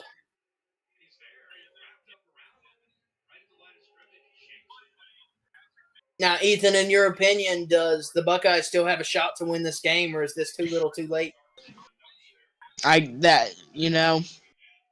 seen crazier things happen. I saw the Atlanta Falcons blow a 28-3 lead in the Super Bowl, so I can't say it's impossible, but very unlikely now. Defense needs to step up. I don't think there's been one Alabama drive that hasn't led to a score this so far. And the PAT is good, up and away. And now as we come back for the kick, it's going to be Ohio football as another touchdown for Crimson. Right now, the Alabama trainers, it is being reported to ESPN now, Devontae Smith is not right now. It looks like he will not return to today's game. He is very, very questionable for a possible return.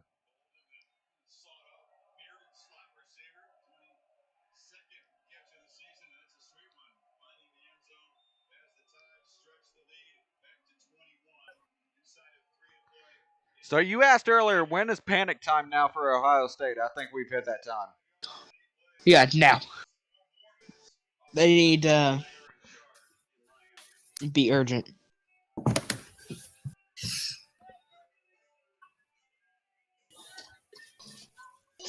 Unknown. Oh, I know who that is. Never mind. About to say, that's our chat moderator right there. Right now, while on commercial, we're going to take a quick commercial break as well. Go check out our podcast commercial and be sure to follow and share as we continue here on the watch party of the College Football National Championship.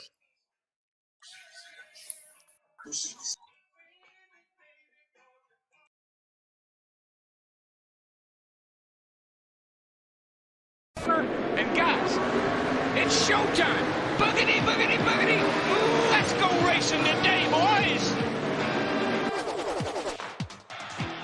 Watson takes a snap, rolls right, looks into the end zone. Hunter Renfro caught it! Touchdown!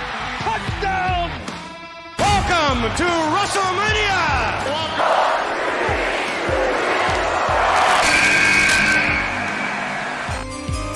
It's now my honor to announce that the first ever virtual NFL draft is officially open.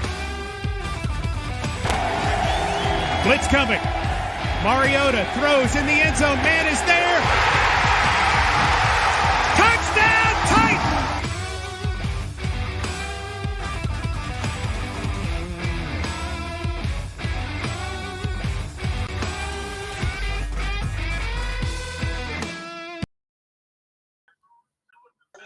And here we go back here on the College Football National Championship Watch Party live on the Xperts of Racing Sportscast here with Robert Harding and Ethan Hoffman, both in the booth as well.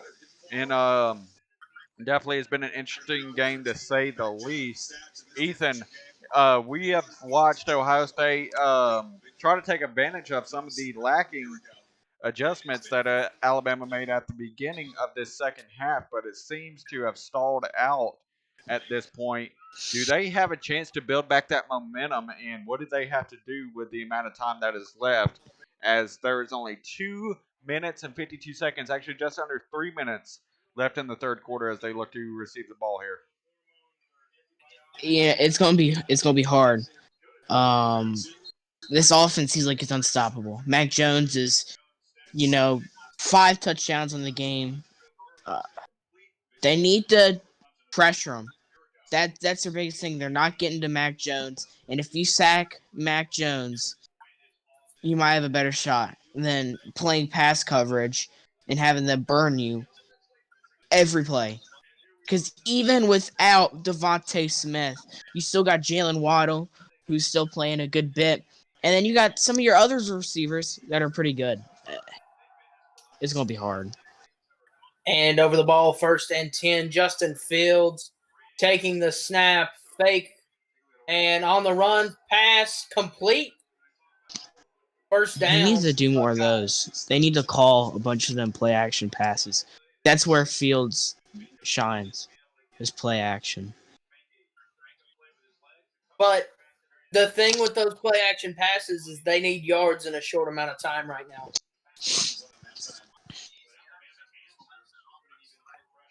As again, here we go, 1st and 10, Justin Fields over the ball, and handoff gonna be, looks like Teague. Yeah, Teague. Yeah, that's Teague. Teague is 33. Just past the line of scrimmage, 2nd down.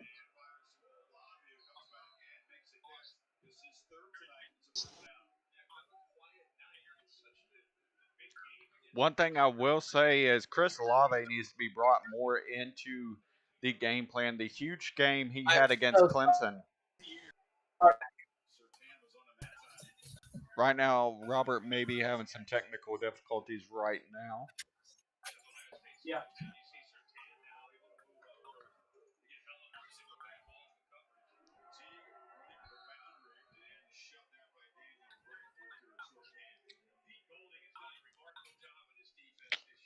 Sorry for the technical difficulties, ladies and gentlemen. I'm going to commentate on my speed as of right now. We're going to currently be 2nd down and 8.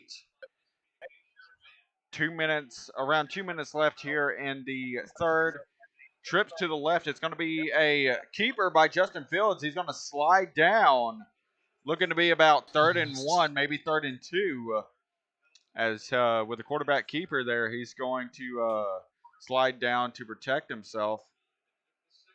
Let me correct myself. Actually, it's going to be 3rd and 3. As right here. Oh! Doubles on both sides. They're going to look back to check with Ryan Day on the sideline. They're going to motion one over. It's going to be Trips right. Hand off to Teague. And they're looking to push the pile, but he ain't going to get there. It's going to be 4th and about 2. 4th and maybe 2.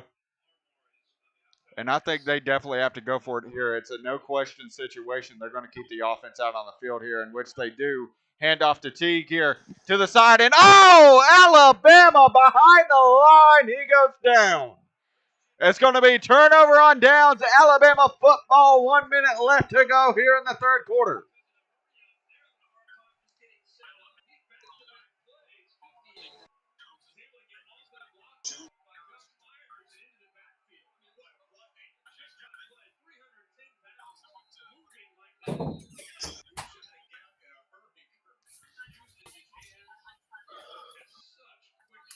And I'm so but I am back.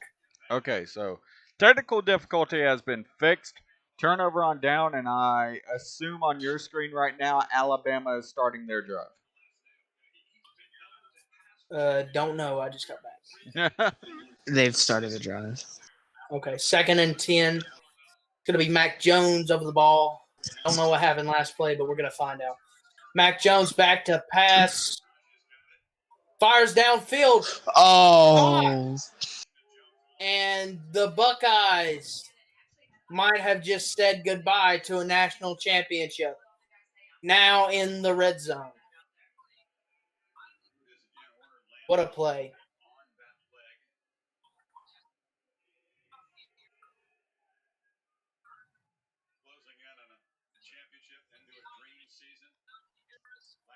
And going to be stopped at the 15-yard line. 1st and 10 as we get to the end of the third quarter. And it looks like Crimson. But I've seen crazier things, but they would have to get 4 touchdowns to win this game. Take 4 touchdowns and maybe a field goal. Yeah, I will say, though, Alabama did get 4 touchdowns in the second quarter, but Alabama and Ohio are not the same team. So Definitely in that 4-touchdown game you're talking about that Alabama got in the second quarter was matched by 10 points of Ohio State. So we're basically talking about Ohio State pitching a shutout in the fourth quarter, which is extremely unlikely. I just want to point out, if Nick Saban wins this, he will become the head coach with the most national championships of all time. He's currently tied with Bear Bryant at 6, who was also a Alabama. I was about to say that's head Alabama coach as well. Saban has 5 with Bama and 1 with LSU. This would be his 6th with Bama if he wins. I think it's safe to say right now, Devontae Smith will not return to the game. If I'm him, despite the record being there, I do not see him returning to the game.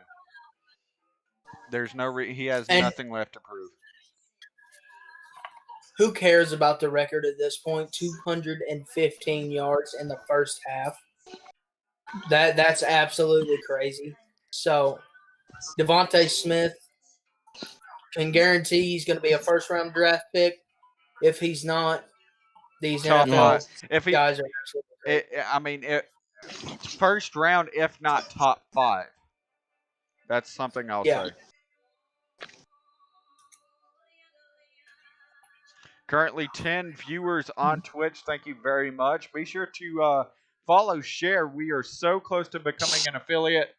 Just as we move forward here, be sure to share and follow. We love the support. And if you want more of this content and more watch parties in the future, be sure to show your support.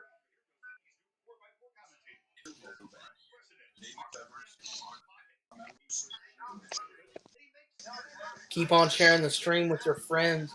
We still got a fourth quarter to go, and I'm pretty sure we'll do a little bit of talking after the game. Of course. I think with this game, more than likely being in Alabama's favor, this sparks the question: who would win a game? Last year's LSU team or this year's Alabama team? Honestly, I got to go with this year's Alabama team. Yeah, They put up a comparison as soon as the half started. So, in just one game, Joe Burrow had 460-something yards, and just in the first half, Mac Jones already has 427 and more. As they run on first with Harris, not much on the game, second down. 2nd and 8, that was a 2-yard gain.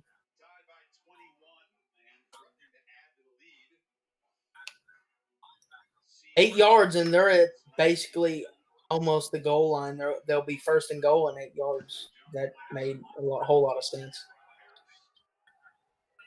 And Mac Jones over the football, takes the snap, fake to Harris, and great little pass. Caught. That's gonna be first down. Yeah. Depends where they spot it, but it looks like it should be first down yardage. First down, but he did get pushed back behind the first down line as we see Devontae Smith is walking in the locker room. Could he be returning to the game? I doubt it, but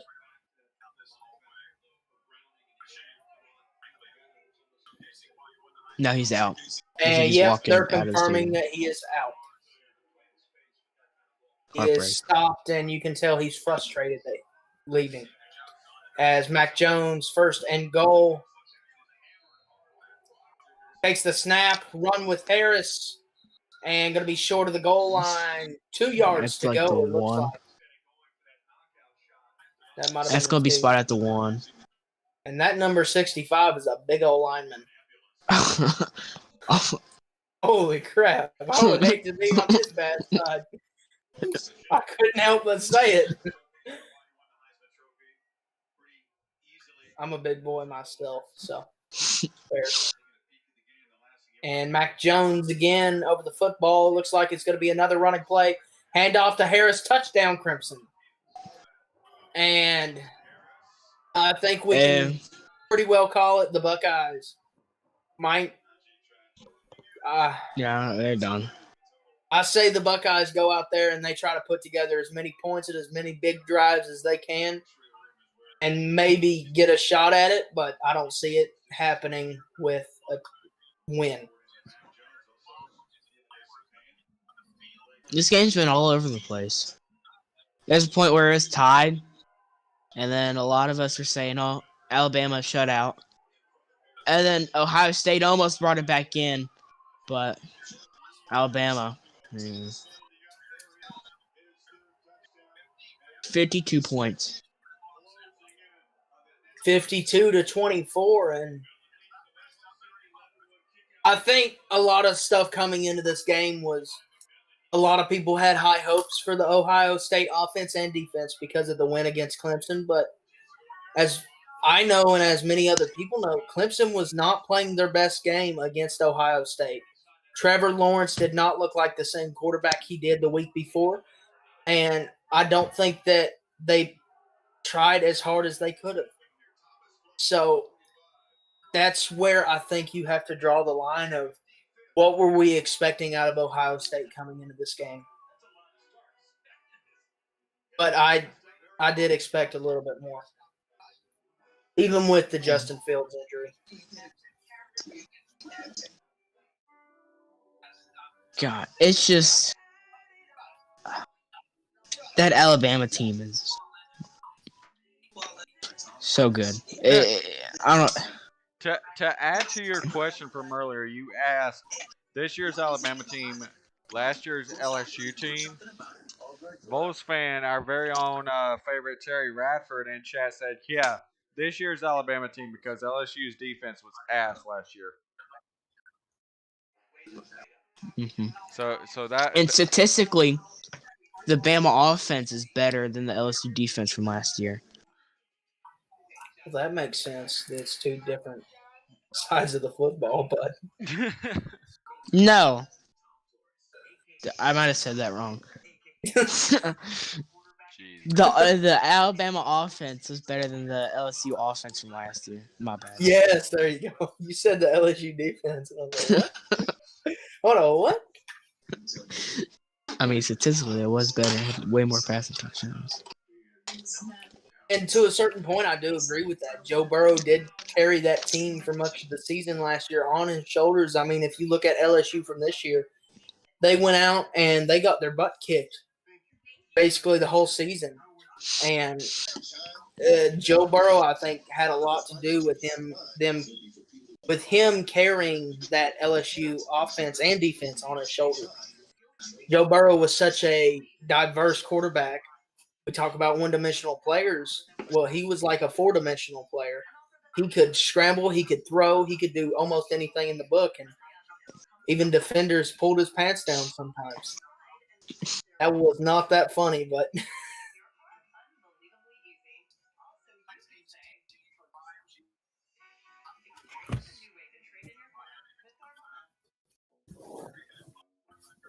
Mac Jones with 464 yards, 5 touchdowns, and completed passes. This game has been 36 passes completed out of the 44 that he has thrown.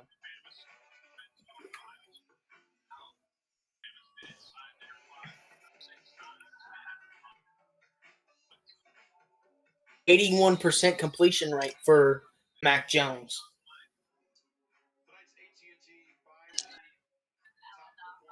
What a game.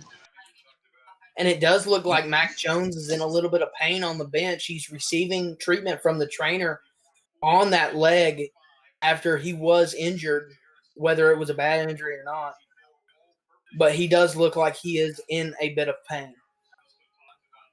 You know, in preseason, a lot of people thought Bryce Young was going to be the starter. You know, in the games that Mac Jones did play, he did not play rather well last year. You know, that big loss to Auburn, he had like 3 interceptions. But this year, he has lit it up. And first and 10, wow. Big Swallowed up, stops. not even at the line of scrimmage.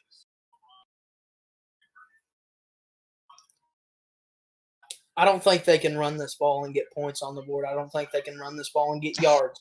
Justin Fields back to pass, throws. It's complete. What were they thinking? I can't help but say, what were they thinking with that play? They threw Justin Fields, it seems like, didn't even read what was there. There was, I think, 3 defenders on that one man, and he threw it straight. 2 defend. Yep. Nowhere for that receiver to go. Back to pass, 3rd and 13. Throws it, and it's caught. First down.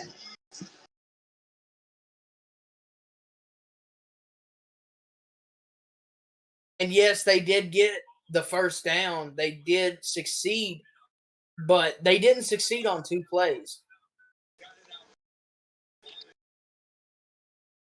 1st and 10, Justin Fields over the football and fake, and he will kind of scramble and run. First down. Caught by the number 2, Olabi. That's how you say his name, right? Yeah, I think so. Olave, yeah.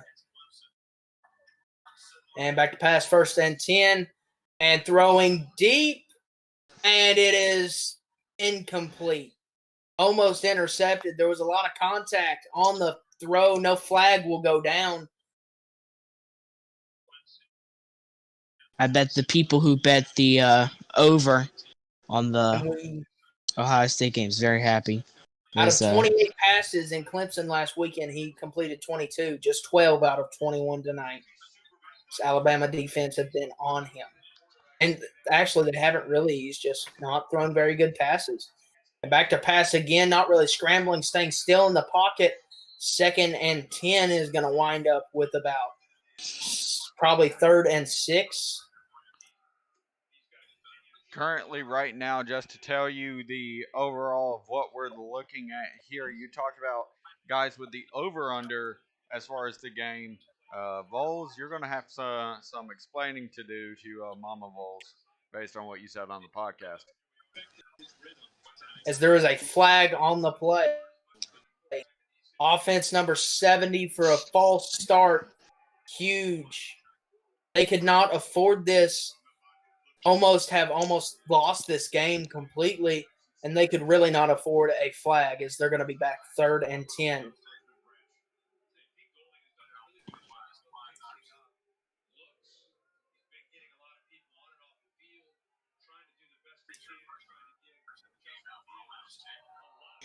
And back to pass, Justin Fields under pressure, and it's caught.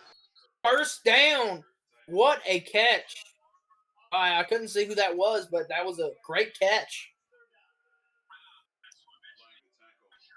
And he does get pressure. Justin Fields does do a great job escaping that. Now 1st and 10 at the 40.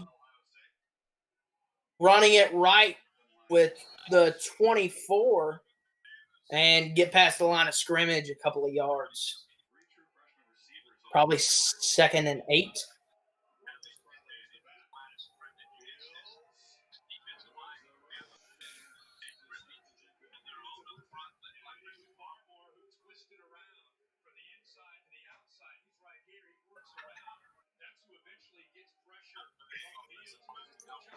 And again, they're trying to draw that defensive off of what they're actually going for. As Justin Fields taking the snap and a handoff to the number 24. Big. He broke a couple of tackles. I thought he was going to go for it, but nothing right there. 3rd and 5. Like we said earlier, this offense has become one-dimensional. Like, it's very clear. And they're in the wrong formation. Yeah, it was really.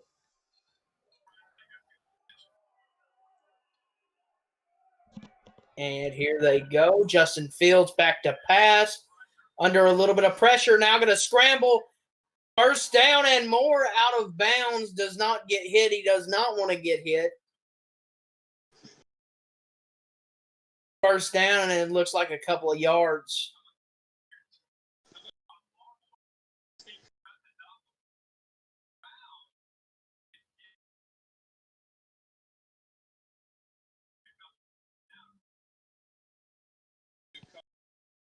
Ten viewers right now.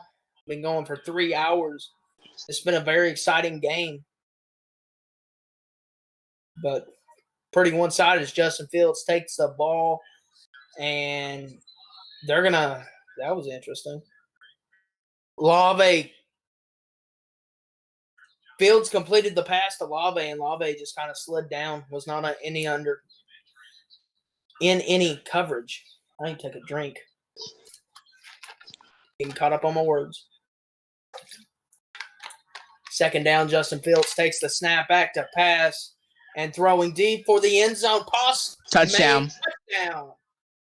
Buckeyes are going to get the touchdown, and they're going to – I feel like you got to go for 2 right here.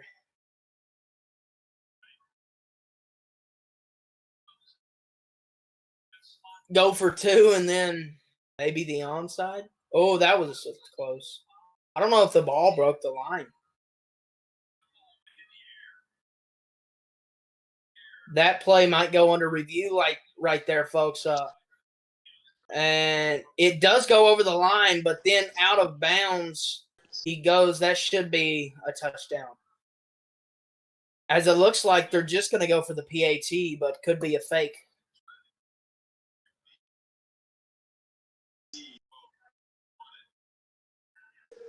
Last play is going to be under review. Will the touchdown count for the Buckeyes? 8:30 to go in the 4th quarter.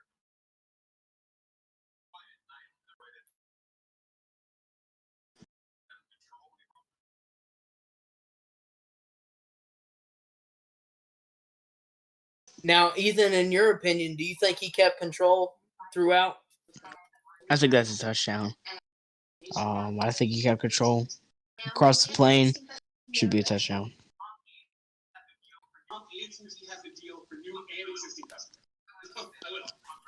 These AT&T commercials are really nice. Word of mouth advertising. It's what they did before commercials. It's not complicated. Everyone gets our best deals, like the amazing iPhone 12 mini on us. Why stay inside the lines when you can add some flavor to everything around you? By the lines. Discover the possibilities of just $1. Taco Bell's $1 loaded nacho taco. It's value beyond belief. Okay, maybe I should stop singing. I might scare the viewers away. Please, everyone, come. We're at 12 viewers right now. Make sure to share it with all your friends, family.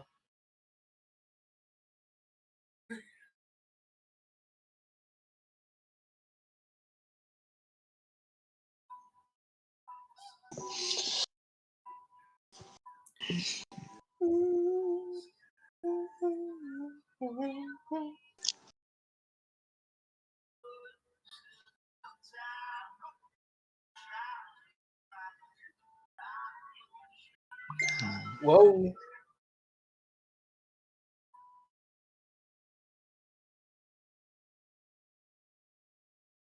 Even with that touchdown for Ohio State, it doesn't change much.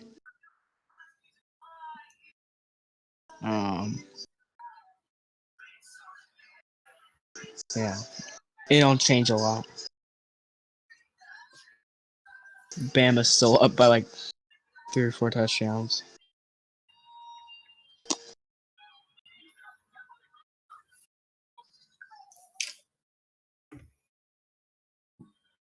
$24-52. So, oh my God. Championship game.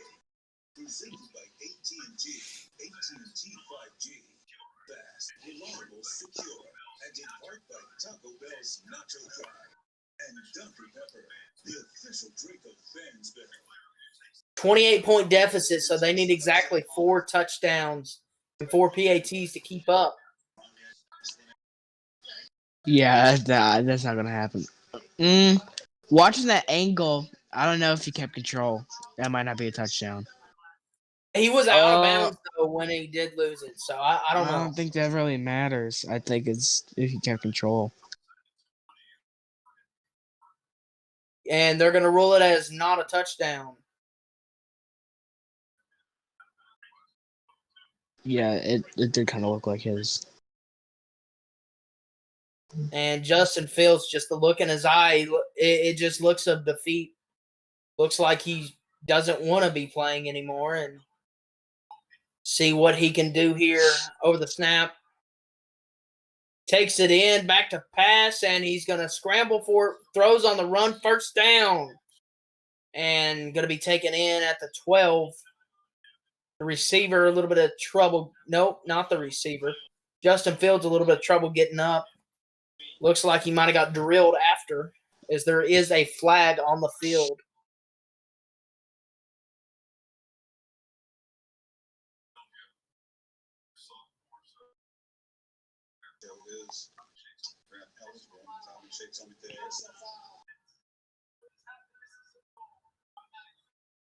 Automatic first down.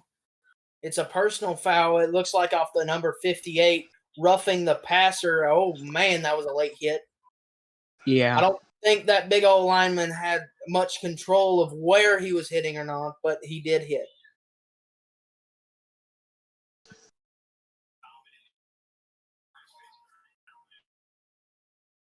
As the Vols fan, 88 really wants to be monitored. I thought it looked like 4 jumped, but Oh Lord. First and goal, incomplete. I'm working on it.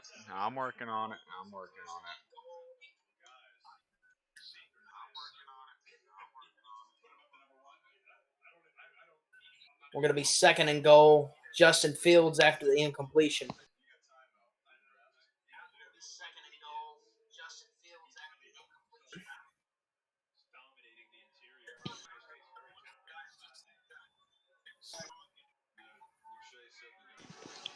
Taking the snap, like this? handoff.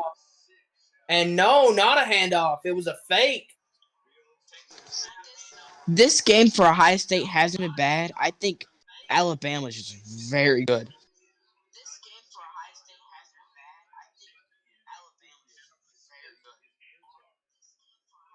Like, Fields did kind of have an off game, but it wasn't terrible.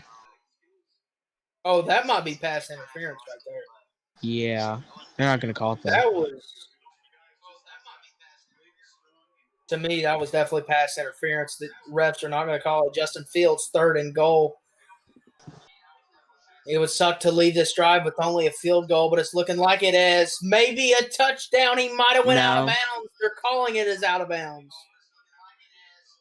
If you're Ohio State, I'd say challenge it. It looked like maybe the feet were in. I'm not sure, though. As here is the replay. He was in. He was in. No, it wasn't. You only have to have one foot in for college football. He has control right there. He's in. Did that second foot get in though? No. Well, you do not need 2 feet in. That is the one thing. You just need 1 foot to be able to drag. Well, That's that both feet got out. Both feet got out. No, but he had control while the ball was still in. He has to have possession while in the field of play. Under review. So let's see here. We're looking at a replay right now. And it looks... No, he will be out. I think he's in, but we will see here. Now, what do you guys think? Go for it on 4th? There's no reason not to. You don't have anything to lose, so. You're stat padding at this point. Oh, this is going to be a very tough call. A very tough one because I can see the left foot looks to touch. I think the toe touched off the left foot. And even if it didn't, it's just for the ball to be in the end zone. The ball was in the end zone. He has to be down within the end zone, though. He has to have control and be able to hold position in the end zone.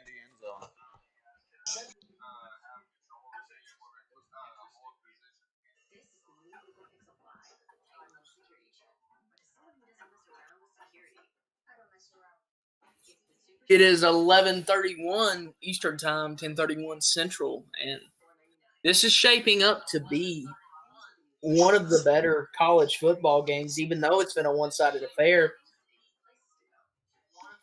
There's been excitement from both sides. It's been such an up-and-down game. Ohio looked like at one point coming off of the second half, or coming into the second half, had a shot to win. As what is up, Cowboy Matt?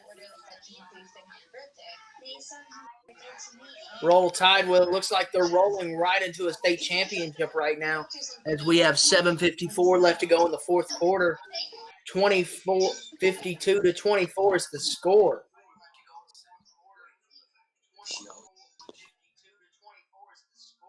And a little bit of trash talk going on in the stream chat.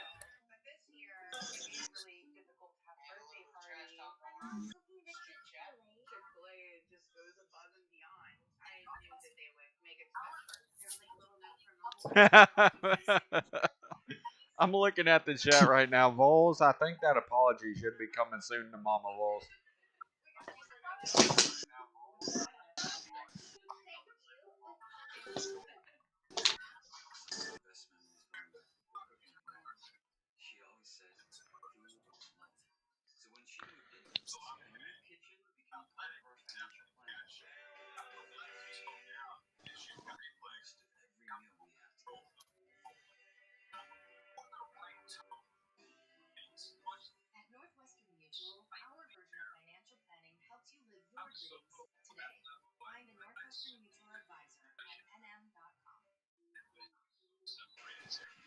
And they're going to go for it on 4th and goal.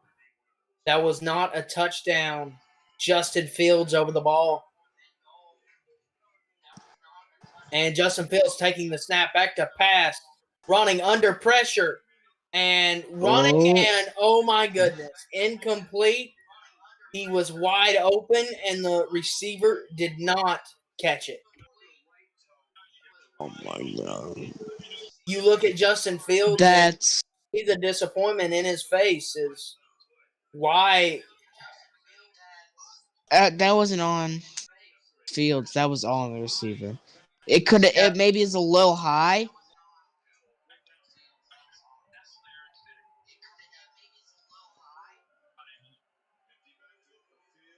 That does not look like a freshman, but we will not argue. Yeah, the full sleeve tattoo. Number 46 enjoying this. As we get a little bit of trash talk going in, and Man's first and dancing. 10 did not go anywhere. Stop behind the line of scrimmage. Going to be second down.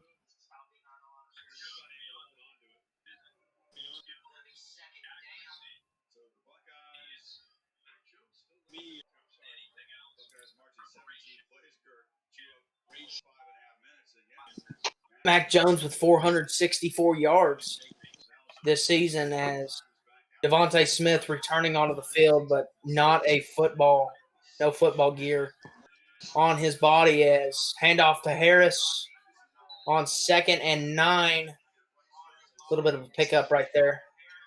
And Devontae Smith's hand is wrapped.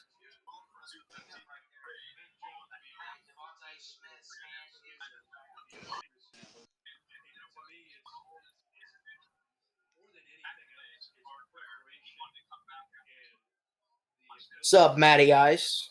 We currently have 15 viewers. Why did I just get the notification that you guys were live? I did too. I think it just gives it throughout. A little late, Twitch. 4th and 6.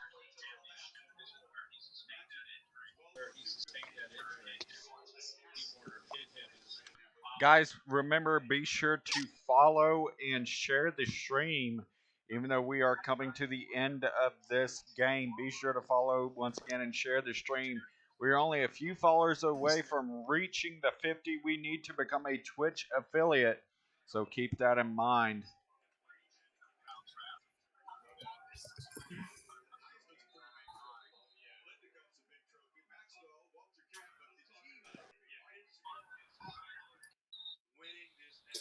And was that an interception? I was not looking. Sorry. I was paying attention to chat.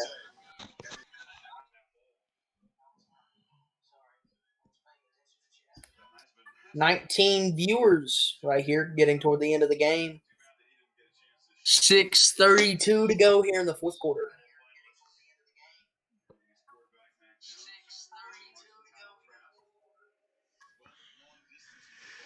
Hang our water towels.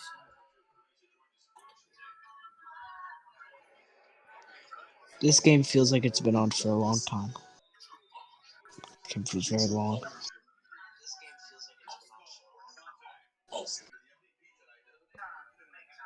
Take time to make time, baby. That's the fine line. Take time to make time, baby. Make time, take time. Either way, you'll find La Vida Mas. Snoop Dogg is doing Corona commercials.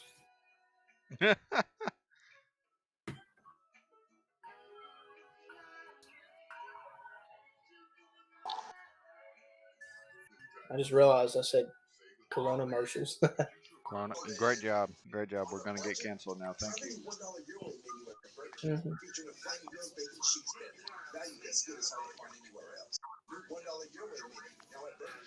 Just don't pull a Haley Deegan. Oh, Lord. And if you want to hear all of our takes on that, Fridays at 5:30 p.m. Eastern, we run a podcast. Josh, you're able to put images on the screen, aren't you? Yes. Okay. Hold on. I swear. Definitely put Ethan's face.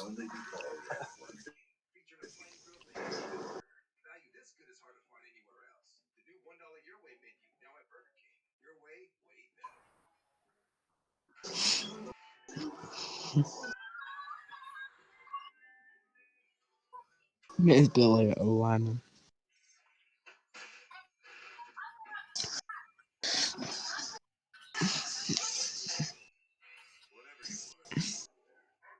What are the chances that Nick Saban announces retirement in the speech? What are the That's chances that Nick Saban goes for another championship next year? it's been a big rumor that he's going to retire. I would.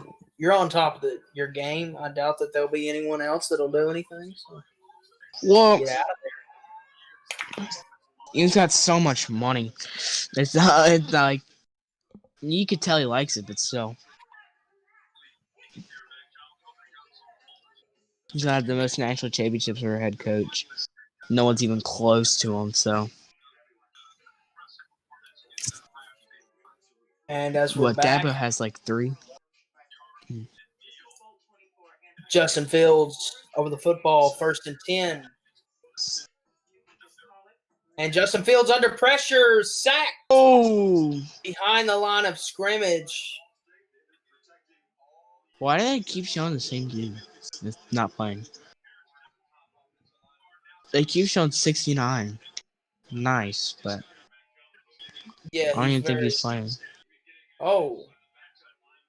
Fields As might be the hurt. offensive line didn't protect him as well as I think they should have.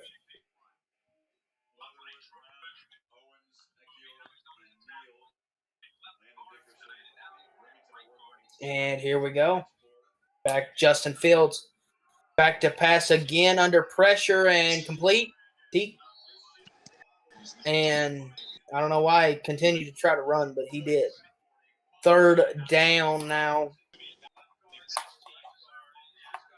5:25 to go. 4th quarter.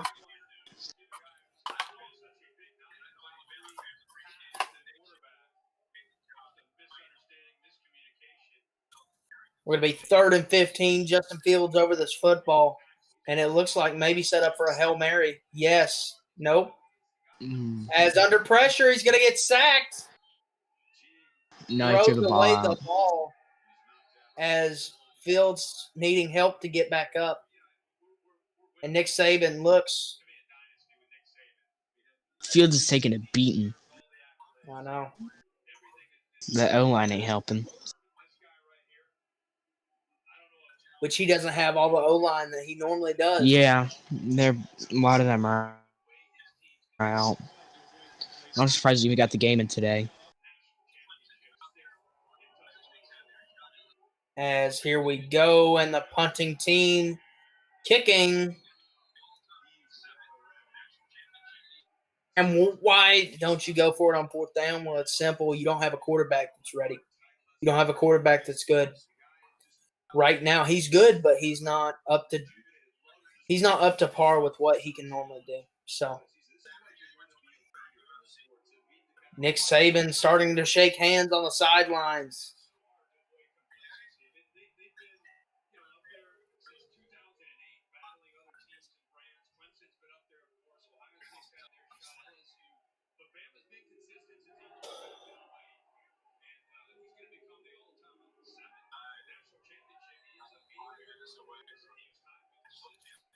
First and 10.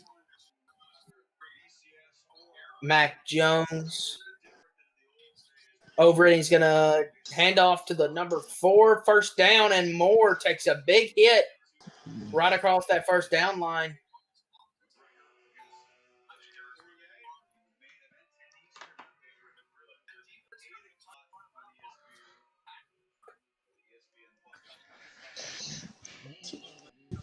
And Mac Jones is limping.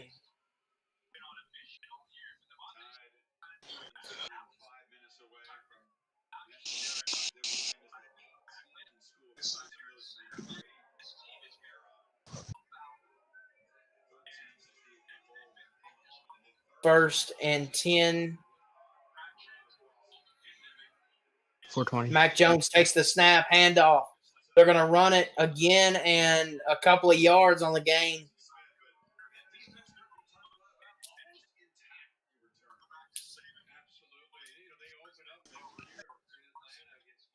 Cowboy Matt said he's definitely following the channel. We would we would really, really appreciate it if you would. Again, Definitely a certain amount of Yeah, we are only a few followers away from reaching an affiliate stage. So if you follow, man, definitely thank you for the support, man. Love the support from the community, and especially it seems you're having fun with Vols in chat, and you would love to follow and get to troll him every Friday on the Experts of Racing Sportscast. So be sure to follow and stay tuned in. As on second and I believe 6, as we have a player slow getting up. I believe that it was not the first down.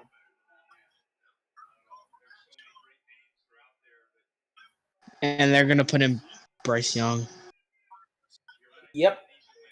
And Mac Jones limping to the sideline. I believe, is he second string or third string quarterback? This is gonna be second string. This is gonna be Bryce Young. This is the freshman. Yeah. Second New string one. quarterback and running with the number 4 again. Going to be stopped behind the line.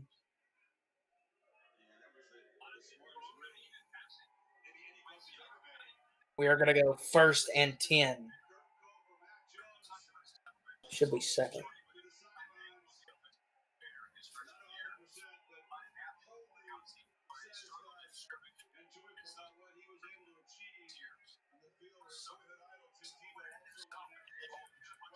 What a performance by this team. 2:29 to go. 1st and 10. College football national championship. And Bryce back to handoff and going up the middle. Gain of maybe 2 yards.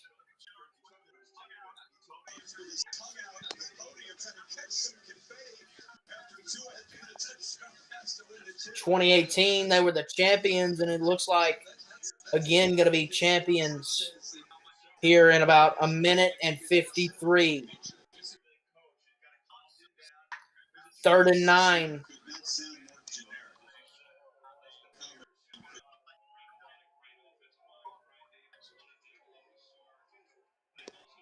Third and 9 over the ball is the rookie quarterback. Hand off to the number 4 up the left sideline. First down and a little bit more. Had a lot of defenders on him. I may or may not have just forgot what the number 4's name is.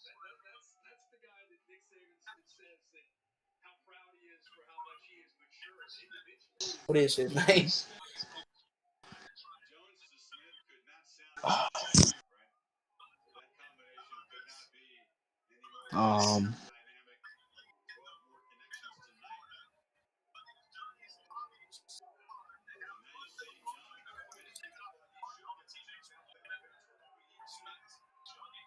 Brian Robinson Jr. is number 4's name. Yep. And victory formation, ready to take a knee, and he will. 47 seconds to go. Yeah, it's over.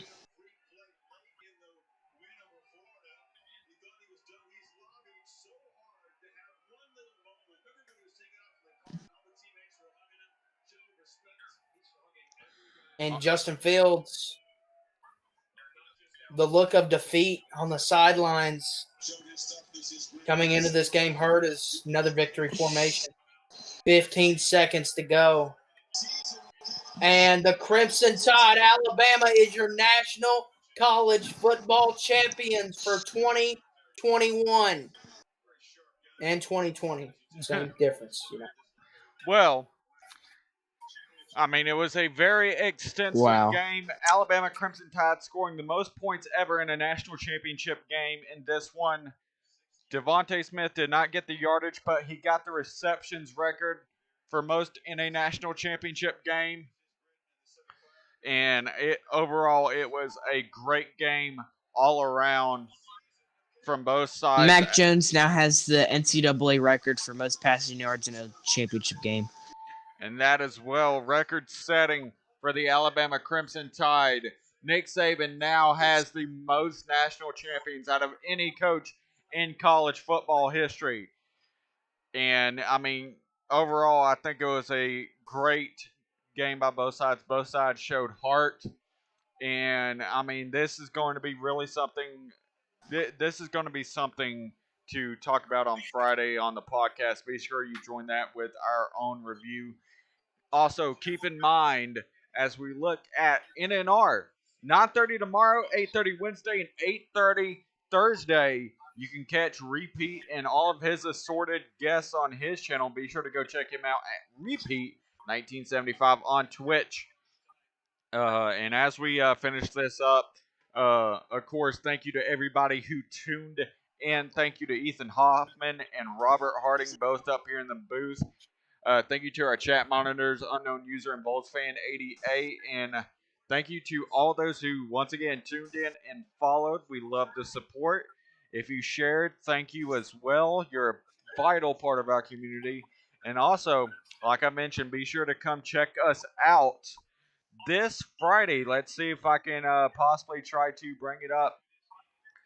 Come join us right there. Fridays, 5:30 p.m. Eastern. Me, Robert Harding, and Volksfan88 on the Experts of Racing Sportscast, talking about all the biggest news in college football, NFL, NASCAR, WWE, whatever. You can find it right there. But definitely love the support. Congratulations, you have received 100 messages today in chat. Restream just updated and told me about that. Thank you for being so active today, guys. Thank you, thank you, thank you very much. And I mean, Vols doesn't know what victory is, but he's always on the knee. Jesus Christ, Matt and Vol, we might need to end this before they kill each other.